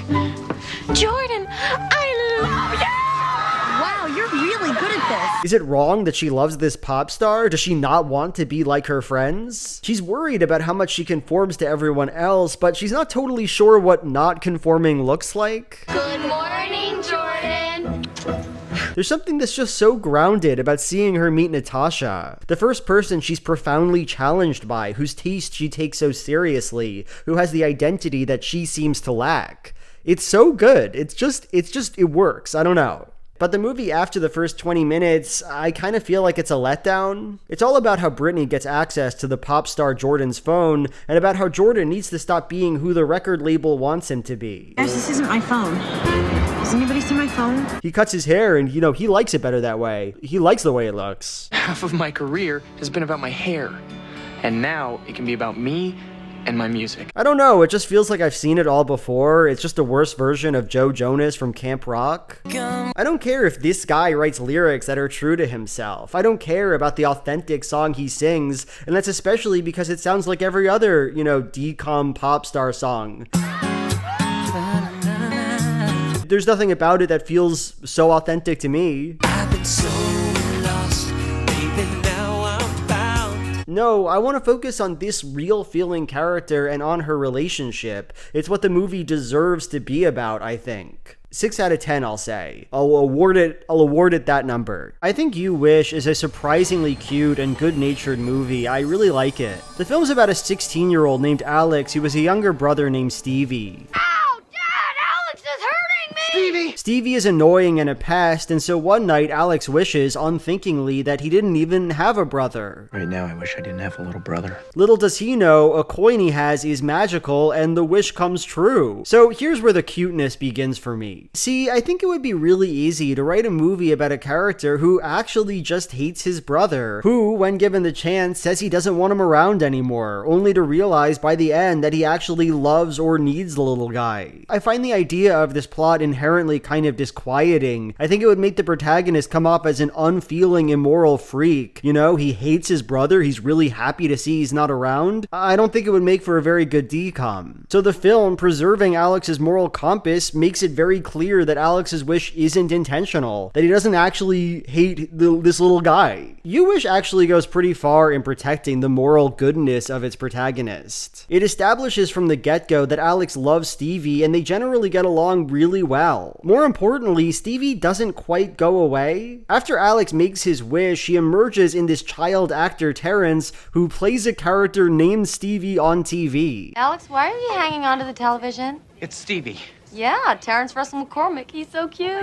No, it's not Terrence somebody, it's Stevie. This is a pretty surreal and strange choice on the movie's part, but I find it oddly touching. I really like that Alex can't be happy, can't enjoy his only child life until he knows that Stevie is doing fairly well. One time I had an agent who spontaneously combusted. He did! Kids, of course, sometimes resent their siblings, wish they weren't around, and I appreciate this film giving its audience the ability to process these emotions in a way that feels safe, that doesn't indict them morally. It's cute to me, I don't know. One other thing, in the last scene of the movie, Alex gets to make another wish, and his desire is to wish for his brother back. He has a lot of trouble forming this wish, though. I wish that Stevie...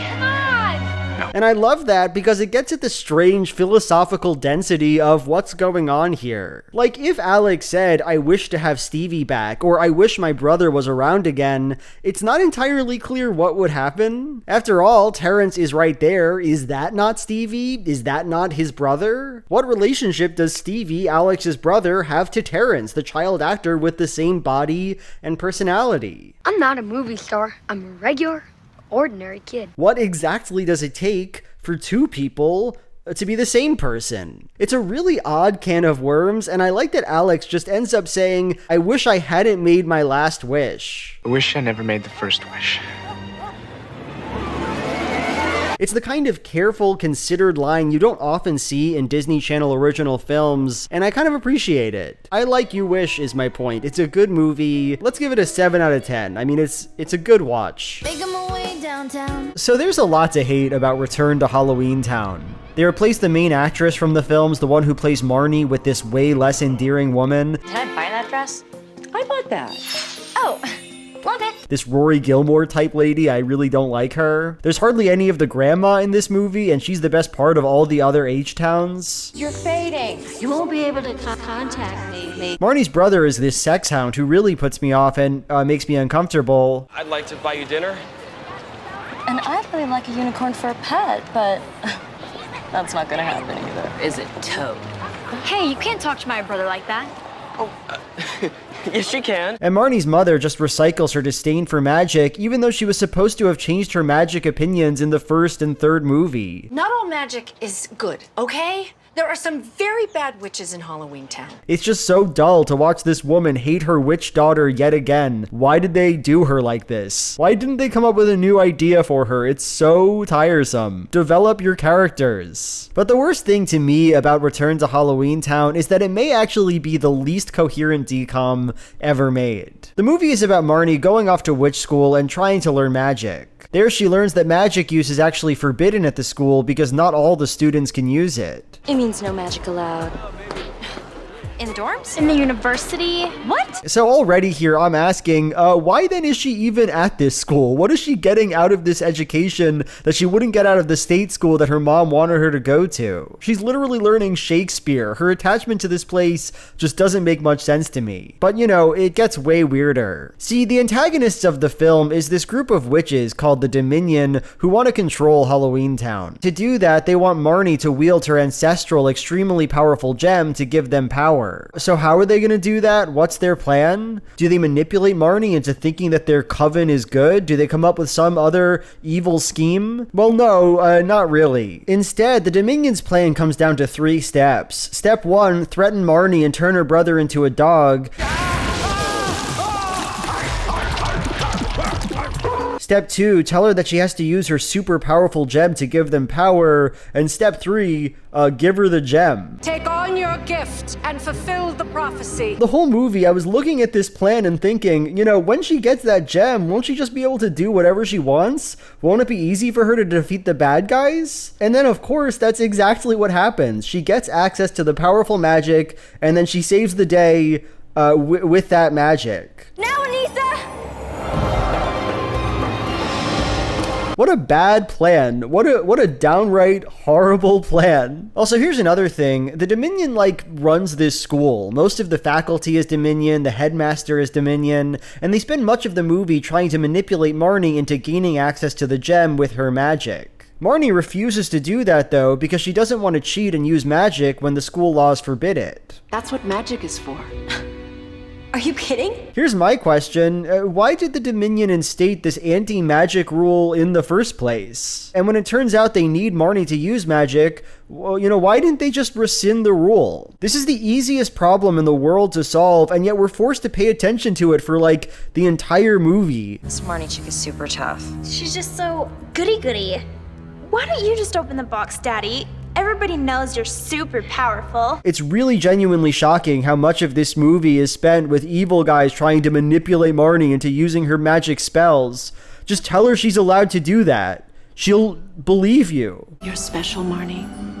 Well, sometimes when these films don't make sense, it's totally fine. DCOMs weren't put on this earth to make sense. They were put here, to be fun. But this is a case where the plot and conflict is so poorly developed that it genuinely makes me mad to watch it. And between that and all the other stuff I hate, I just think this is a shameful sequel. I'm not a huge Halloweentown fan, but the franchise deserves better than this, right? We deserve more. 1 out of 10. I gotta change that ringtone. So basically, Cheetah Girls 2 takes everything good and juicy and right about the first film and turns it on its head. Got the right moves, Cheetah Girls. Instead of being fun and exciting, they chose to make it quite bad. This time, the girls go to Spain for a music competition and it goes to shit. Nobody's happy, and it's a miserable movie. Maybe we could be as famous as Diana Ross if we actually rehearsed. The whole time, Raven-Symoné is trying to get everyone to practice for the competition, but they're all like, fuck off, Raven. Nobody cares about this. Leave us alone, girl. Both of you teach us that new stuff, because we need to get ready for the show, too. No work today. This is a party. One of the girls is designing clothes. One of them made a new friend and doesn't care about music anymore. One of them is trying to get a boyfriend. What's going on here? Where did everybody go? They go. You go. When in Spain. Okay, but you should come. You'd be a big help. No, I have to work. All right, well, then I'll see you later. Have fun. The original movie is fun because Raven-Symoné is the asshole. She's over the top and annoying and domineering, and so when her friends get mad at her, there's a feeling of justice there. And you're not the boss of everything. Well, somebody has to be the boss. This movie, though, it just feels mean. Raven desperately trying to get her ladies to sing with her, all of them saying, "Eat my ass, Raven. Get out of here." Maybe you forgot the promise that we made. I'm only doing this for you. Here we go again. Always trying to control everything. And look, the characters by the end of the movie team up with Raven again. They apologize to her, but that doesn't undo the sinking feeling in my heart, now does it? As an audience, we're supposed to look at these ladies and think, sure, they might fight, but they're best friends and they love making tunes together. We know who we are. Each one of us a superstar. But by the end of this movie, I honestly just feel like Raven could do better, make her own music, and move past this awful stage in her life. And that's sad, right? That's a sad vibe for a Cheetah Girls movie. Still, it's not all bad. I do like this outfit that Raven wears in her final song. Everyone else is dressed normal, but Raven's out there looking like a fucking icon. 2 out of 10 movie. I didn't like it. Smile. Please, you're scaring the Spanish boys away. Come on. So as I'm writing this, it's 1 o'clock in the morning. I gave myself a quota that I had to write and record 7 of these DCOM segments a week, and I realized that I made this huge mistake, and honestly, I'm freaking out. I'm anxious right now. I'm anxious about Disney movies. See, one thing I did in preparation for this video was just watching a bunch of Disney Channel movies and taking notes. And that sounds great, you know, that sounds like the thing to do, but here's the problem. Now that I'm trying to write about these movies, sometimes months after having seen them, I have no idea what they're about. Like, I'm supposed to write about the movie Girl vs. Monster right now, and I'm feeling terror in my heart because I have no idea what this movie's about, and the only thing I have to rely on is these really unhelpful notes I took. At 2 minutes into the movie, a guy in a band asks the protagonist, "Before you go, do you want to sing a little bit?" Before you leave, you want to sing a little?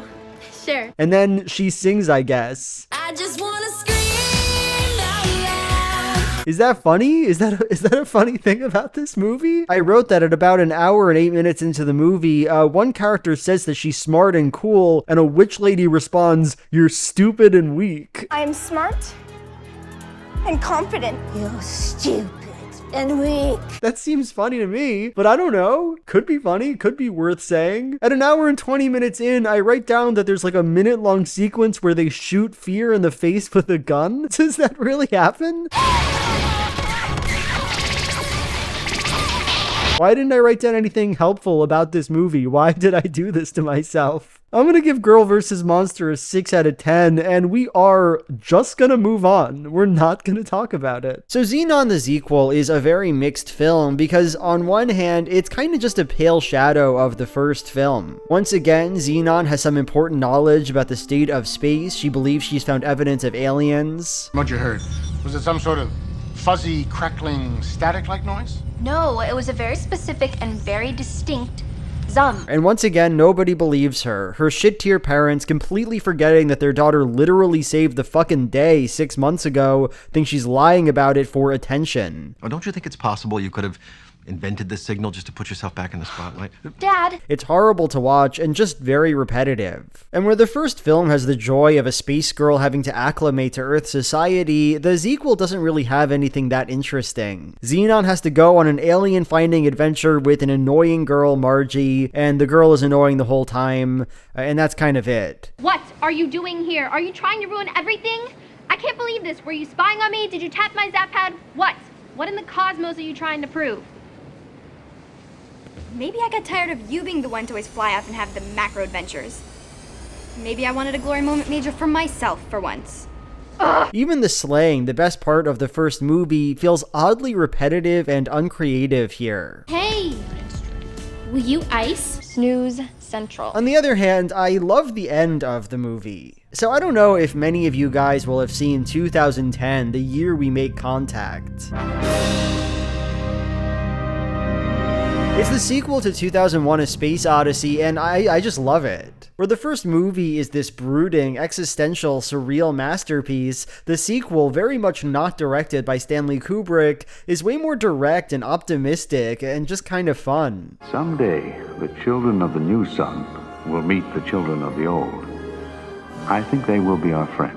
At the end of the movie, spoiler, the aliens produce a new star and they tell the humans to explore the universe in peace and harmony. The Cold War ends because of this beautiful star. The aliens end the Cold War. It's so great. And that's basically what happens at the end of Zenon the Zequel. They meet the aliens and they're these beautiful ethereal creatures, and you really have this feeling like mankind has been inspired and moved. You cannot be in a ship that beautiful and be evil. They help our protagonists and they help them see that the universe is this huge and wonderful place. It's just this grand, epic ending to a movie that feels so small and dull. It's really good. 6 out of 10, I guess. I'm glad I saw Zenon the Zequel, which is, I guess, the 6 out of 10 standard.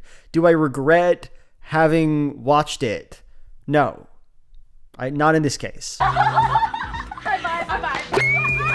So I think I probably already said this in this video. I probably said it a few times, but I was not raised on the Disney Channel. I didn't watch Disney Channel shows. And for that reason, there's really nothing more rough in my life right now than being asked to review the movies that are spin-offs of shows I haven't seen. And the thing is, I just know that's going to be the thing that gets me in this video. I know that that's what's going to make the commenters angry. I know that the Good Luck Charlie heads are going to tell me that I'm wrong about that movie. They're going to tell me, how dare you not like the Sweet Life movie? That movie was a whole vibe when I was 6 years old. I love it when the dumb Sweet Life brother is mean to the smart Sweet Life brother. That shit's awesome to me. I know this is coming and I hate it, so I'll just be honest with you. Maybe the Wizards of Waverly Place movie is good. Maybe the protagonist and her brother are compelling if you've seen the rest of the show. Maybe this greasy dad character is fun to watch. Maybe the scene toward the end when the brother and sister fight over who's gonna get to be a wizard is compelling.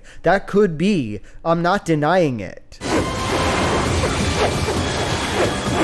But I will say, it's essentially just gibberish to me. I don't know these people, I don't like these people, I'm not familiar with their overarching plots and conflicts, and I am not qualified to review this movie. 5 out of 10, but don't put it in the paper that I said that. That's just my personal vibe, and thank you for understanding. What can I say about Cheetah Girls One World?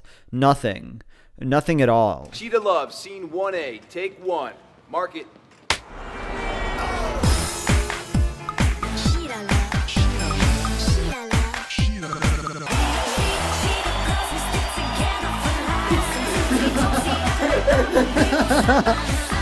Look, I don't want to get into drama. I'm not an investigative journalist. I am not a scholar. And for that reason, I don't want to talk for too long about the falling out between Raven-Symoné and the rest of the Cheetah Girls. Apparently, Raven felt the other girls treated her nastily on the set of the second film, said that the cliquish way there was during the movie made her feel excluded from the original team. And I guess it's for this reason that Raven didn't want to be in the third movie. Here's my point. Don't make the movie then. Don't even bother with it. Don't make a movie about some Indian film producer who wants to cast the Cheetah Girls because he wants to date one of them. So, anyway, I'm Vic, the director.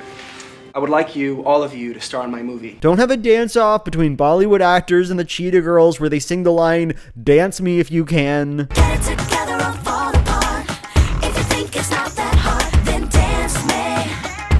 Dance me if you can. Don't show me this gorgeous painting. I don't want to see it. I don't care. I'm not engaged. I just miss Raven. She kept the group together. She was the only one who truly cared about the Cheetah Girls. Do you remember the second movie? Do you remember the first movie? What are we even doing? 1 out of 10. Get out of here. Have you noticed that every elephant looks at me? The Proud Family movie is such a banger. I really like it. Let me now talk about all the things in this film that bring me joy and laughter and frankly mirth. So the movie's villain is this peanut man Carver who wants to take over the world, and I really enjoy this absolutely deranged animation of him sliding down a pole in the first 2 minutes of the movie. Love that. Need that. Also, one of the running jokes of the film is that Carver's nose comes out of place, and it looks oddly disgusting to me. I like it a lot. Carver's big thing is that he creates peanut minions for himself, and the moment he creates this repugnant peanut Chad, and the Chad then immediately disintegrates, will be in my memory for a long time. No! So now we come to the protagonists of the film, the Proud Family. The movie's basically about a conflict between Penny, a 16-year-old who wants independence and to date a rapper and dance, and her father, Oscar, who doesn't like any of that stuff and wants to stop her. And the rapper Penny likes, 15 Cent, is just so funny looking. The way his tooth buckles over his mouth like that, that's good. That's good character design. Penny comes downstairs and her father is about to call her a whore, which I think is pretty interesting. Why is your daughter dressed like a wholesome teenager? Like, I guess if his wife Trudy hadn't come in at the last minute, that's what he would have said, that his daughter looks like a whore. Pretty intense, I think, but what do I know? So Oscar pitches a snack product to some business execs, and his brother, Bobby Proud, sings in this kind of dying animal way that I find very appealing. Let go. Meanwhile, Penny goes to an audition to be a backup dancer for 15 Cent, and the lady running the auditions just does a really good dance. You know, look at her. It's electric. So cutting forward a bit, Carver invites the Proud Family to his island because he wants to steal Oscar's snack formula from him, which is instrumental in his quest to take over the world. The exact plan doesn't matter. What does matter is that the island has lots of peanut guys on it. And at one point, Oscar picks one up, his name is Cashew, and checks to see if he has a little penis down there. You know I told you about hanging out with boys. You are a boy, ain't you? Oscar. Which I think is, that's wild to me. I have in my notes here that I hate this moment, but I can't possibly understand what I meant by that. I mean, it's objectively pretty cool, right? Okay, so Carver offers Oscar big money for his snack formula, and this might be my favorite thing in the movie. Oscar sings this truly deranged "I'm gonna get rich" song. I was about to get rich now. I was about to get paid now. I'm a get paid now. I'm a get rich. Why do I enjoy it so much? Why can't I stop listening to it? I'm gonna get rich now.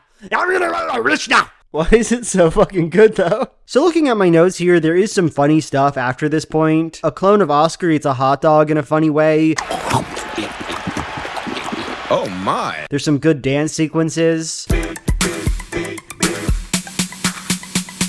The villain has a pretty cool song. Peanut time, to say the least. It's peanut time, to say the least. But at the end of the day, nothing here really rises to the level of the "I'm gonna get money" song, so I feel like we should just end on a high note. Proud Family is a 9 out of 10.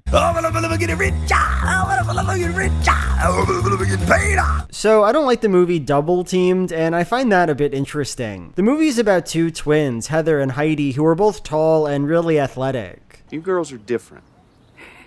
Because their father wants them to get a sports scholarship, they go to a big public school and start playing basketball. And just from that description, there's really nothing wrong with the movie. I like DCOM sports movies. Even though there's a crap ton of them, I actually think they're generally some of the better stuff that Disney makes. I like tall girl basketball twins as an idea for a movie. Like, there's an inherent joy to seeing tall people, and it's nice to imagine what it would be like if I were very tall, or if I had a very tall twin. Double Teamed is also based on a real story, and generally speaking, DCOMs that are based on real stories are just really good. Color of Friendship, Gotta Kick It Up, Miracle in Lane 2, like, it's just a really stacked deck, but in the end, it's just kind of a hard movie to lock onto. There's no interesting conflict that the film is about. Like, the basketball girl's father unilaterally forces his kids to go to this school and forces one of them to play basketball, and it seems like maybe the movie will explore how that's a shitty thing to do, but it doesn't. And by the end of the movie, everyone's thankfully acted like a tyrannical freak and didn't consult his own wife on how their children should be raised, so I guess that conflict is kind of a non-starter. Heidi, I shouldn't have made you go out for the team. You're right. But we're glad you did. It seems like the film is going to be about sibling rivalry, who's the better twin, the sport twin, or the theater kid twin. I might have stood here forever if you hadn't come along. And it is about that, but it's just so played down, and neither character is actually interesting enough for me to care about the differences between them. It seems like the movie's going to be about class and wealth, like Heather and Heidi go to this school filled with rich, mean kids, and you expect that to be like a big overarching conflict. But again, nothing really ever comes of it. The conflict just kind of goes away at some point. They make friends with the rich girl, and that's the end of it. Even the basketball games themselves aren't very good. Like, it's hard to explain, especially because I don't know basketball at all, but there's no tension on this court. There's nothing interesting about any of these games. Like, I watched this great video where this guy, John Brady, just gets mad at how strange and unrealistic one of the basketball games are. Apparently nobody was guarding her that whole time. So instead of going to the hoop and now she's inside the three-point line. How did she get there?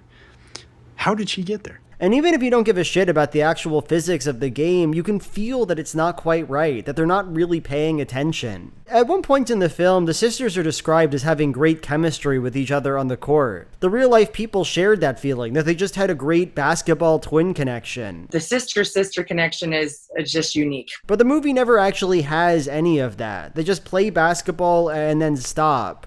It's all a bit flaccid. One thing I do like about the movie is its ending. So Heather and Heidi, the real people, were in the WNBA, and ending the film is this sequence of the girls playing against each other.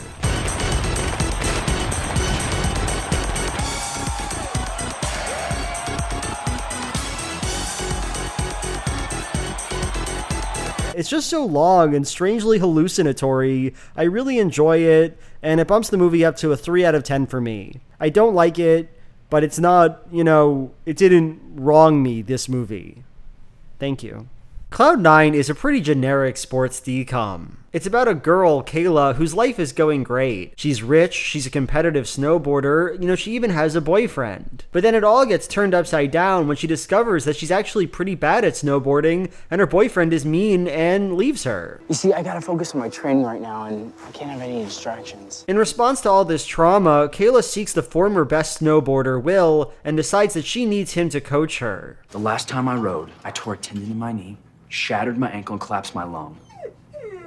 For the most part, this movie plays out as you'd expect it to. Will and Kayla date, Kayla wins the snowboarding competition, she rejects her old team and her old boyfriend. But there is one thing about this movie that makes it special, which is that Kayla is genuinely a crazy person. So her whole thing is that she really wants Will to teach her the snowboard trick called Cloud 9. The thing is, though, that this move destroyed Will's life. He was horribly injured attempting it. His lung collapsed. I don't think he's gonna make it.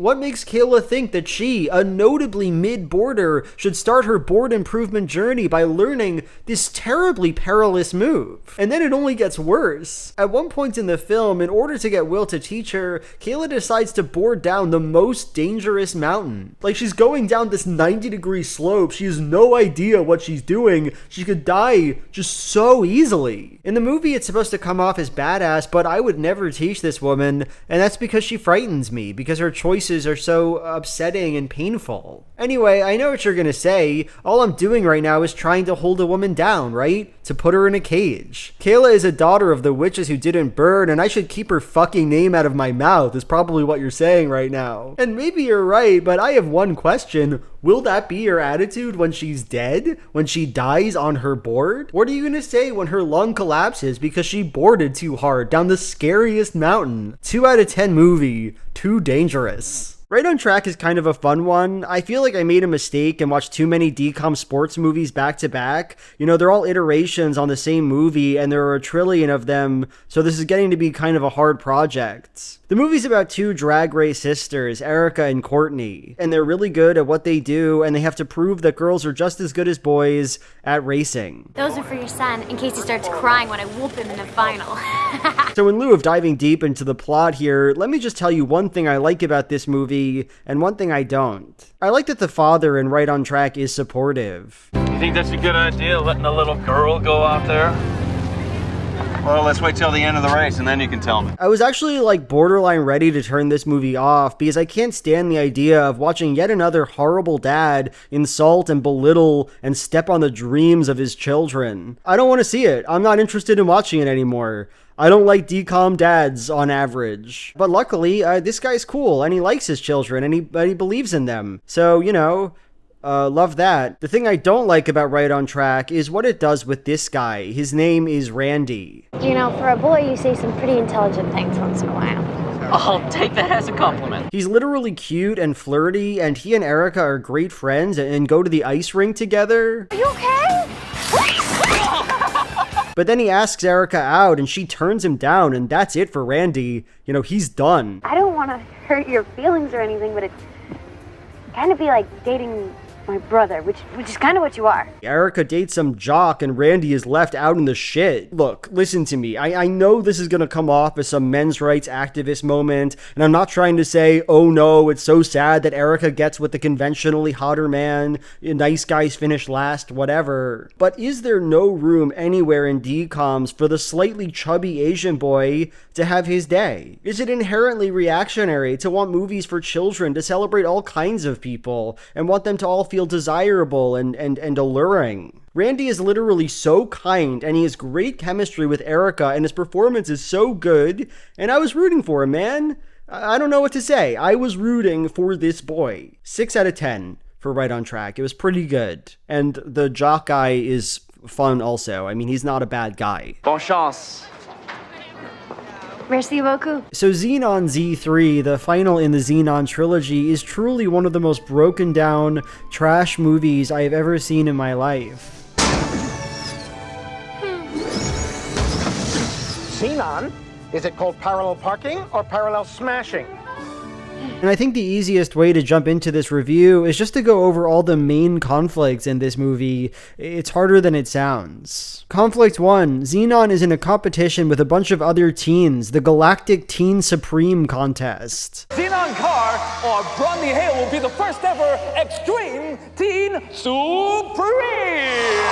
The final takes place on the moon. Over the course of the contest, Zenon starts being aided by some ethereal moon force, and this makes her friends, Margie and Cassie, mad. Is that how you've always won everything? No. Zenon always wins everything. She's always the special one, and it's just not fair. Conflict 2. Zenon's aunt and uncle just adopted a foster kid, Dasha. Say hello to your new cousin, Dasha. Dasha's worried that her new parents don't love her, and she also models herself after Zenon to a troubling extent. The truth is, they don't even want me. What are you talking about? Like, she copies everything Zenon does and follows her everywhere because she doesn't have a strong sense of identity. Conflict 3. Protozoa, a famous musician throughout the series, is now a has-been. Am I truly yesterday's news? Vega Omega, of course not. Nobody's all that interested in hearing his music anymore. Now they've all moved on to some woman. Conflict 4. A random teenage boy is opposed to the moon competition because he thinks that colonizing the moon is wrong. So already, I think we're off to a bad start here. Z3 is an 80-minute long movie, and for that length, I think it is about 2 conflicts too many. But it's worse than it sounds, because each of these conflicts are just handled so poorly and with so little thought. Like, it seems like Zenon is gonna have to contend with the fact that she's always the center of attention and always wins. That's the point of lines like this. Winning is what I do. It's what I've always done. But she doesn't do that at all. Her friends just stop being mad at her, and the problem goes away. Does this mean that we're talking again? Now and forever. It seems like Dasha is gonna have to learn to have her own identity, to stop copying Zenon, but nothing like that really happens. We just kind of forget that this is a problem she has. Protozoa, do you think that he'll have to make peace with the fact that he's just not famous like he used to be? Well, he won't. That doesn't happen. The kid who doesn't like moon colonization. You'd expect that at some point he would have a good reason to feel the way he does, but he doesn't. He just says that he doesn't like the idea of looking up at the moon and knowing that people live there, and we're supposed to accept this as like a reasonable objection. Do you really want to be out on some great romantic date and gaze up to see it all covered in tacky lunar condos and Big Bang burgers? It's not, right? Shut up, dude. Who cares? By the end of the movie, we learn that Selena, the moon goddess, doesn't like it when people live on the moon. Word around the galaxy is, you're a girl who can get things done. What kind of things? Like getting your fellow humanoids off of my surface so I can get back to living in peace. But this kid didn't know that. He's just mad at nothing for the entire movie. It's so odd. And here's the thing. The fact that this movie makes no sense and doesn't care about the conflicts it establishes, that's not even the worst part. No, the worst part is just the way it feels to watch it. The film looks horrible, even by DCOM standards. There are all these shots that look like they were taken with a webcam. Why is it like that? The audio is really bad. At one point, Protozoa is talking to a robot, and the sound of this robot actually hurts me. It does me physical harm. I've been cutting edge so long, they've nicknamed me the Knife. The CGI is bad. Like, I love horrible, campy CGI, but this movie goes way too far. Look at this. It looks like shit. Strewn throughout the movie are Raven-Symoné cameos. You did it again, didn't you? How did you know? There's no reason for this. Raven's character was recast in the second movie, and her character is still being played by someone who is not Raven-Symoné. They just threw Raven in there in these horrible green screen shots. Oh, hi, Raven. Damn, there she is. It's just a really bad movie. I can't even enjoy how bad it is. It feels like they took a VHS of the original film and copied it until it was a pale, incomprehensible shadow of itself. 1 out of 10. Vega Omega. So in the business of DCOM reviews, Horse Sense is what professionals like me call a good fucking movie. It's about a 20-year-old guy named Michael who's entitled and rich and pompous and irritating. The schedule's a little packed. So unpack it a little. He's your cousin. Mom, come on. His country boy cousin, Tommy, comes to stay a week with him and his family in Beverly Hills, and, he's a normal kid, right? He wants to have fun and go to Disney and stuff with his cousin. Can we go on Space Mountain first, then the Indiana Jones ride? But what does Michael do? None of that. He just blows Tommy off and spends a week with his girlfriend. Say hi to Tommy for me. Hi, Tommy. Hi. Because of this, and because he bashed into a woman's car and gave her the wrong information, Michael's parents decide enough is enough. They send their son to stay with their cousin and aunt down on the ranch. I'm gonna call your Aunt Jules and I'm gonna tell her that you're gonna come out to the ranch. Send her to the ranch. But things aren't going to be easy. For one, country life comes at you fast. But more importantly, Tommy's mad at Michael and he pranks him and stuff. Should've used the tractor and saved those pretty boots of yours. Tractor? Right behind you, other side of the barn. I thought you would have seen it. I mean, it is right there. Over time, though, Michael and Tommy repair their relationship, and Michael comes to love the ranch. And when he discovers that it's at risk of foreclosure, he steps in and saves the day. He's a new, humbled guy now. So I said the movie is good, and it is. And the reason it's good is because of some of the scenes they put in this bad boy. There's this one moment where Tommy and Michael fight, and Tommy says this. There's nothing about you I like or respect. And it feels so cutting and sad. Tommy's dad is dead, right? And toward the end of the movie, Michael, trying to be nice, finishes construction on the treehouse Tommy and he were trying to build, before he died. But when Tommy gets home, oh my god, this may be the most dramatic thing in any DCOM ever. No, you can't. This was my dad's and mine. My dad's and mine. Tommy. We were supposed to finish it. Look at his face. Look at his mother's reaction. It kills me. It's not just the big things, though. The energy of this movie is just so great. I love the sense of place in this film. So many modern DCOMs feel like they take place on a big soundstage, but this very much feels like we're on a ranch, like we're at the location. And the movie's filled with long shots of horses and sunsets. There's this one scene where the ant character looks at a sunset and says this. God's painting again. Oh, sunset. I believe that's the only real reference to religion in any DCOM, and honestly, she earns it. What a beautiful and serene home she has. I don't know, the whole film just kind of feels good and appropriately movie-like, if that makes sense. I care about the characters, the dialogue is good, and I like it. 9 out of 10. I watched this one early on in my DCOM process and was frankly blown away by how watchable these things could be. Life is Rough is a dog movie. It's among the illustrious dog movie genre of Disney Channel original films, and to be honest, it doesn't really rise to the occasion. While it's okay, while it's a decent enough movie, it won't wow anybody, and if you're hoping to have an experience as good as You Lucky Dog or the last third of Frenemies, you'll be sorely disappointed, and I'm ashamed to say that. Life is Rough is about a selfish popular boy, Calvin, who needs $5,000 to buy the first printed Gotham Man comic. It's my dream to get Gotham Man #1. These days, though, in today's America, it's no easy feat to make $5,000. So what Calvin does is adopt a doggy, Tycho, and try to get that dog to win a big dog competition. The award for that competition? $5,000. So there's one thing I like about this movie and one thing that I don't, and I'll start with the negative. I believe that they should have taken the dog competitions just a bit more seriously in this movie. Like Tycho and Calvin attend 2 contests, an agility one where the dogs have to go through an obstacle course, and a general dog talent one where they just have to wow the judges. In the agility competition, Tycho knocks down every single obstacle and fails completely, but because he gets to the end of the course fast, he wins. After calculating the time penalties assessed for missing every single obstacle, the final time is 2 minutes and 6 seconds. Unbelievable! Calvin Wheeler and his dog Tycho have just set a new course record. And it's like, why even have the obstacle course then? This contest is completely fucking broken. It's just not fair to the other dogs who were good at agility. In the second competition, Calvin and Tycho do a skateboarding routine, but it's really just Calvin skating around and the dog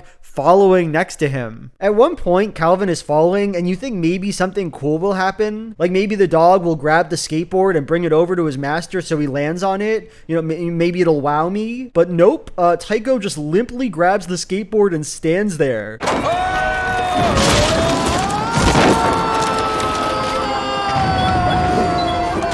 He doesn't do shit. So look, I know how this sounds. It sounds very funny and cute and like a good movie. The worst dog just wins all the dog competitions for no reason? That's a good plot, you know? That sounds right. But in the end, it doesn't quite work for me. It doesn't feel as intentional as you might imagine. The genuine vibe is that they had a dog contest movie, but then forgot about the contest part until the last minute, and so just kind of had to make something up. I don't know, maybe it's good. Maybe that's actually a good thing. I don't know. The thing that I unequivocally like about this movie, though, is the tunes. The movie has just truly incredible songs in it. I'm a Dog is a great song. I'm a dog. The ending rap is a great song. What's that smell? It's a dog, dog, dog.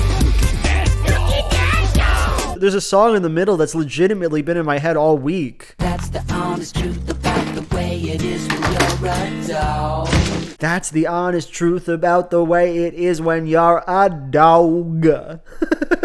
It's amazing. 6 out of 10 movie, you know? Sometimes life is rough, but sometimes you make it rougher than it needs to be. And I guess we all need to learn that lesson every once in a while. One boy does a science experiment that results with creating a clone of himself. Will that clone be better than the boy himself by doing dances and impressing his aged grandfather? Or will the boy reject the clone and hate him? This summer, you're gonna find out why it is that you always seem to think that your clone could do it better. One house, one family, one set of friends, one prospective GF, 2 boys in The Other Me. Up and Away is about a teenager, Scott, who's born into a superhero family. Everyone in the family gets their powers by 14 at the latest, and Scott still hasn't blossomed, so the movie's about him coping with his failure and with his parents' expectations. Scott might be normal?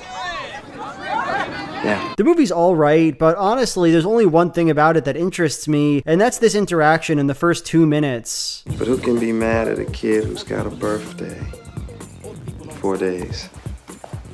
Okay, so why does the father ooze a kind of sex appeal as he's congratulating his son on his soon-to-be birthday? I wouldn't want to get mad at you 4 days before your birthday? As it turns out, this guy, Robert Townsend, directed the film. Nobody asked him to sound like that. He just chose to read the line that way. 7 out of 10 film. But who can be mad at a kid who's got a birthday? 4 days. So Jump In is just a really delightful movie. It's about a teenage boy, Izzy, played by Corbin Bleu, who wants to box, but who gets swept up in the girly sport of jump rope. There's a lot of movies like this in the Disney Channel canon, and they all are very similar to each other, right? Eddie's $1 Million Cook-Off and High School Musical and Motocrossed. Disney is just altogether very interested in boys doing girl things and vice versa, and while I think that's a nice type of movie for kids to see, I do run out of things to say about the genre. Yes, the masculine father comes to accept Izzy's jump roping ways. You look good out there. Yes, Izzy learns to drop his machismo and help the women out in his life. You keep rehearsing it and trying to make it all perfect and precise. Because that's what they're looking for.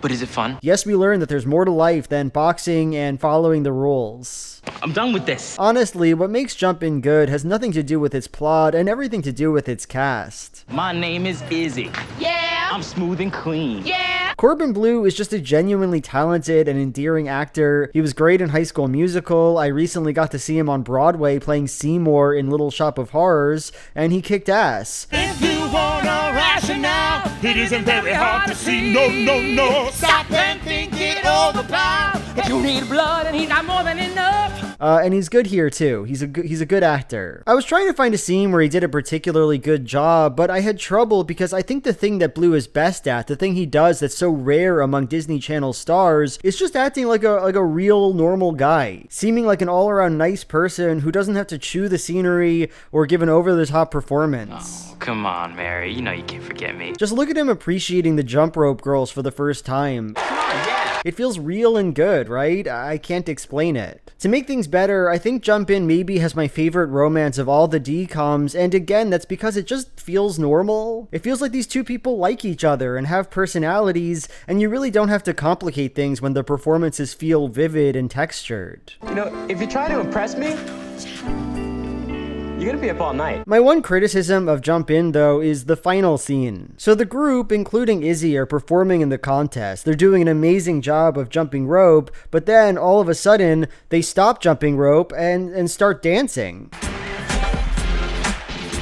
I'm sorry, isn't this a jump rope competition? Is that not what you're being judged on? It feels kind of ironic that in a movie about taking weird girl sports seriously, the movie itself doesn't take the sport seriously enough to have the characters do it. I don't know, man, I don't approve. Anyway, 8 out of 10 movie, I think. I like it. Under Wraps 2021 is, as expected, a remake of the very first DCOM, Under Wraps. I didn't say much about that movie when I reviewed it. To be honest, I just don't think it's that interesting. And for the most part, Under Wraps 2021 is a decent remake. It stays pretty true to the original, it has a few cute jokes, it's boring in the same ways the original was boring. Still, there's one big difference between these movies that I just want to zoom in on, and which I see as pretty emblematic of the differences between early and late Disney Channel films. So both movies are about a kid, Marshall, whose mom has a new boyfriend, and about the complicated feelings that brings. In the original movie, there's a fair amount of work that's done to make this boyfriend conflict feel tangible to the audience, to bake it in to the overarching plot. For one thing, there's this scene where the protagonist talks through his emotions with the mummy, allows himself to be emotional about the divorce of his parents in a way he'd previously avoided. You ever been in love? Probably so. People probably got married forever in your day. But now love doesn't seem to mean much anymore. But maybe more importantly, Bill Fagerbach, Patrick Starr, plays both the mom's new boyfriend Ted and the mummy Harold.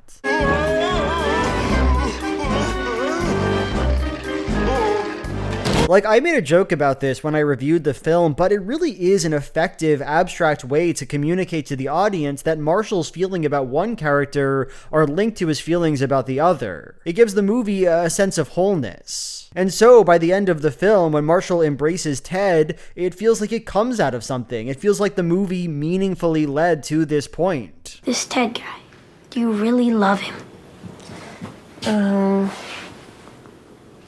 Yeah, I do.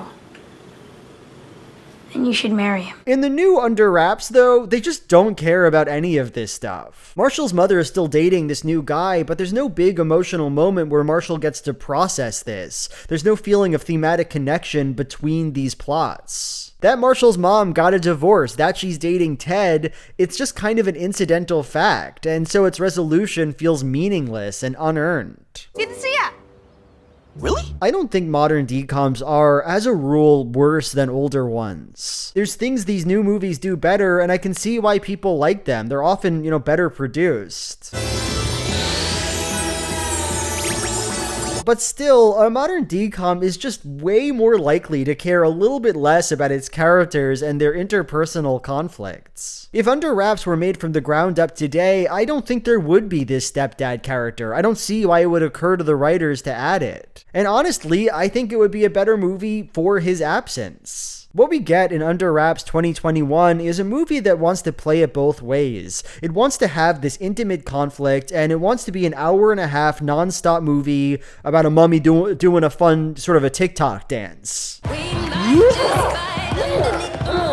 And the compromise the film finds, it doesn't quite work for me. 4 out of 10, I think it's fine, if a little bit worse than the original. How to Build a Better Boy is about a teenage girl, May, who's literally just so nerdy and such a loser that she can't even manage to date the jock of her school, Jaden. So, the tangent of 3 pi over 4 is... Well, it's in quadrant 2, so... I'll never get it. Like, it's actually so funny how pathetic she is. Me and Jaden, impossible, right? Anyway, Jaden actually likes her back, but his girlfriend, Nevaeh, the vile shrew, stands in the way of her love and humiliates May in front of her whole class. I never said that. What you said's and dids, pumpkin. It's actually pretty iconic, but it is kind of mean too. In response, that's so funny. That's a good thing I wrote.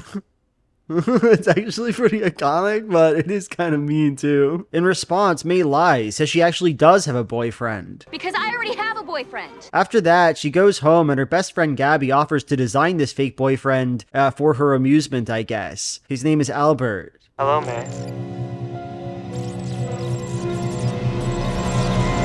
Unbeknownst to either girl, though, Albert actually gets created. He becomes a robot and he starts dating the protagonist. There you are. There she is. There you are. He shows the whole school that sometimes even dorks and losers can get hot hunks. You guys know how it is. When you meet the one, that one person you're really meant for. It's like being alive for the first time. The movie sounds better than it is, I'm afraid. Like, the obvious comparison here is to Pixel Perfect, a movie that's also about creating a fake person to love. But where that film reflects on the nature of simulacra, the shallowness of desire, How to Build a Better Boy seems much less interested in its own plot, its own ideas. The movie spends so much of its time focused on this really boring storyline. Albert the robot is kind of a project of the military, one May's father is responsible for, and so we spend a lot of time worrying about the army getting him back and following these Home Alone guys who want to steal the robot. Take the files, destroy the rest. May didn't actually know that Albert was a robot somehow. Like, she literally thought she described a man to her friend and that precise boy came to her school the next day and fell in love with her. But I love Albert. It doesn't make much sense to me, especially given the fact that he's super robotic and strange, but whatever. Once May finds out the nature of Albert, the whole thing becomes very E.T. You know, she wants to save the robot man who she loves from the boys. But I can see that Albert is wire and metals and microchips. None of it's interesting, and I just don't really understand why it's there. There's a robot in your movie. Isn't that enough? Can't we develop this relationship? Do we need to pack the film with what feels like filler? Another thing that annoys me, at the end of the movie, May fully believes that Albert likes her back, and the audience is clearly supposed to believe that too, and yet in the end, when the two are about to kiss, May rejects it. She wants the real thing. I only get one first kiss. I understand that seems pretty similar to Pixel Perfect, which ends roughly the same way, the protagonist realizing he wants a woman and not a hologram, but for whatever reason, it just feels really non-committal here. We've spent the last 30 minutes establishing the humanity of this man. The movie isn't in any way about the fact that he's artificial. It doesn't reflect on what his falsity means for our protagonist. And so by the end, I just think, why not have them end up together? Why not make them fall in love? I think the creators probably just thought that seemed creepy, didn't want to show a human-robo relationship, but they didn't give us any reason not to believe in these two lovebirds, so the conclusion just feels kinda empty to me. How to Build a Better Boy isn't that good of a movie. It has its moments, like when Albert sings this horrible song to May, I love you like a love song, baby. But the good bits are few and far between. 3 out of 10. And I keep hitting repeat, yeah. Alley Cat Strike is another sports movie. Alex loves bowling with his friends and being a dweeb, and he doesn't have a lot of school spirit. You see Todd McElmore? You know, the one with the winning smile? This is his world. The world of serious athletics. The world I'll never understand. But when his school, West Appleton, needs to prove its bowling prowess against their rivals, East Appleton, school spirit is exactly what he's gonna need. Slimy East Appleton people. They called, they spoke. And what did they say?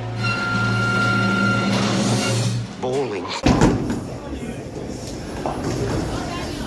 The school's main jock, Todd, joins the bowling team, and together the two boys have to forget past sins and knock down some pins. So the movie's pretty good, if obviously formulaic. Probably my favorite thing about it is that it's very consciously trying to evoke Martin Scorsese movies like Mean Streets and Goodfellas. Like, there are tons of oneers and dolly shots and old-timey music, and the protagonist frequently introduces characters and gives background with a very Martin Scorsese-esque voiceover. There's Ken, the music guru. He loves all kinds of tunes. as long as they're at least 50 years old. I'm not sure what motivated this creative choice. Like, I kept waiting for there to be some thematic reason it was the way it was, but there really wasn't any. And honestly, I think that's fine. The director wanted to do this fun thing. It probably took a lot of work, and I appreciate it, I think they did a good job. Look at some of these shots. Wow. One thing that kind of annoys me about Alley Cat Strike, though, is the way that it treats its protagonist at the midpoint of the film. So after the bowling team gains newfound school importance, Alex enters the world of the popular kids. Come on, guys, this place is rocking. Get over here, bowling dudes! He goes to their parties, he has fun with them. One night he even forgets about his bowling alley friends because he's out too late. Did you see Alicia and them leave? Yeah, they left about an hour ago. Why? No reason.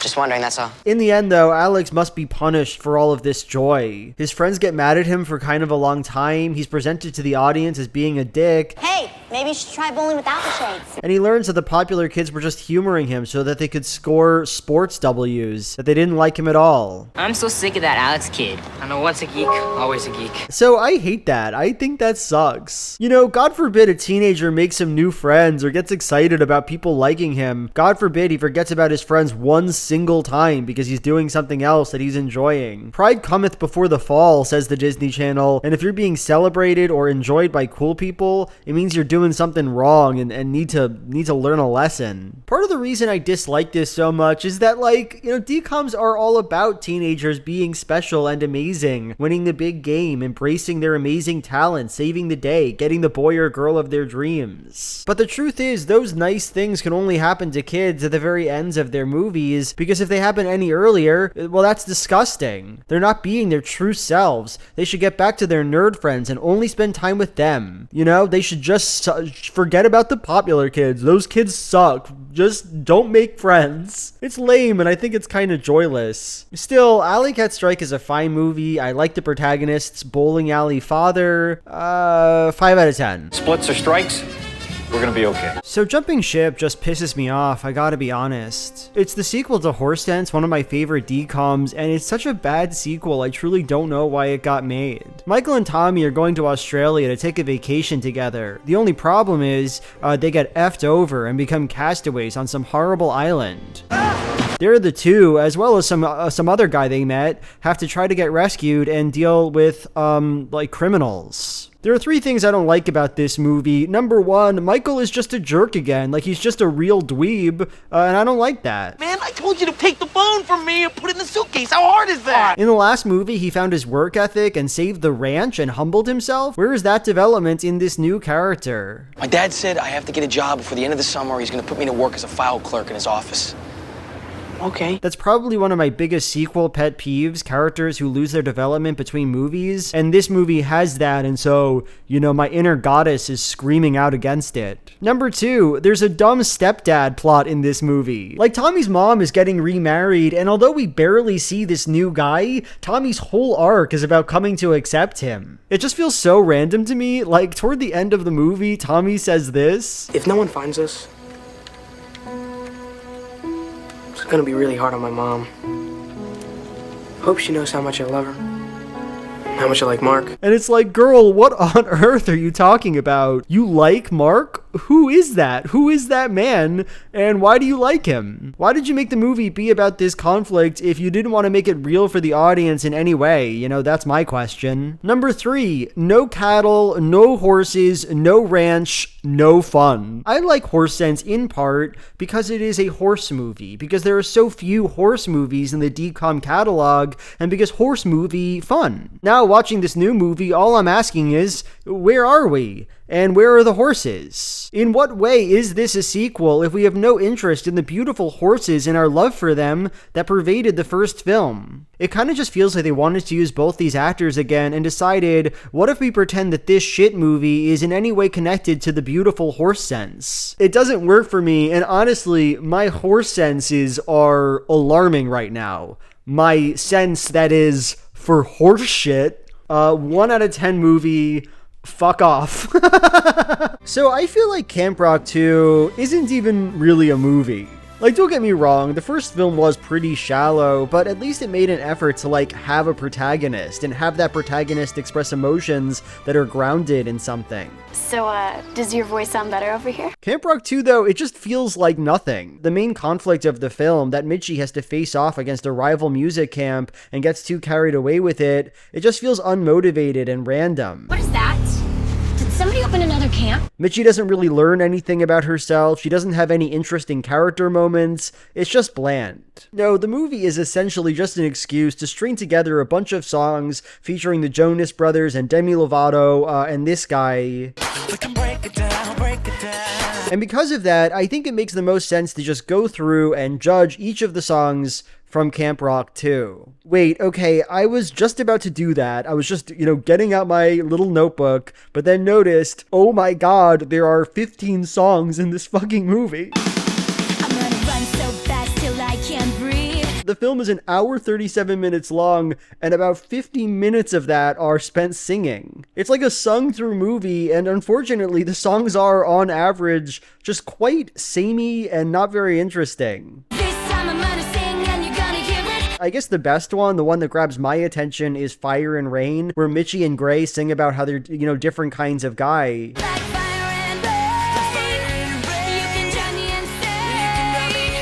But they can't all be that good. I don't like the podunk honky tonk song that the Jonas Brothers sing. I don't like the song Rock Hard or Go Home. I just don't agree with that one on like an ideological level. And I especially don't like the most famous song of the movie, Introducing Me, wherein Nick Jonas sings these, these baby-like lyrics in an attempt to woo a woman. I eat cheese, but only on pizza, please. I eat cheese, but only on pizza, please. And sometimes on a homemade quesadilla, otherwise it smells like feet to me. You don't eat cheese? You only like it on pizza, dude?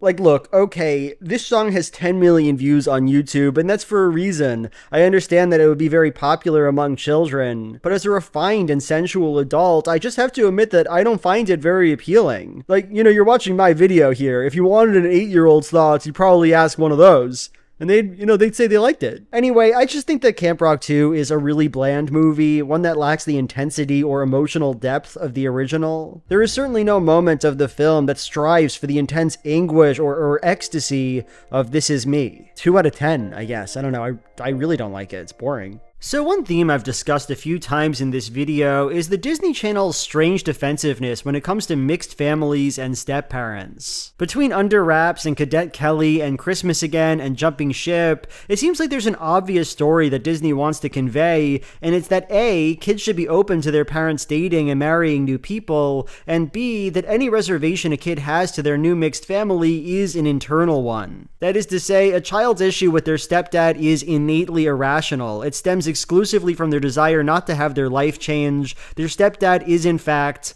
a great guy. Hey, Ted. So, I'm thinking my next movie is going to be about a vampire, and I could definitely use your help.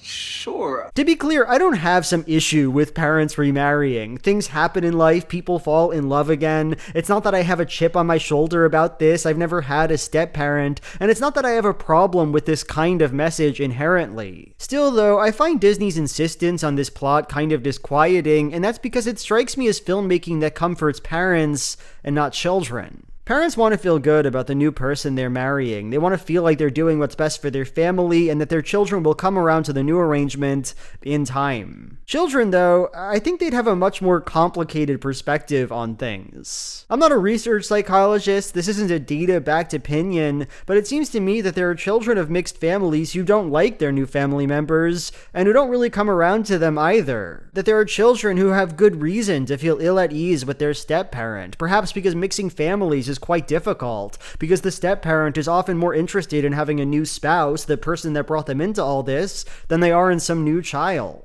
That kids aren't the only people who need to make adjustments, who need to accommodate this new difficult experience. That adults sometimes need to learn lessons too. Look, conjecture aside, what I'm trying to say here is that kids have a lot of big feelings of sadness and concern over mixed families. These feelings are expressed in so many fairy tales, Cinderella, Hansel and Gretel. And while I don't think every DCOM has to reflect these concerns, I find it strange that, like, none of them do. That there are no nasty, confused step-parents, only nasty, confused children. And the reason I'm saying all of this now is that I think the film Stepsister from Planet Weird is a profoundly interesting case of a DCOM almost getting to that kind of story, but failing to stick the landing. Megan is a 14-year-old whose parents recently got a divorce. Mom, Dad!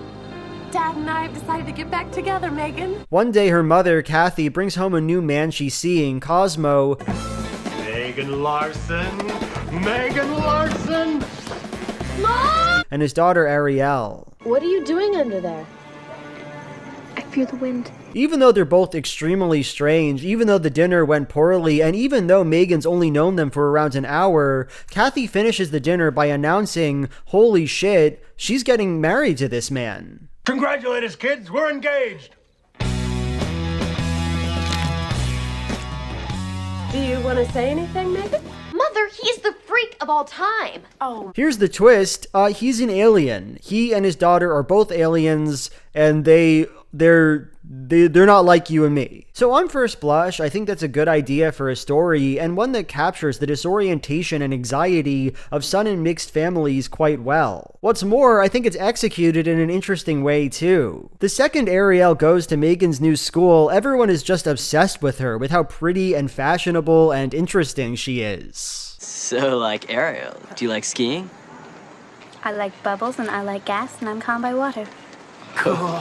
Can't argue with any of those. And so Megan is put into this very identifiable conflict. Everybody loves these new people. Her mom is throwing herself at this new strange man. Her new-to-be stepsis is beloved, but nobody gets the simple fact that these people are freaks, that Megan doesn't want to be their family, that it was obviously unfair and ridiculous to throw these aliens on her.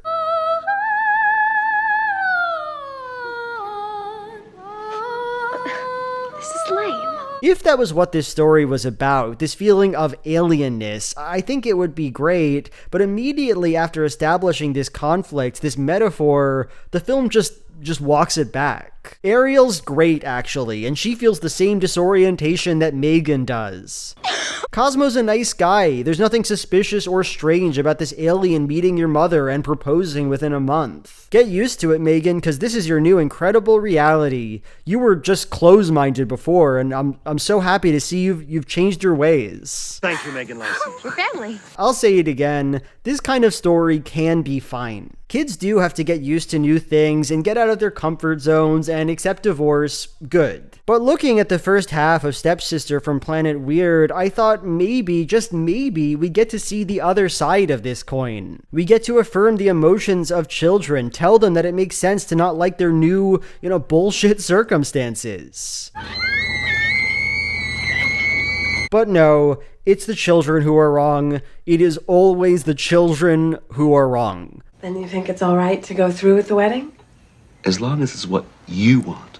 5 out of 10, I think. It has a lot of great stuff. All the alien images in the movie are really cool. Look at that, look how cool look at that shit. But I think the story deserves better than what it got. Mom, he's an alien.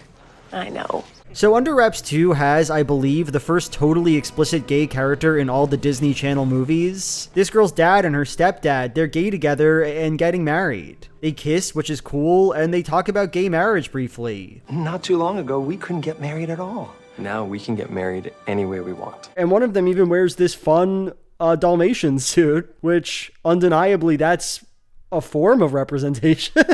Give a man a kiss today to celebrate. If you're a man, to why have I stopped writing these? Give a man a kiss today, to celebrate what just happened. Anyway, aside from that, aside from the gay, Under Wraps is a pretty good movie. There's really not much to say about it. It's very much like the first movie in that we spend most of the time watching mummies screaming at each other.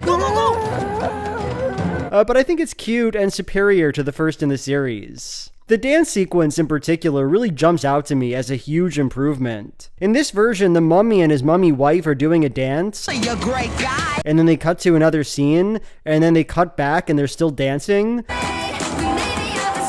And then they cut to another scene, and then they cut back and they're still dancing. And at some point you're watching this and thinking to yourself, good, don't stop. Also, there's a villain in this movie, the dreaded Sobek. He's in love with the hot, sexy girl mummy, and he's super angry about it.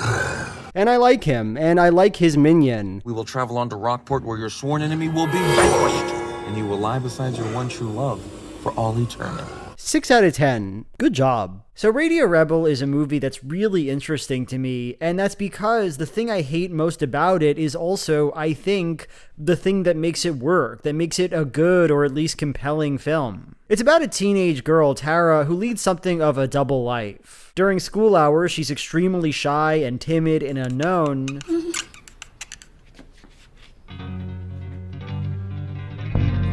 But after school, she assumes the mantle of the Radio Rebel, a DJ who's famous and who everybody just loves. You don't know who I am, but I know who you are, because I'm one of you. The movie is about resolving these two identities, about Tara coming into herself, internalizing the bravery and courage of her secret alter ego. So okay, everyone is obsessed with this show, right? To a point that goes way beyond her school. Amy Q called me. She told me I had to check out this new podcast girl. She's really something special. Toward the beginning of the film, she gets put on Slam FM, a Seattle-wide radio station, and she's the most famous person on that station. But see, here's the odd bit. That doesn't make any sense. Tara's radio show is really boring. All this girl does is talk about the importance of being yourself and not falling into one of her school's designated groups. Guys, if we just drop the labels and clicks and just be ourselves, we have no idea what we're capable of. No! And she doesn't discuss that subject in a confident or interesting way at all. Okay, if you're with me on this, wear red tomorrow. It'll be like saying that despite our differences, we're in this together. There is no way that everybody at this school would listen to this girl, much less anybody outside of the school, just a guy driving to work. Her popularity is genuinely incomprehensible. So, of course, I was not a huge fan of this. I was actually really excited to watch Radio Rebel because I guess I assumed it would be a bit like Good Morning Vietnam, or that one really great episode of Quantum Leap where Sam leaps into the life of a DJ in the 1950s and has to play illegal rock music. Sam, if you want this station to be #1, tell her to play that demo. If you want the station to be #1, you gotta play the demo. You know, I wasn't expecting anything too crazy, but I thought the Radio Rebel would at least be like an audacious shock jock, genuinely insult the administration of her school, or say weird stuff, or play music that's bawdy by DCOM standards. You know, I thought she would be a Radio Rebel and was disappointed when she wasn't one. But here's the thing, even though it's disappointing, I think the boring nature of the Radio Rebel is part of the appeal here. Can we talk about what's not cool for a second? Now the school keeps confiscating our stuff. The closest thing I can think of to this girl's radio show is the vlog in the movie 8th Grade. Hey guys, it's Kayla back with another video.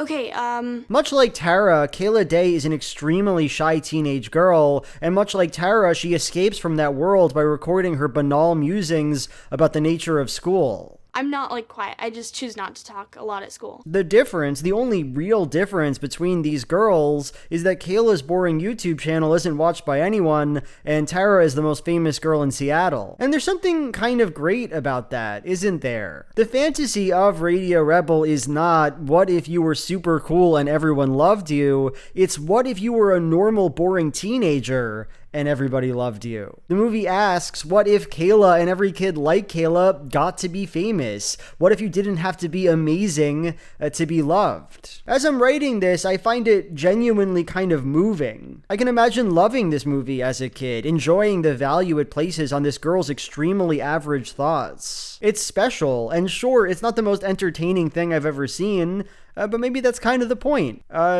7 out of 10? Here I am. So I've thought about Descendants, The Rise of Red, like a surprising amount. It's one of the few DCOMs I've watched multiple times, and I did so because I found it so confusing and strange that I thought, there must be something I'm missing here. There must be some hidden logic behind this fever dream of a movie. And the truth is, I didn't. I didn't miss anything. The film truly is just a huge, huge mess. Descendants: The Rise of Red is a spin-off from the Descendants franchise. It is a bit of a convoluted plot, so I'm gonna have to synopsize it way more than I do most of these movies. Red, the daughter of the evil Queen of Hearts, lives in the authoritarian dystopia of Wonderland. The Queen's not very friendly. That's for sure. One day, what's her name? Uma. What's my name?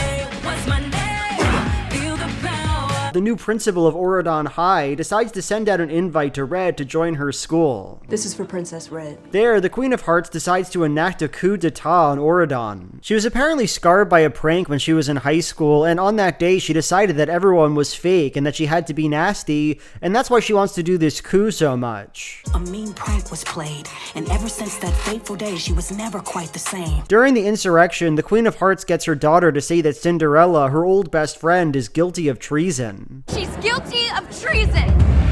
Exactly right, my dear. They send her off to get her head chopped off, but before this can happen, Red uses her special time travel watch, and she and Cinderella's daughter Chloe go back in time to the childhood of their parents. There, the two have to set everything in order, prevent the prank that destroyed the Queen of Hearts, and save Cinderella from her horrible fate. So that's an ambitious plot right there, and that's all well and good, but for the fact that none of it really adds up for me. The movie is littered with flaws, plot holes, obvious structural issues, and downright weird character moments. And these completely get in the way of my enjoying the movie. So let me here go over a list of all the weird things that just annoy me about this film. 1. Red joins in with her mother's coup. She enables Cinderella to be beheaded. What about my mom? You sentenced her to death. Maybe not my finest moment. And that's fine, it's fine to have an evil character, but it just doesn't scan very well for me. For one thing, Red actively dislikes her mother, she fights against her regime, and seems to like Avalon High, so I'm not sure why she uses this moment to do this truly horrible thing. But more importantly, the plot doesn't seem to care very much that Red did this. She never really has to face the fact that she essentially tried to get someone killed, she never apologizes for this deranged action she takes. It's kind of water under the bridge in a way that I find very unsatisfying. I don't know, girl. I think you're maybe a little like your mother, I think you're maybe a little like her because you try to murder somebody. 2, this is an important one. It doesn't make any sense to me from a narrative perspective that the people who antagonize and bully Bridget, the Queen of Hearts as a kid, are villains, people who will one day be sent to the Isle of the Lost. Bridget being pranked was supposed to be the day that she realized that people are fake and secretly nasty. She goes on to hate Auradon and to kill Cinderella. But these people, the nice ones, they didn't do anything to her. What do you mean you saw through Cinderella and her classmates? They didn't do nothing. It's a massive and distracting oversight, I think. 3. So the main villains of this movie are Uliana, one of Ursula's crazy sisters, and her friends. She's Ursula's baby sister. Okay. And at one point, young Cinderella calls Uliana and the other bad guys VKs, meaning villain kids. Probably the Black Lagoon. That's where all the VKs hang out. Oh! This is not the right word for them. The villain kids in the Descendants movies are the children of villains, not just people who are mean. Besides, it's weird to treat these kids as though they belong to this social category that simply doesn't exist yet. These guys are just teenagers who go to school, right? They're not villains yet. They haven't done the villainous deeds that they're famous for. And look, I know that this is a trivial point, but to me it's just an announcement of how little the movie cares about itself or about the world it's creating. 4. So Red and Chloe find out that in order to stop Uliana's prank, they have to steal a notebook from the headmaster, Merlin. And Chloe objects to this strenuously because it's wrong to steal and rules should always be obeyed. Your idea is to steal, and your plan is to go tell the teacher? You're such a goody-goody. I'd rather be a goody-goody than a bad person. This is like Chloe's conflict in the movie, I guess, figuring out that it's okay to steal when you have a good enough reason. I have 2 issues with this. First, I just don't buy it. Is Chloe supposed to be like a stupid character? Like, she's trying to prevent her mother from being beheaded. She can't see that this is more important than it being wrong to temporarily steal some spellbook? It's just very caricaturish, I think. Second, if you're gonna give your protagonist such a strange conflict, I think you should probably establish it earlier on. We're introduced to this trait from Chloe more than an hour into the movie, and it literally comes out of nowhere. 5. We never find out the prank that Uliana was planning to pull on Bridget. This seems like kind of a big deal to me. Like, this prank is supposed to be so bad that it causes a previously nice, kind person to become a despot and a psychotic killer, someone willing to kill her best friend, even though she wasn't even involved in the bad thing that happened to her. And yet we never get to find out what this horrible prank was? You know, how profoundly unsatisfying. 6. It's not clear what the protagonists actually do to prevent this prank from going down. Like, in the end, when Uliana reaches for the forbidden prank spellbook, she and her friends are frozen. That's just the nature of this book. It freezes you if you're bad. But if that's the case, how did they pull off this prank in the first place? How did they prevent getting frozen? What did the protagonists actually change to make this freezing happen? I don't get it. 7. Characters spend the entire movie talking about this upcoming Castle Coming ball. It's Castle Coming week. Castle Coming is an outdated, elitist tradition. This is the dance where Bridget was originally pranked, but nobody ever goes to the ball. Let me show you this scene right from the end of the movie. Are we sure that she won't be there? Yeah. The VKs are gonna be in detention forever. These lines are very obviously setting up for a twist, right? Uliana figured out a way out of being frozen. She went to the ball. Our heroes were wrong to think they could solve this problem so easily. Otherwise, why would Chloe even ask this question? It doesn't make any narrative sense. No, it's clear to me that they cut out whatever Castle Coming ball scene they were planning and just chose to unceremoniously end the movie because I guess they were bored of making it or something. Aw, what a sweet, happy ending. Look, there are things I like about Descendants: The Rise of Red. Actually, there's one thing I like about it, and it's some of the music. Could it really be her? They say there's no one worse. No one's as mean. Mean as the queen. Mean as the queen. The raps in the movie are fun. The choreography is fun. One of the songs, Life is Sweeter, reminds me a great deal of the greatest song ever made. Just mix it up, you'll keep finding my life is sweeter when you are. It's Living in Color, the Tokyo Disney Parade song.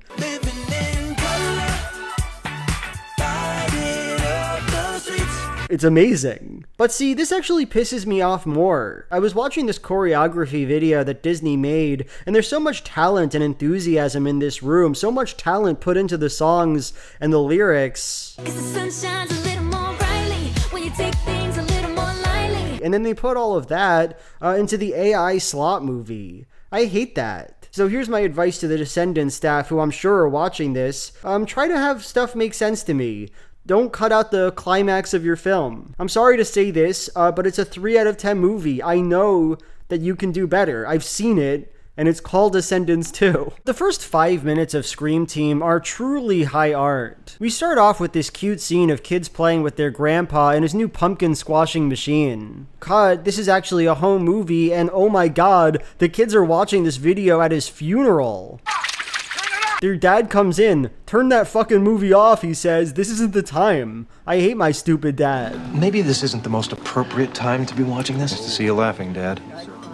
Didn't know you had it in you. So that's good stuff, genuinely. It feels earnest and sincere, and I was super excited to learn more about the relationship between this guy and his dad. They mentioned their strained connection a few times in the first 20 or so minutes, and there's something kind of great about it. I would have given anything to hang out with him down here when I was a kid.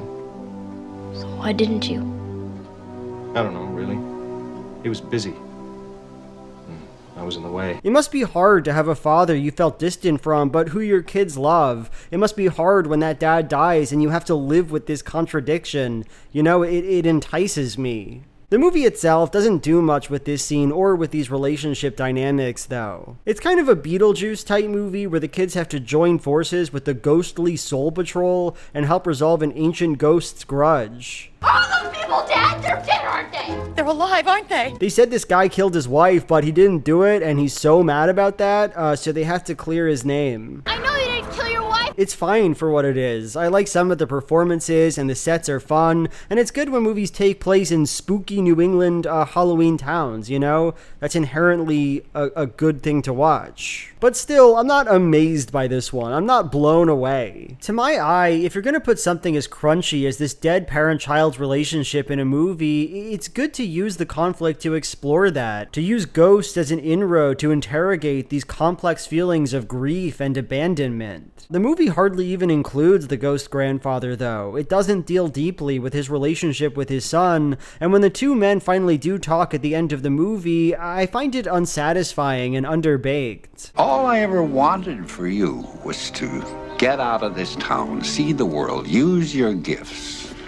I was so worried about your future, I kind of lost track of your present. You neglected your son because you wanted him to leave this town? Say more, movie. I'm gonna need you to say a little bit more about this very interesting conflict. But you know, I worry I'm asking too much here. These days, I haven't had a chance to watch many normal movies. I mostly watch Disney ones. I think I've started to project my normal movie desires onto these films, and that leads inevitably to disappointment. Scream Team is good. It's a step above most spooky Disney Channel films, and I like it fine. 6 out of 10. I think. Maybe 5, I don't know. 5 or 6. Bad Hair Day is truly one of the lowest DCOMs I have ever seen. I actually spent 20 minutes writing out the plot to this movie, and it was actually, on its own, one of the worst experiences of my life. Like, I had a mental fog that caused me to be unable to express the things that happened in the film, such as my hate for it. Basically, it's about a teenage prom-type girl, Monica, who's having a bad day, and she teams up with a cop, Liz, who wants to protect a diamond necklace from a British man. Liz is really annoying. I don't like her. A lot of the dialogue between she and Monica is stupid, and it feels like it's pretending to be quirky. If something opens up, I'll buzz you. Okay, that is ridiculous, okay? It's hair, not all you can eat appetizers and cheesecake. Like, the characters chatter a lot, and I guess they're being goofy, but none of the jokes work, and the characters don't have any sense of chemistry with each other. It all kind of gives off fake movie vibes, like it's pretending to be a movie somehow. Nitro boost. This is a hard feeling to explain, so I'll just say this. When Monica tries to get Liz to flirt with some guy and she says this, I will do nothing of the sort. I turned the movie off for a day. I couldn't watch more of it. The line was intolerable to me, and it's either you understand that reaction or you don't. I can't explain it. 1 out of 10. So The Jenny Project is a pretty simple movie. It's about a primatologist, Hugo, who brings home an orphan chimpanzee named Jenny, and his kids and wife grow to love her. There, another primatologist, Dr. Prentice, wants to teach Jenny sign language, and the chimp seems to learn it, very well. Jenny, that's right. Everything's going great, but there are 2 problems. First, Jenny is a mischievous and playful chimp, and she's soon to be an adult. Oh, Jenny, no. Second, the evil Dr. Prentice wants to take Jenny away from her chaotic family and bring her to a more controlled facility so she can continue with her sign language education. I think she deserves the dignity not to be treated like some sort of a circus animal. Come on, Jenny. So, you get the idea, right? The family and Prentice conflict with each other, and in the end, they decide to bring Jenny back to West Africa, where she was found. Can I be honest? I just love this movie, and I love it because of this chimp. You'd expect, given the plot I just described, that the film would mostly be about monkey mayhem, the chimp getting up to hilarious nonsense.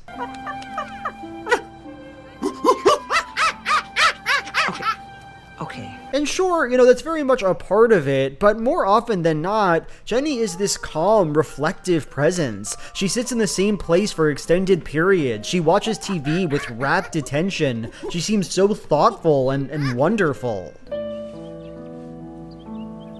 Leave me alone. There's this one scene where Jenny gets injured and Hugo inexplicably brings her to the human hospital. There, the nurse doesn't want to admit Jenny, obviously because she's a chimp, but then this happens. She understands sign language? Nearly 100 words. May I please see the attending physician? I'll get him. Through sign language, through her expressive little body, Jenny is admitted to humanity, becomes, for all intents and purposes, a person. It's this surreal and magical moment, and one that I think speaks to the almost disquieting nature of chimpanzees. Even though they can't actually do sign language in real life, apes are kind of like people. Looking at them feels fucking weird. Their gaze is so piercing, their eyes so communicative and strange. The Jenny Project probably isn't some exceptional movie, but it reminded me of our profound connection to these strange, amazing beasts. And honestly, that's enough for me. That's enough for me to love a movie. 8 out of 10. It earned it. Okay, so I want to say something really quick. I do take this job seriously. I know it might not seem like that sometimes because I goof around and I make little jokes, but at the end of the day, I really do try my best, and I want each of these reviews to feel special, because I love this job and I do care about this is a great experience making this video. I tell you this because I watched the film Dadnapped, but I just could not lock on to this fucking movie. I couldn't force myself to pay attention to it. There's 2 reasons for this, and I won't hide that from you. Number 1, it is unwatchable. It is a film that cannot be watched. It's about this annoying, awful author parent and his daughter who he refuses to pay attention to. You can't make a switch. We made plans. I bought boots. No. Of course we're gonna go camping. Really? Absolutely. It's just after we make a quick pit stop at the Mercury Zoom convention. The 2 get kidnapped, and I feel like they spend the entire movie screaming. I feel somebody is screaming or acting stupid every second of this film. Toward the end, I swear to God, there's a full minute where children are just chanting the word floss over and over again. Floss, floss, floss, floss, floss.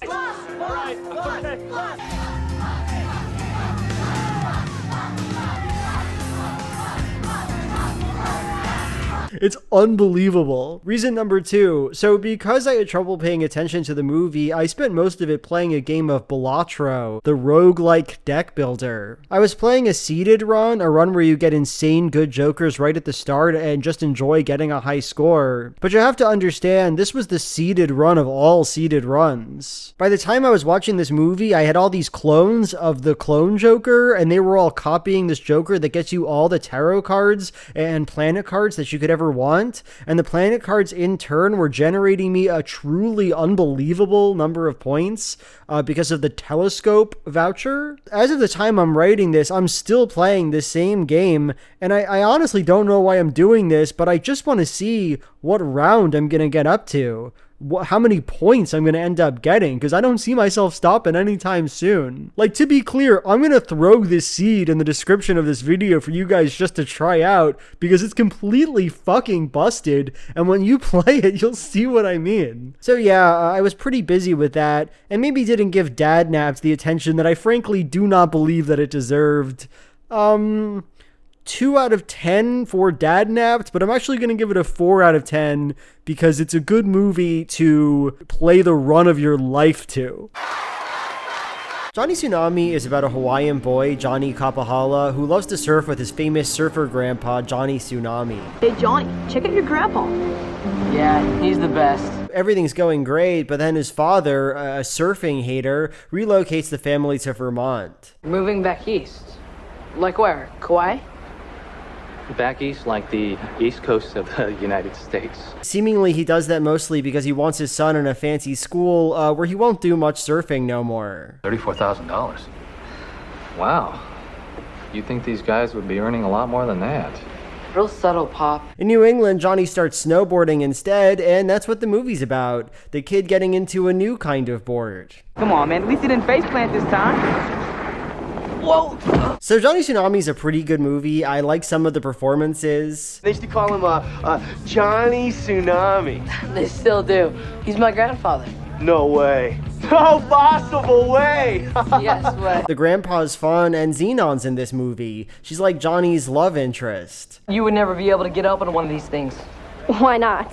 No offense, but I heard that the longer you've been a Sky, the harder it is to board. And when I saw Zenon, I said, that's Earth Sigma Radical, or whatever the fuck she says. I also enjoy a good sports-based class conflict. See, the rich kids ski on the better side of the mountain, whereas the poor public school fucks snowboard on the lame side of the mountain. Boarders on this side, skiers on the other. Only problem is, the best runs are on Skyline.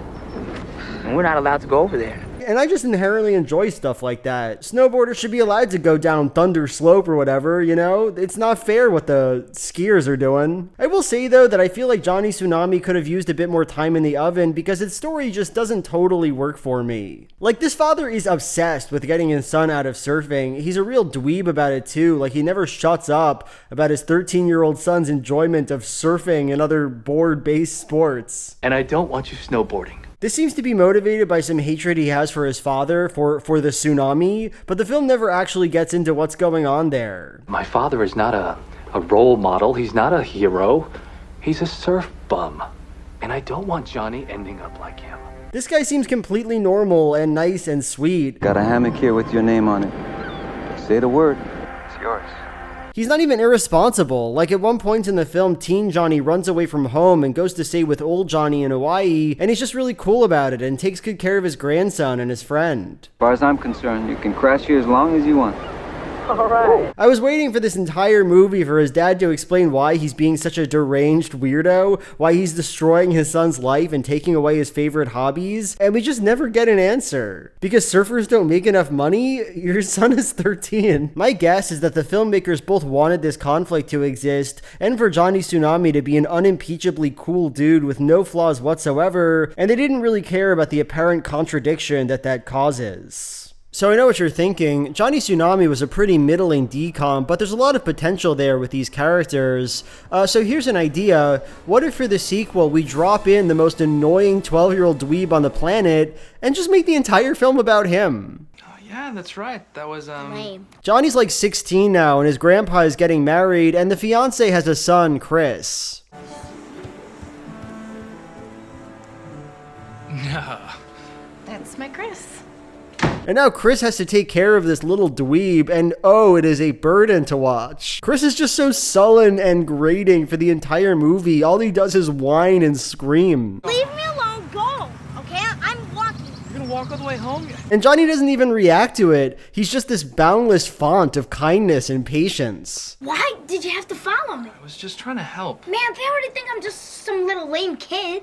You know, this was my chance to show them my skills, and you blew it for me. Dude, those guys are cool with you, all right? What? No 16-year-old would do this. No 16-year-old would be this chill about taking care of this kid. And why does he even gotta do it? The kid's mom is starting up a surfboard shop and arranging her wedding at the same time. And it's like, I get that it's a lot of work, but nobody made you do these things simultaneously. Maybe take care of your horrible son rather than passing the responsibility off to this random teenager you just met. It's so annoying. I can't even express to you how annoying it is. You're my boy.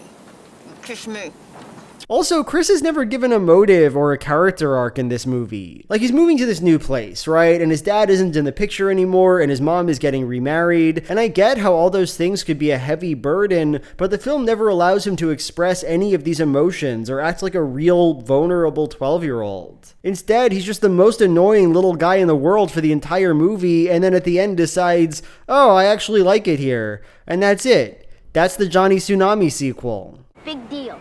Leaving Chris aside, there's a lot of things I hate about this movie. It's one of my least favorite DCOMs, so let me just take this opportunity to list my peeves with you. I don't like Johnny Tsunami's fiancé. At one point, she's talking about moving back to the mainland because Chris seems so unhappy in Hawaii, and she says this. I think I made a mistake. Staying here.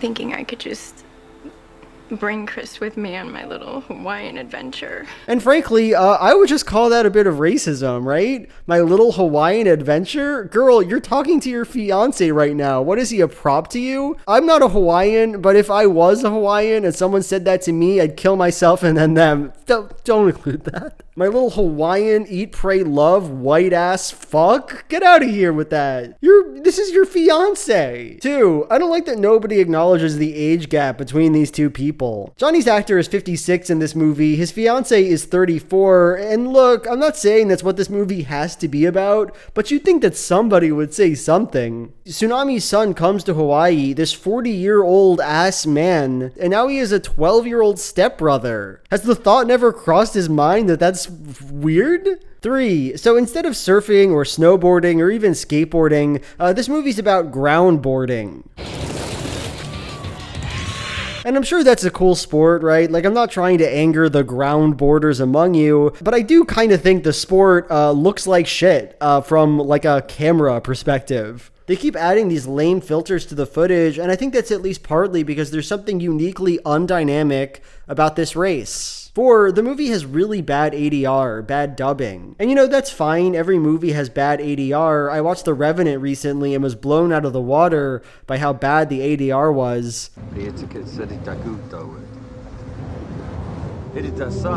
The Revenant's stinky too, for that matter. I do not enjoy that movie. But in this movie, it just feels especially weird. Johnny Tsunami likes making a lot of mouth noises. He's always going hee hee and hoo hoo hoo. He's a merry boy. And seeing those noises poorly dubbed over the actor's unmoving lips,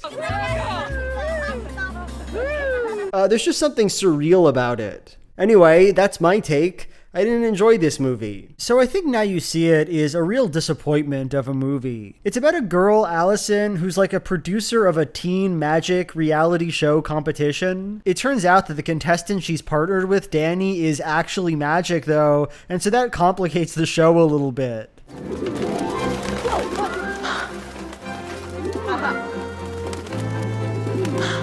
Man, this kid is good. In the end, it also turns out that the host of this magical reality show is seeking out true magic boys, and that he actually wants to steal Danny's magic and murder him, and that's what makes up a lot of the movie's conflict. And by this time tomorrow, his powers will be mine.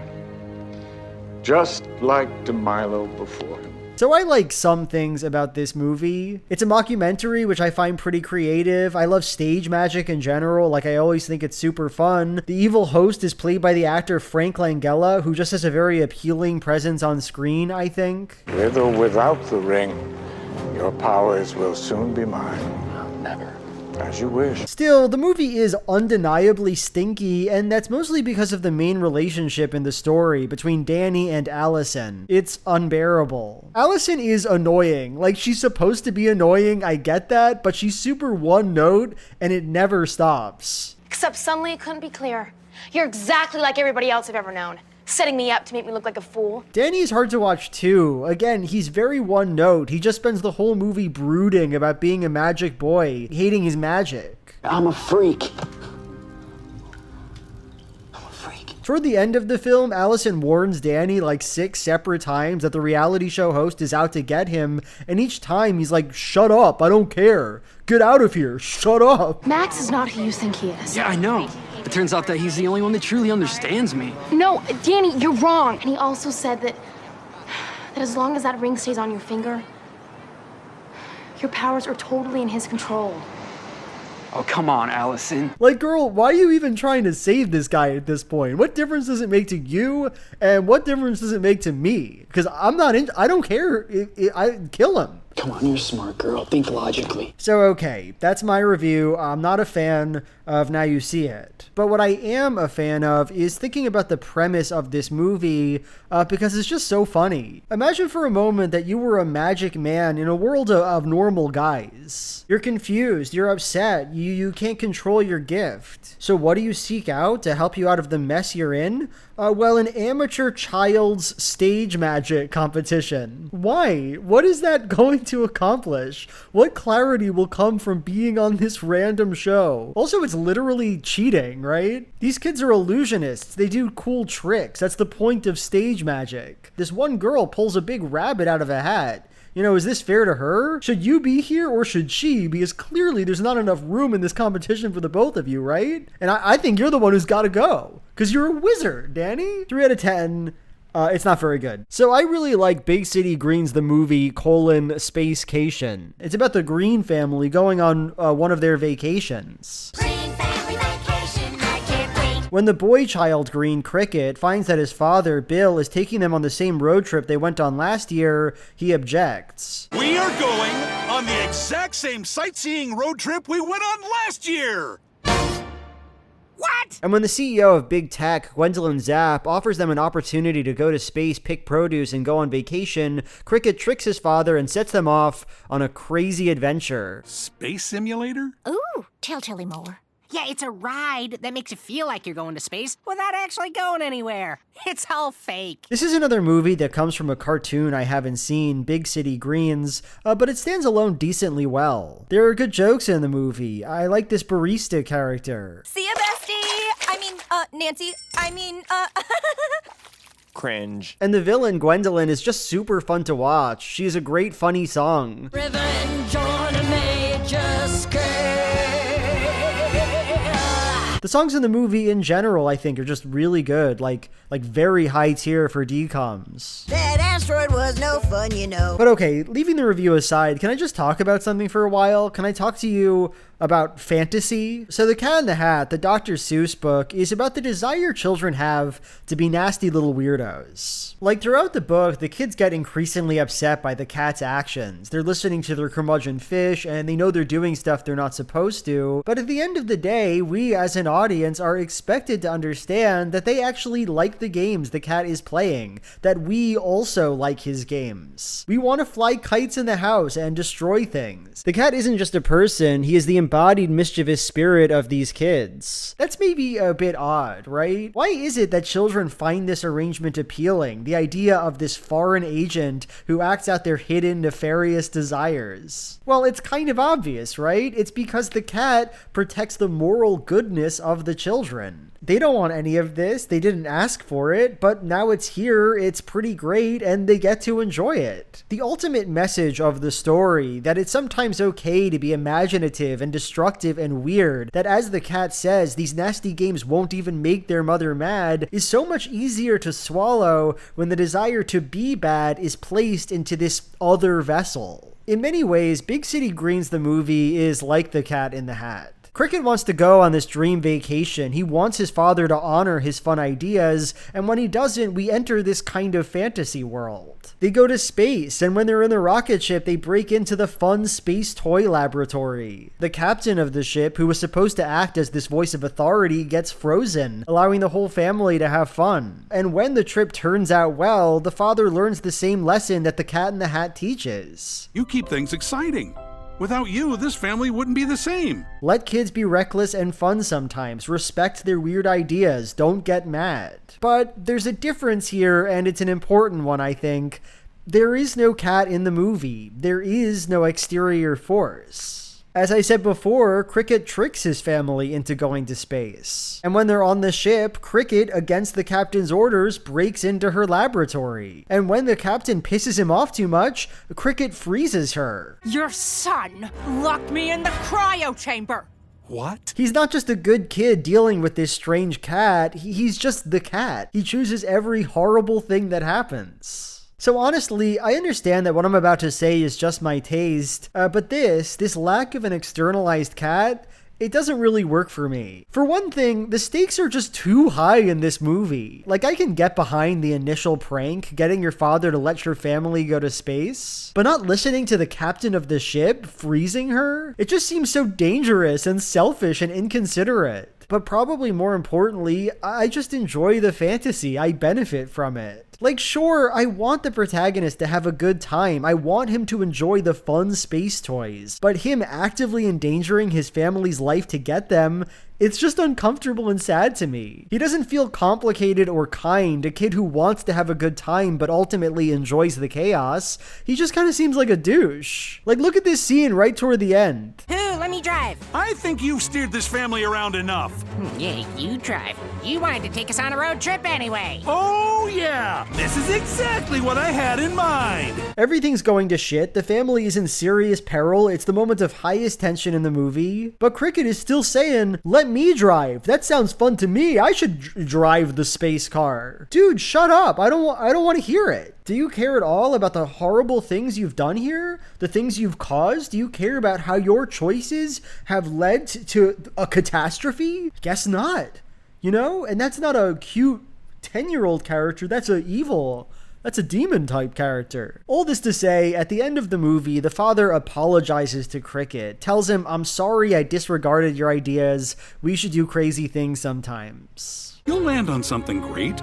You always do. And I'm sitting there watching this like, nah, man, you just kind of have a bad kid. You shouldn't listen to his ideas more. You should lock him away, my dude. Without the cat fantasy, without the exterior force that allows the protagonist to enjoy a messy situation he didn't cause, the whole thing just feels lower somehow, less fun. Anyway, it's a good movie, you know? This problem I have with it only made it slightly worse for me. It has a lot of cute things in it too. I like the sister's voice actress a lot. Like, her voice is just very funny to me. It is fun to say silly things. 7 out of 10. Alex Schlotsky is a 14-year-old Jewish boy who loves basketball more than anything, and he finds this random guy, Lamont Carr, who he decides is his basketball champion, the Judah who will lead his team to victory as the real-life Judah led the Jews. You said in class that when the people of Israel were up against the ropes, Judah Maccabee led them to victory.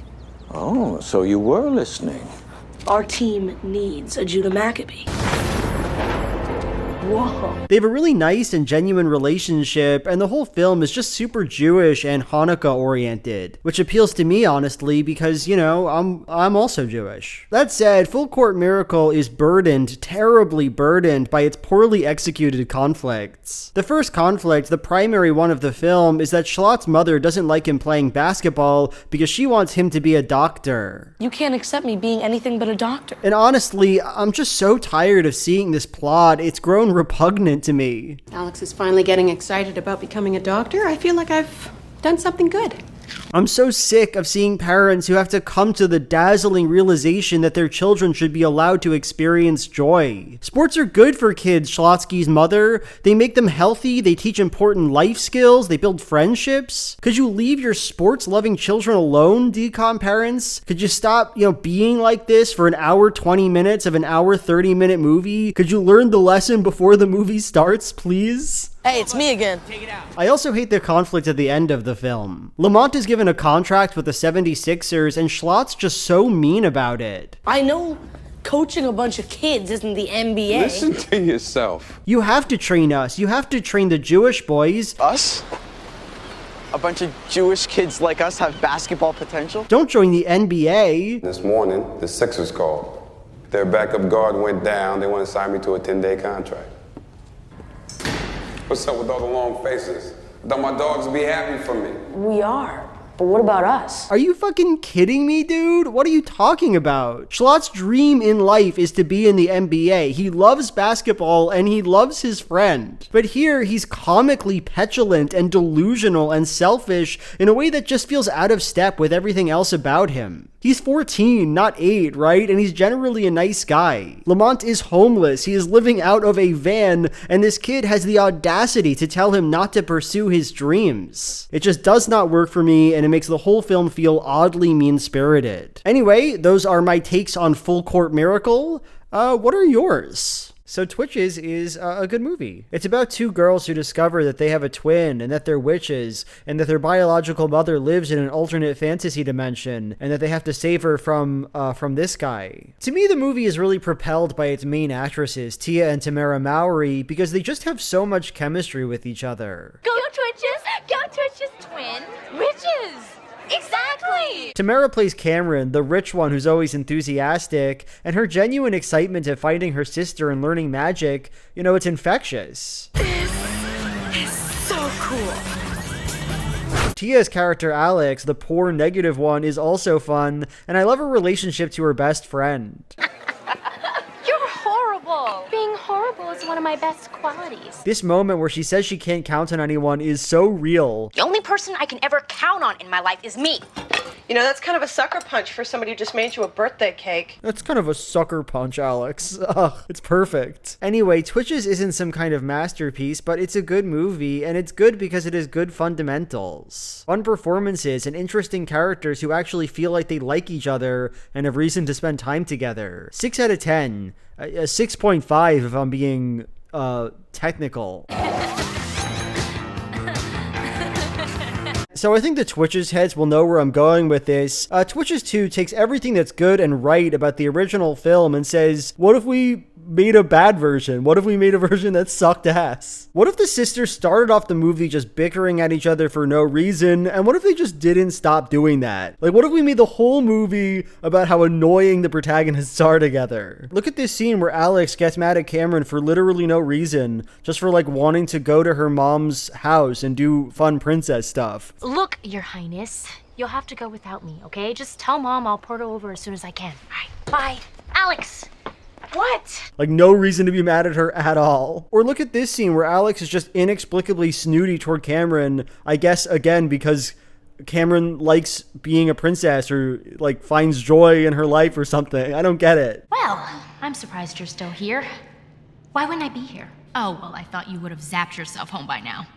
Especially since I haven't seen a single carriage or a white horse. These characters don't have interesting problems with each other. They're just mad. They're mad at each other and they want me to watch it for some reason. Alex, she's not so good on the listening or the sistering. And she took my lip gloss.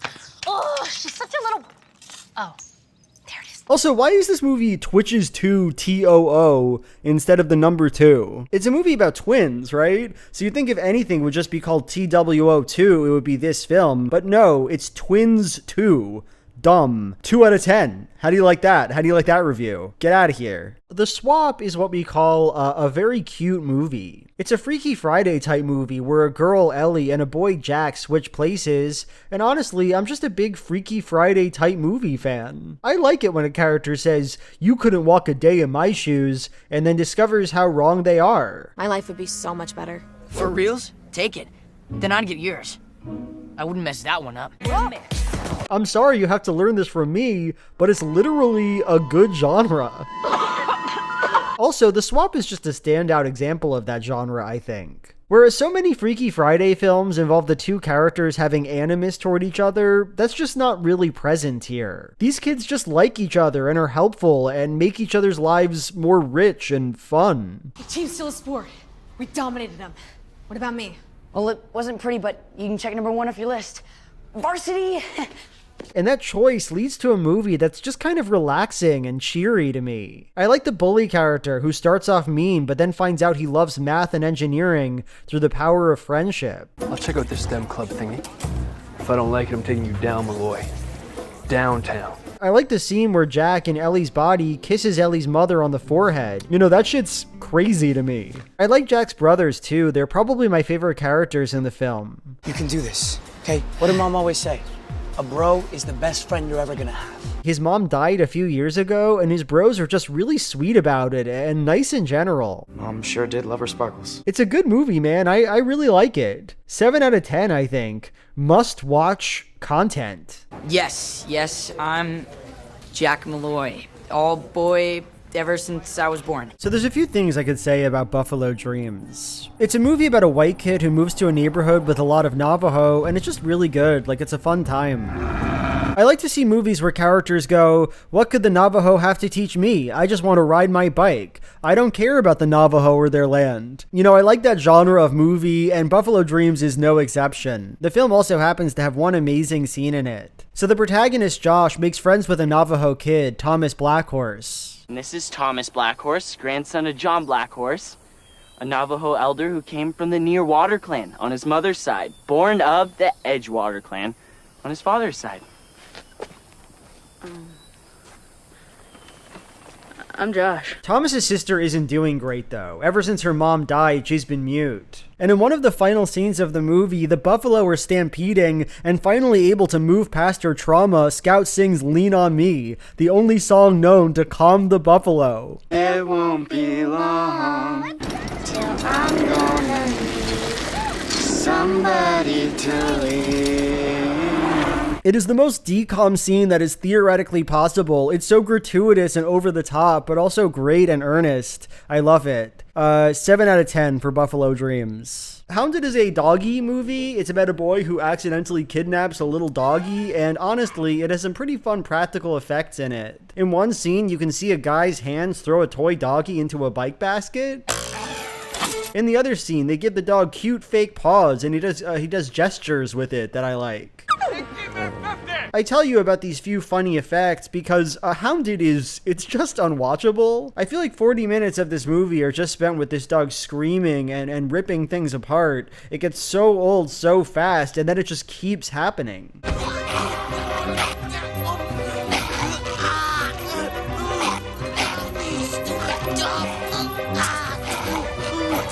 I saw this movie twice, I'll have you know. I watched Hounded once, retained not one single minute of it, watched it again, and thought, oh, the old subconscious must have blocked this one out for a reason, I guess. Maybe I was better off for having suppressed that one. 1 out of 10, it's not good. I watched a good amount of Kim Possible growing up, but frankly, I don't remember much of it. Like, I liked the cartoon, but it wasn't a huge one to rewatch for me. It wasn't Hey Arnold.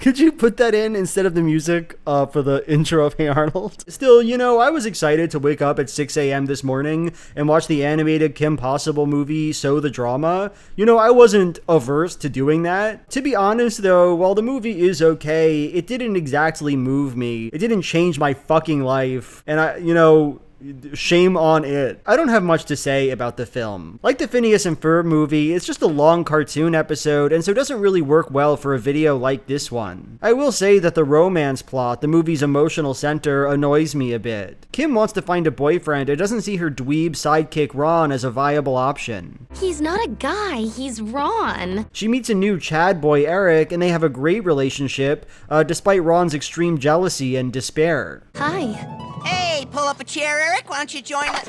Well, isn't that interesting? Actually, that's my chair. Not that my name's on it, but... In the end, though, things work out for the nerd. Eric is evil, actually. He's an evil robot, and he's not a teenage boy at all. Oh, no! No! Kim, therefore, ends the movie dating Ron. I don't know, I guess I just find that a bit unsatisfying, don't you? Like, if you're gonna make the core of the movie a love triangle, it doesn't feel great when that triangle is resolved in a way that has absolutely nothing to do with the protagonist's choices or preferences. Kim likes Eric, but he's bad, so she ends up with Ron. It just doesn't really make you feel like the relationship means very much, that it comes from true desire. Anyway, it's an okay movie. It doesn't make me sick. It doesn't make me truly blissful either. It's fine, I think. 5 out of 10. You know, there's something kind of oddly intimate about writing this video for me, because I've never had to write down so many of my own opinions about so many random things before. Reviewers and essayists and stuff, they tend to write about subjects they have a lot to say about, stuff that lends itself to analysis and critique. But here, writing about like my 80th DCOM, I feel like the real thing I'm telling you about and have told you about for the last few hours is just my own taste, just the stuff I like to see in movies. And the more of these movies I watch, the more I realize, you know, it's not a complicated list. I'm not hard to please. Going to the Mat is an extremely good Disney Channel movie. Jace is a blind teenager and a talented musician, and he goes to a new school in Salt Lake City, and he's an asshole and condescending to everyone. Hey, everybody. Check it out, a talking side of beef. He decides to join the wrestling team, and he gets pretty good at it, and he gets nicer, and he makes some friends, and he dates a girl. That's it. Somebody like you would have to have a face that matches her heart. So why is this movie good? Why does it work for me? Well, it's for simple, almost elemental reasons. For example, the movie has Interesting characters. Jace is a person, not a vessel through which the plot can unfold, or a prop who exists to internalize some saccharine message. He is annoying to the other kids at school, and you can feel that his smugness and irritability comes from the otherness he feels, his experience of being blind. But still, he's not just an asshole because he's blind. He's actually just kind of like that. He kind of gives off, like, Hannibal Lecter vibes sometimes. What's your name, farm boy? Jace feels like a teenager out of a John Green novel, brooding and pretentious and complicated and so serious. I feel like I know this guy. The movie has other fun characters too. Jace's music teacher is played by Wayne Brady, and Brady is such a wonderful actor. There's this one scene where Jace shows off on the drums, and the teacher gets so mad at him, and it at once feels excessive and justified. I was just, I was a little... No, I know. You weren't trying to show off. You were trying to improve Johann Sebastian Bach. You know what's amazing is you are the first person to be that brilliant in over 300 years. Ladies and gentlemen, a big round of applause for Mr. Jace Newfield. Yes! Everything is this way in the movie. In one of the final scenes, a reporter wants to write a story about the blind wrestling boy, and this is how all his new friends act. Jace is blind? Are you serious? Oh, gosh, I hadn't even noticed. Hey, Malin, did you know that Jace is blind? No way. Yeah, that's what this guy's trying to tell me. That's such a good joke, and it's good because it's a real joke that teenagers would make. On top of that, I like going to the mat because it's specific. Unlike a movie like Double Teamed, going to the mat feels like it cares a lot about wrestling. Cares about the pain and sacrifice of purging for a big game. Cares about the way fighters move and about how they train. Cares about what makes wrestling unique, that it's a sport for many body types, that it's a sport that's physically painful and scary. Wrestling, like Jace, isn't just an arbitrary stand-in for the concept of sports. It's real here. It feels vivid.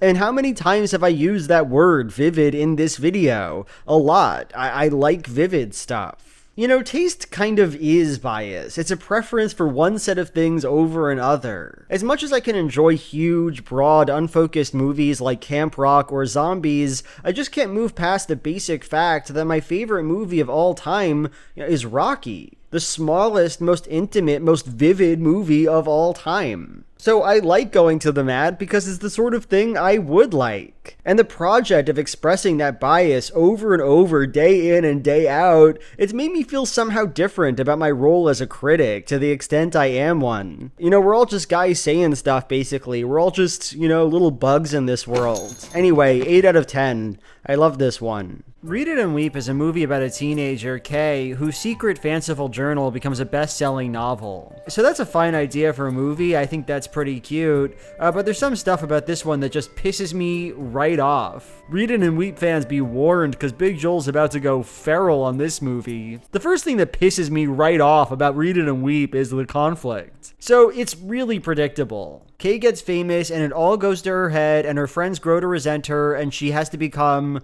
more humble. I asked my Diana to call to see if you could move to Friday because I have this press thing to do right now.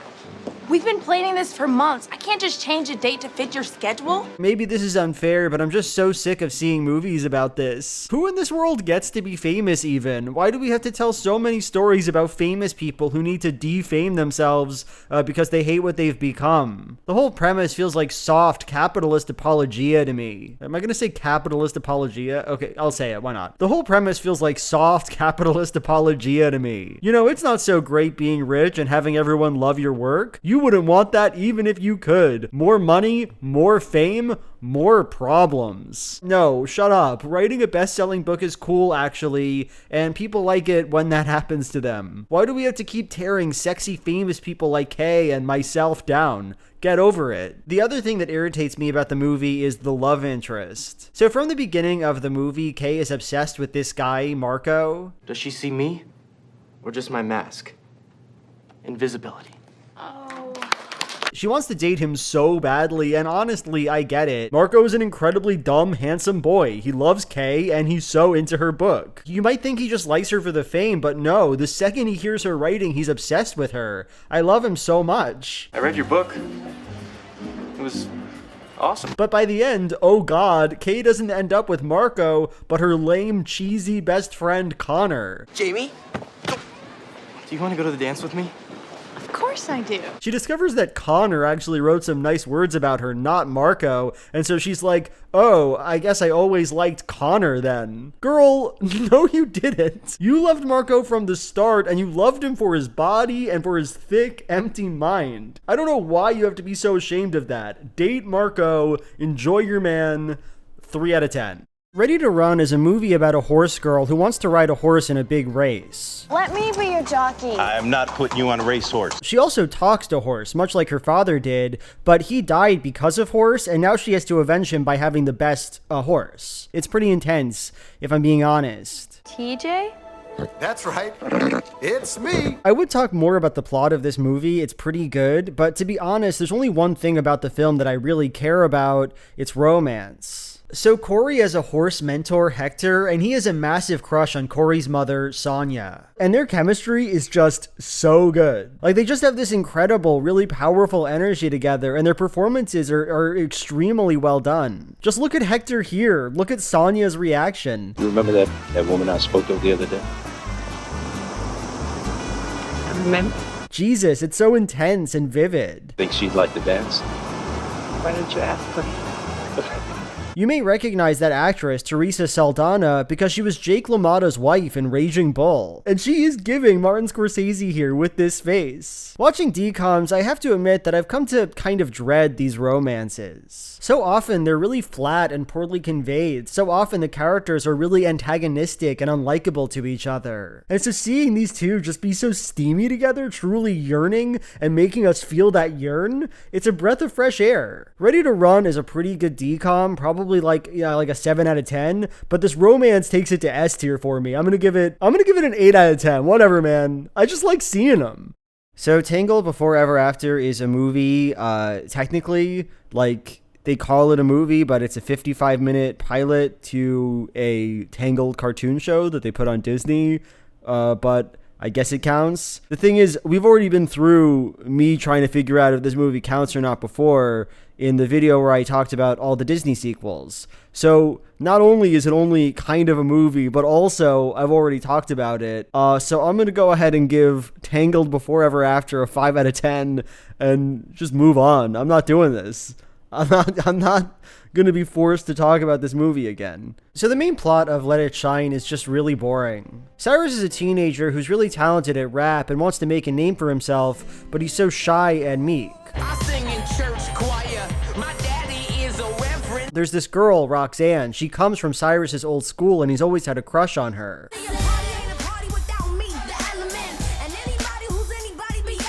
Now she's judging a song competition, and Cyrus submits a song under his rapper name, Truth. This is more than a crush, more than a like more than a love. Baby, I'ma make you mine, and I ain't giving up. It's a beautiful song, of course she loves it and it wins, but here's the problem. Cyrus sent a picture of himself and his dumb friend Chris, and because he's the handsome one, I guess, Roxy just assumes that he's the rapper Truth. And instead of just correcting the record, Cyrus and Chris decide that they should keep up the ruse. That Cyrus should do the work and have the talent, and that Chris should date Roxy and be famous. She likes you because she thinks you're truth. So why don't we just keep letting her think that? The movie is basically about Chris and Cyrus navigating this strange lie while Roxy grows more and more put off by Chris and more attached to Cyrus. I don't know what to say, man. I just don't like it very much. For one thing, I just don't get why Cyrus is helping Chris out, why he's so devoted to keeping up this lie. Yo, I think she's falling for me. You really are amazing. You mean me? Like, I understand it in theory. He lacks confidence. He doesn't think he's good enough to be with Roxy or to be famous. And so it's easy to give his best friend what he wants. But in practice, I don't buy it. This guy Chris is clearly a dweeb and he's extremely rude about his relationship to Roxy. So watching Chris go through with this plan, sacrifice a ton of money and a #1 record and his crush to this guy, is just insufferable to watch. All I'm saying is Roxy's a great girl and all. I pretty much got the situation in the bag. I mean, after the video comes out and this Fox thing happens, I'm gonna be on tour with all kinds of honeys. Also, I don't like Roxy very much. I feel like in every scene, she's just saying the same thing. Wow, I feel such a connection to you, Cyrus, and none at all to the idiot that I date because I think he wrote a song. I guess I just wish he and I connected more like you and I do. Okay, then, date Cyrus then. Why are you with this guy? It's not like it doesn't make sense, like it's a movie with a normal plot. It's just so annoying. Even so, I actually like Let It Shine a fair amount, and surprisingly enough, that's because of the weird psycho dad. So Cyrus's father is a pastor, Pastor Jacobs, and he hates rap and hates the idea of his son singing it. It's a big point of tension in the film. Rap is the devil's music and does not belong in a house of worship.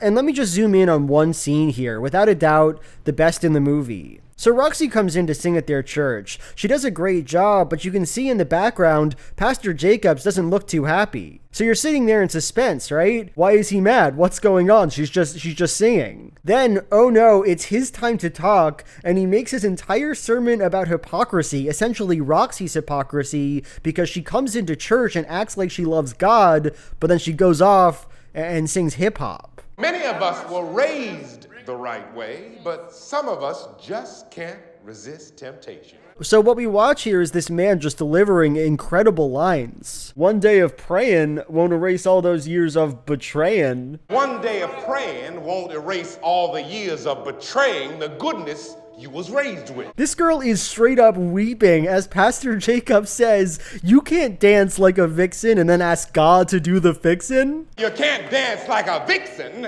and then ask God to do the fixin'. Normally, I hate repressive DCOM fathers. This is something you've been forced to learn about me. But in this case, the film just commits so hard to this father being a crazy man that it really works for me. 5 out of 10 movie, I'd say. Really good daddy, but not much more that they addy. Also, let me just amend a thing I said earlier in this video. When I was talking about horse sense, I claimed that it was the only DCOM with religion in it. Now, in an emotional sense, I kind of still think that's true. It's the only film that feels religious, where the characters avow a simple and positive belief in God. But this movie also has some God in it, so, you know, write that down in your notebooks that you're no doubt keeping. So, since the dawn of the live-action Disney remake, you know, Beauty and the Beast, Cinderella, Dumbo, there's been a very common negative response to these movies. What's the point? You know, animation isn't a lower art form than live action is. It's beautiful. So why would Disney make this slop content? And why do people seem to want to watch it? Now, I am a live-action Disney remake hater. They look terrible, they're poorly written. I made a video about how bad they are. But even so, I have to admit, I disagree with this point. I do see the appeal of Disney live-action movies. I remember in 2018 or something, I saw a YouTube video of the Circle of Life sequence of the live-action Lion King remake, and honestly, that shit blew my mind. It's the Lion King, but it's real, dude. These are real lions we're talking about. And look at these sweeping vistas with all the animals. While the Lion King live-action remake is an undeniably horrendous film, you really can't deny that there's something here worth enjoying, right? In fact, if the movie were 3 minutes long, if it were just this Circle of Life sequence, I think I'd defend it to my last breath. I like it. I mean, I don't like it as much as the original Circle of Life sequence, but there's something, it's worth something. It's weird to look at it. Anyway, this is all to say, I understand why the public would be invested in a Kim Possible live-action remake, and the movie actually manages to sell me on the project pretty well. When I watch the theme song and all the characters are doing little moves, I think, hell yeah. You can't stop me 'cause I'm Kim Possible. When Kim Possible rolls around everywhere, just rolls everywhere throughout the entire movie, I think let's go. When they get Patton Oswalt to reprise his role as Professor Dementor, I think, oh my god. Success! That's awesome. Actually, I'll take this one step further and say that Kim Possible is a more effective live-action reboot than almost any of these other Disney movies. It's literally funny. One of the villains, Shigo, does a really great job. What do you want? A gold star? A cookie? You want a hug? You want a hug? I like this scene where Ron meets Rufus, the naked mole rat, even though Rufus himself looks quite nasty. Aw, you're shy. I like it when Kim rolls places. You know, there she goes. She's rolling. Where's she headed to? 7 out of 10, I guess. Maybe 6 out of 10? I mean, it doesn't blow my mind, but it's worth, I mean, I hesitate to say it's worth watching, but if you're in the market for Kim Possible type media, I can imagine, you know, worse ways to spend an afternoon is what I'll say. Woo! Good to see you, girl. When a normal child actor who works on a sci-fi show accidentally allows a soda to be spilled on some machinery, he is put into the life of the character he portrays? Will he have a good time and will everything go well? Or will he have to face off against a guy who makes everything black and white? And will he be forced to fight some people? And will the character he portrays enter his body and dance with the girl he wants to be his GF? This Halloween, you're gonna find out if the grass is always greener on the other side of the movie screen in Jet Jackson the movie. That's the last time I'm gonna do this bit, I promise. I thought to myself, you have 3 chances to do this stupid bit. If you do any more of them, that's not allowed, but you're allowed to do this stupid fucking joke 3 times. Jet Jackson the movie is really boring, but it's also okay. I think the main actor is quite talented, but the movie itself feels super padded out. I kind of want to watch the show itself because it seems like it's got to be better than the movie, because the show, it just seems like it's mostly about a guy, whereas the movie is filled with like a weird sci-fi plot that I don't care to understand and don't want to watch. But it's not horrible or anything. I'd give it a 3 out of 10. So as I started the movie, The Naughty Nine, I really thought that it was going to be great. It's about a nasty, scheming boy, Andy, who wakes up on Christmas morning to see he didn't get a gift from Santa Claus. There's nothing here. Why didn't Santa bring me anything? Maybe because he doesn't bring gifts to naughty kids. Because of this, he assembles a crack team of nasty children to go to the North Pole and get the presents back. As far as we know, no human has ever infiltrated Santa's village. He also brings his sister, who's like a good woman and just kind of along for the ride. So that's a really fun idea for a movie, right? A Christmas heist sounds cute, and the film just introduces its characters in this very fun way. Like, I enjoy the title cards telling us why each of the children was placed on the naughty list, and it got me pumped up to see what kinds of horrible stuff they would get up to. Also, more gay dads. Under Wraps 2 broke the seal, and now the gay dads are coming. You know? Gay dads revolution. Gay dads unite. But in the end, as much as I wanted to like it, I don't think The Naughty Nine is a good movie at all, and that's mostly for 2 reasons. Number 1, there's no heist. In the first moments of the movie, Andy and his friend pull off this scheme to steal back all the fun stuff that his school confiscated. There's a slightly clever moment where it looks like the principal figured them out, but no, it's misdirection. He gave her a different bag while the toys were safely being hauled away by the janitor. You know, it's nothing brilliant, but if you're making a movie about heists, it makes sense to start off with a little taste of what's to come. It's a fun start to a fun movie. So what if I told you that this first moment of The Naughty Nine, it's actually the most intricate heist that the movie has, the only true heist of the film, and it's in the first 5 minutes. In the actual plot, in the body of the movie, Andy doesn't double-cross anybody. There's no elaborate scheme where many things go wrong. There's no interlocking pieces that all have to resolve at the same time. There's no fake-outs.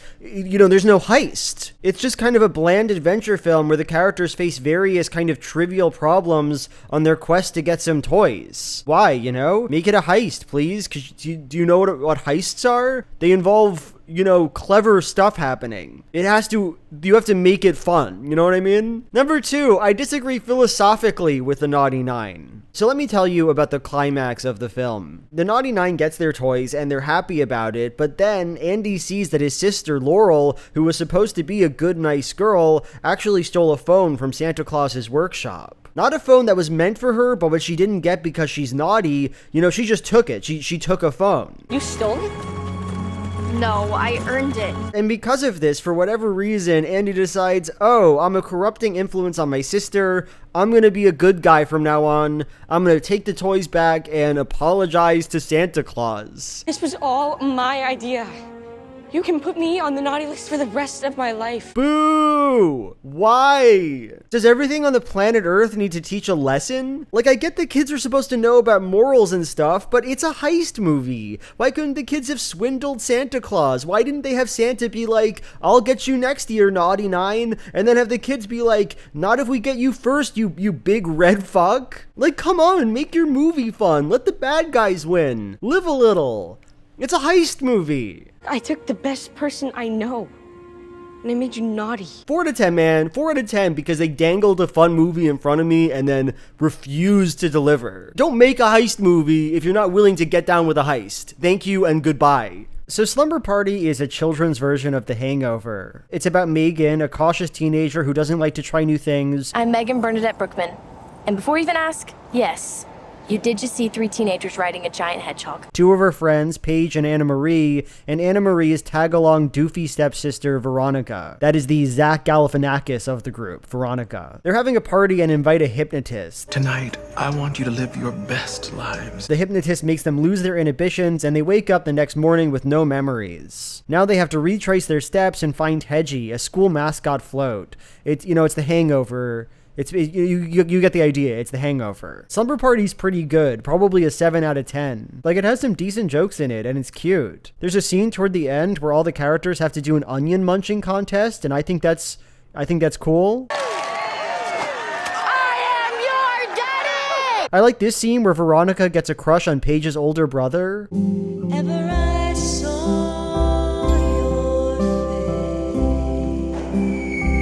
I like when Veronica sings Something Has Changed from High School Musical to her crush. This could be the start of something new. I just like Veronica in general, I guess. It's easy to make annoying characters just be very annoying to the audience, but she's annoying in a good way. She's fun. These are my colors. Lady at Sephora told me I'm a warm neutral. Also, more gay dads. That's 6 gay dads in only 2 years of cinema. Bye, dads. If they keep going at this rate, all the dads are going to be gay. And I say, good. Anyway, as of my writing this, Slumber Party is one of the most recent Disney Channel original films. And as I watched it, for whatever reason, I kept thinking to myself, it's fortunate I chose to make this video when I did, because this movie, it kind of feels like the end of something. Slumber Party is a very well-made movie. It looks good, it's tightly structured, it has cute title cards, it has a clever kids movie plot, and the actors feel professional and competent. It's a normal film, and I really think that with a few minor adjustments, it would play fine for children in cinemas. But that's just it, right? Sure, it's a normal movie, and it's being treated like a normal movie. It did what normal movies do now.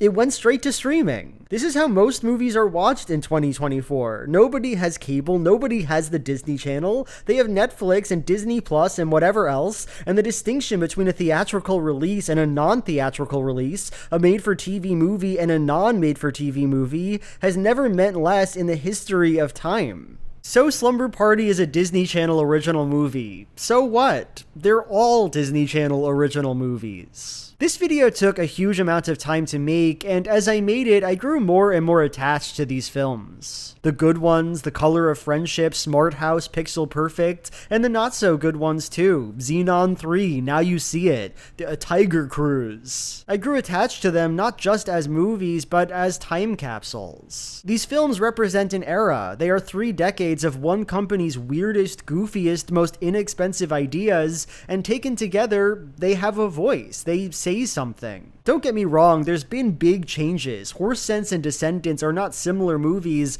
and they don't come from the same aesthetic place, but they both feel like DCOMs to me. Slumber Party really doesn't. It just feels like a decent movie. And to be clear, that's fine. I'm not here to cry that things are changing. But it is weird to see this change happening, to experience what feels like the end of this kind of movie. And I have to wonder, what will DCOMs look like in 2050 or 2060? Will this concept even exist anymore? Will they be interesting and weird enough for me to make another video about them?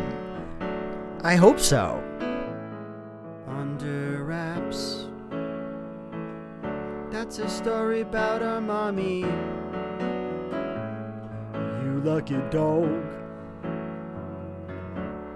Brink, honey. Halloweentown, Zenon girl of the 21st century. Can of worms, that's the one with an alien. Yeah. The 13th Year, Smart House, and Johnny Tsunami. Genius, don't look under that bed. Horse Sense, up, up, and away. the color of friendship. Okay, alley cat strike. Rip Girls and Miracle in Lane 2, Stepsister. From Planet Weird, ready to run. Thought that one was pretty weird.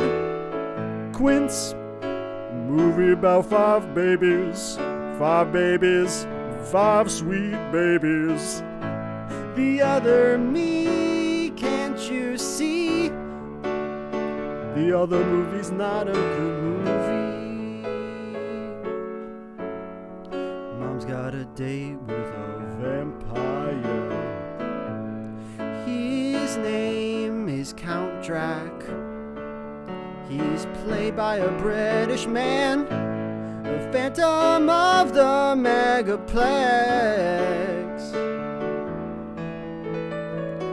The ultimate Christmas present.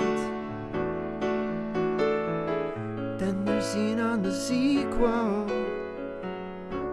Look at the Irish and motocrossed. Hounded Jackson. Jenny Project and jumping ship. I'm at a loss. A Poof Point. That's a movie about scientists who might die if they get too young. It's like a Benjamin Button. But regardless of that, there is Halloween 2, Kalabar's Revenge to worry about. Plus Twas the Night, double teamed. Cadet Kelly, that one made me scream. Yeah, man, thank you so much for watching. I guess I still have to do my Patreon question, so I should pipe that in. And if you'd like my videos and want to watch more, I actually make monthly bonus videos over on Patreon and Nebula, where you can watch my content and other people's content, which is pretty cool. MJR Schneider asks, where do you stand on Megalopolis? It's one of the only movies I've watched and thought, this is the exact kind of movie Big Joel would make a video essay about. I found it very The Room / The Christmas Shoes-esque. Lots of clumsy, contradictory themes and attempts at political messages. Is it on their level in your opinion? So, I am working on a video about Megalopolis, obviously. I don't think that anybody could avoid making a video about Megalopolis. Were they in my shoes, right? I'll just say this for now. I think Megalopolis is a horrendous movie. I hate it so much. I hate that movie. And I'm fascinated by all the ways in which I think it sort of fails at the kind of uniqueness and bravery of its concept, you know? I've seen a lot of buzz around the movie saying, sure, it's not very good, but at least it's unique. But no, I disagree. I think its uniqueness is the problem. But I don't want to spoil my own video. Disagree in the comments about Megalopolis. Actually, let's make that the only subject about which the comments are interested. Thank you so much again. Genuinely, this video was so wonderful to make for me. And I'll see you next time. I'm going to make a lot more videos in 2025. Merry Christmas. Cheetah Girls with Raven.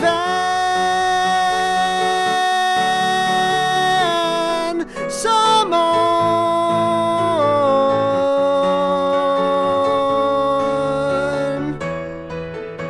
with Raven. Raven Summon.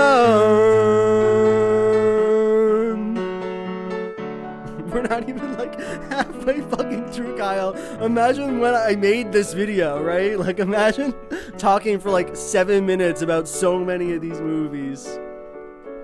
Full court miracle, pixel perfect, going to the mat. Zenon 23, no, it's just called Z3. Stuck in the suburbs on my tiger cruise with Halloween High friends. Now you see it. Oh, those buffaloes dream. They dream about the Kim Possible movie. Go figure. Life is rough. Proud family movie. thought that one was pretty damn funny. Twitches. God damn it. High School Musical. Cowbells. Wendy Woo. Read it and weep. Cheetah Girls 2. That one has Raven Simone as well. Cheetah Girls 2. That one has Raven Simone as well. And she cooks it up. She does her best. She makes a movie about which we can be impressed. Oh, I love her. But the movie's not really that good for reasons I've already described in the, the aforementioned video. Return to Halloweentown. Jump in. Johnny Capahala back on board.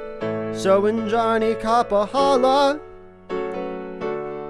that's Johnny Tsunami for the uninformed. So in that movie, Johnny Capahala dates a woman who's like 20 years his younger. Nobody talks about that, no they don't. 20 years his younger. But I guess that love is love.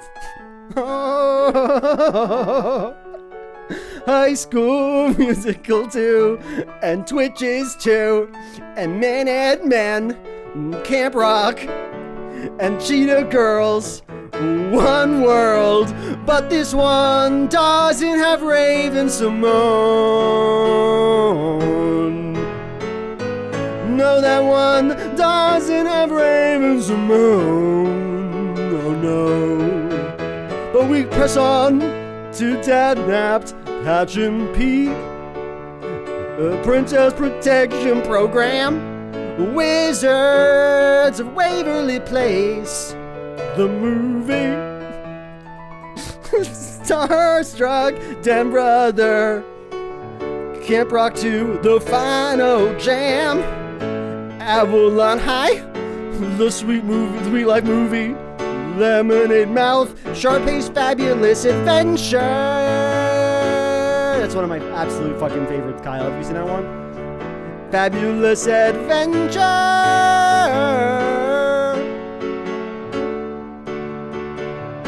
Phineas and Ferb, Geek Charming. I don't know, man. I don't know if I can keep this up. Good luck, Charlie. It's Christmas. Frenemies, Radio Rebel. Let It Shine, Girl vs. Monster. Teen Beach Movie. I didn't like this one, but it was very popular.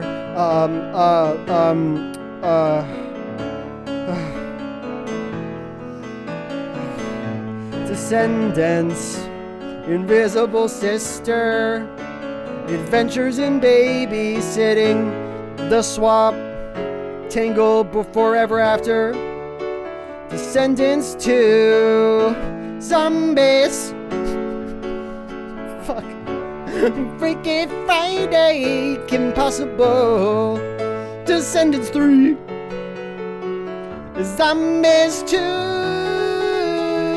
In that movie, Zed is a zombie and he's bigoted against werewolves. And is there a time in your life when you can relate to all that he's experienced?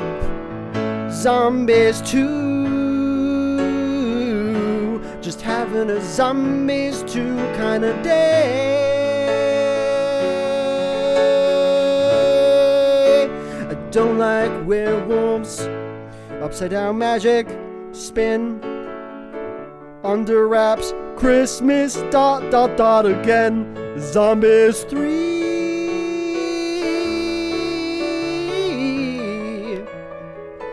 under wraps 2, that's the last one, oh yeah. Hope you enjoyed this video, guys. This is, I guess, an 11-minute song on its own, so am I gonna include this? What am I gonna do with it, you think?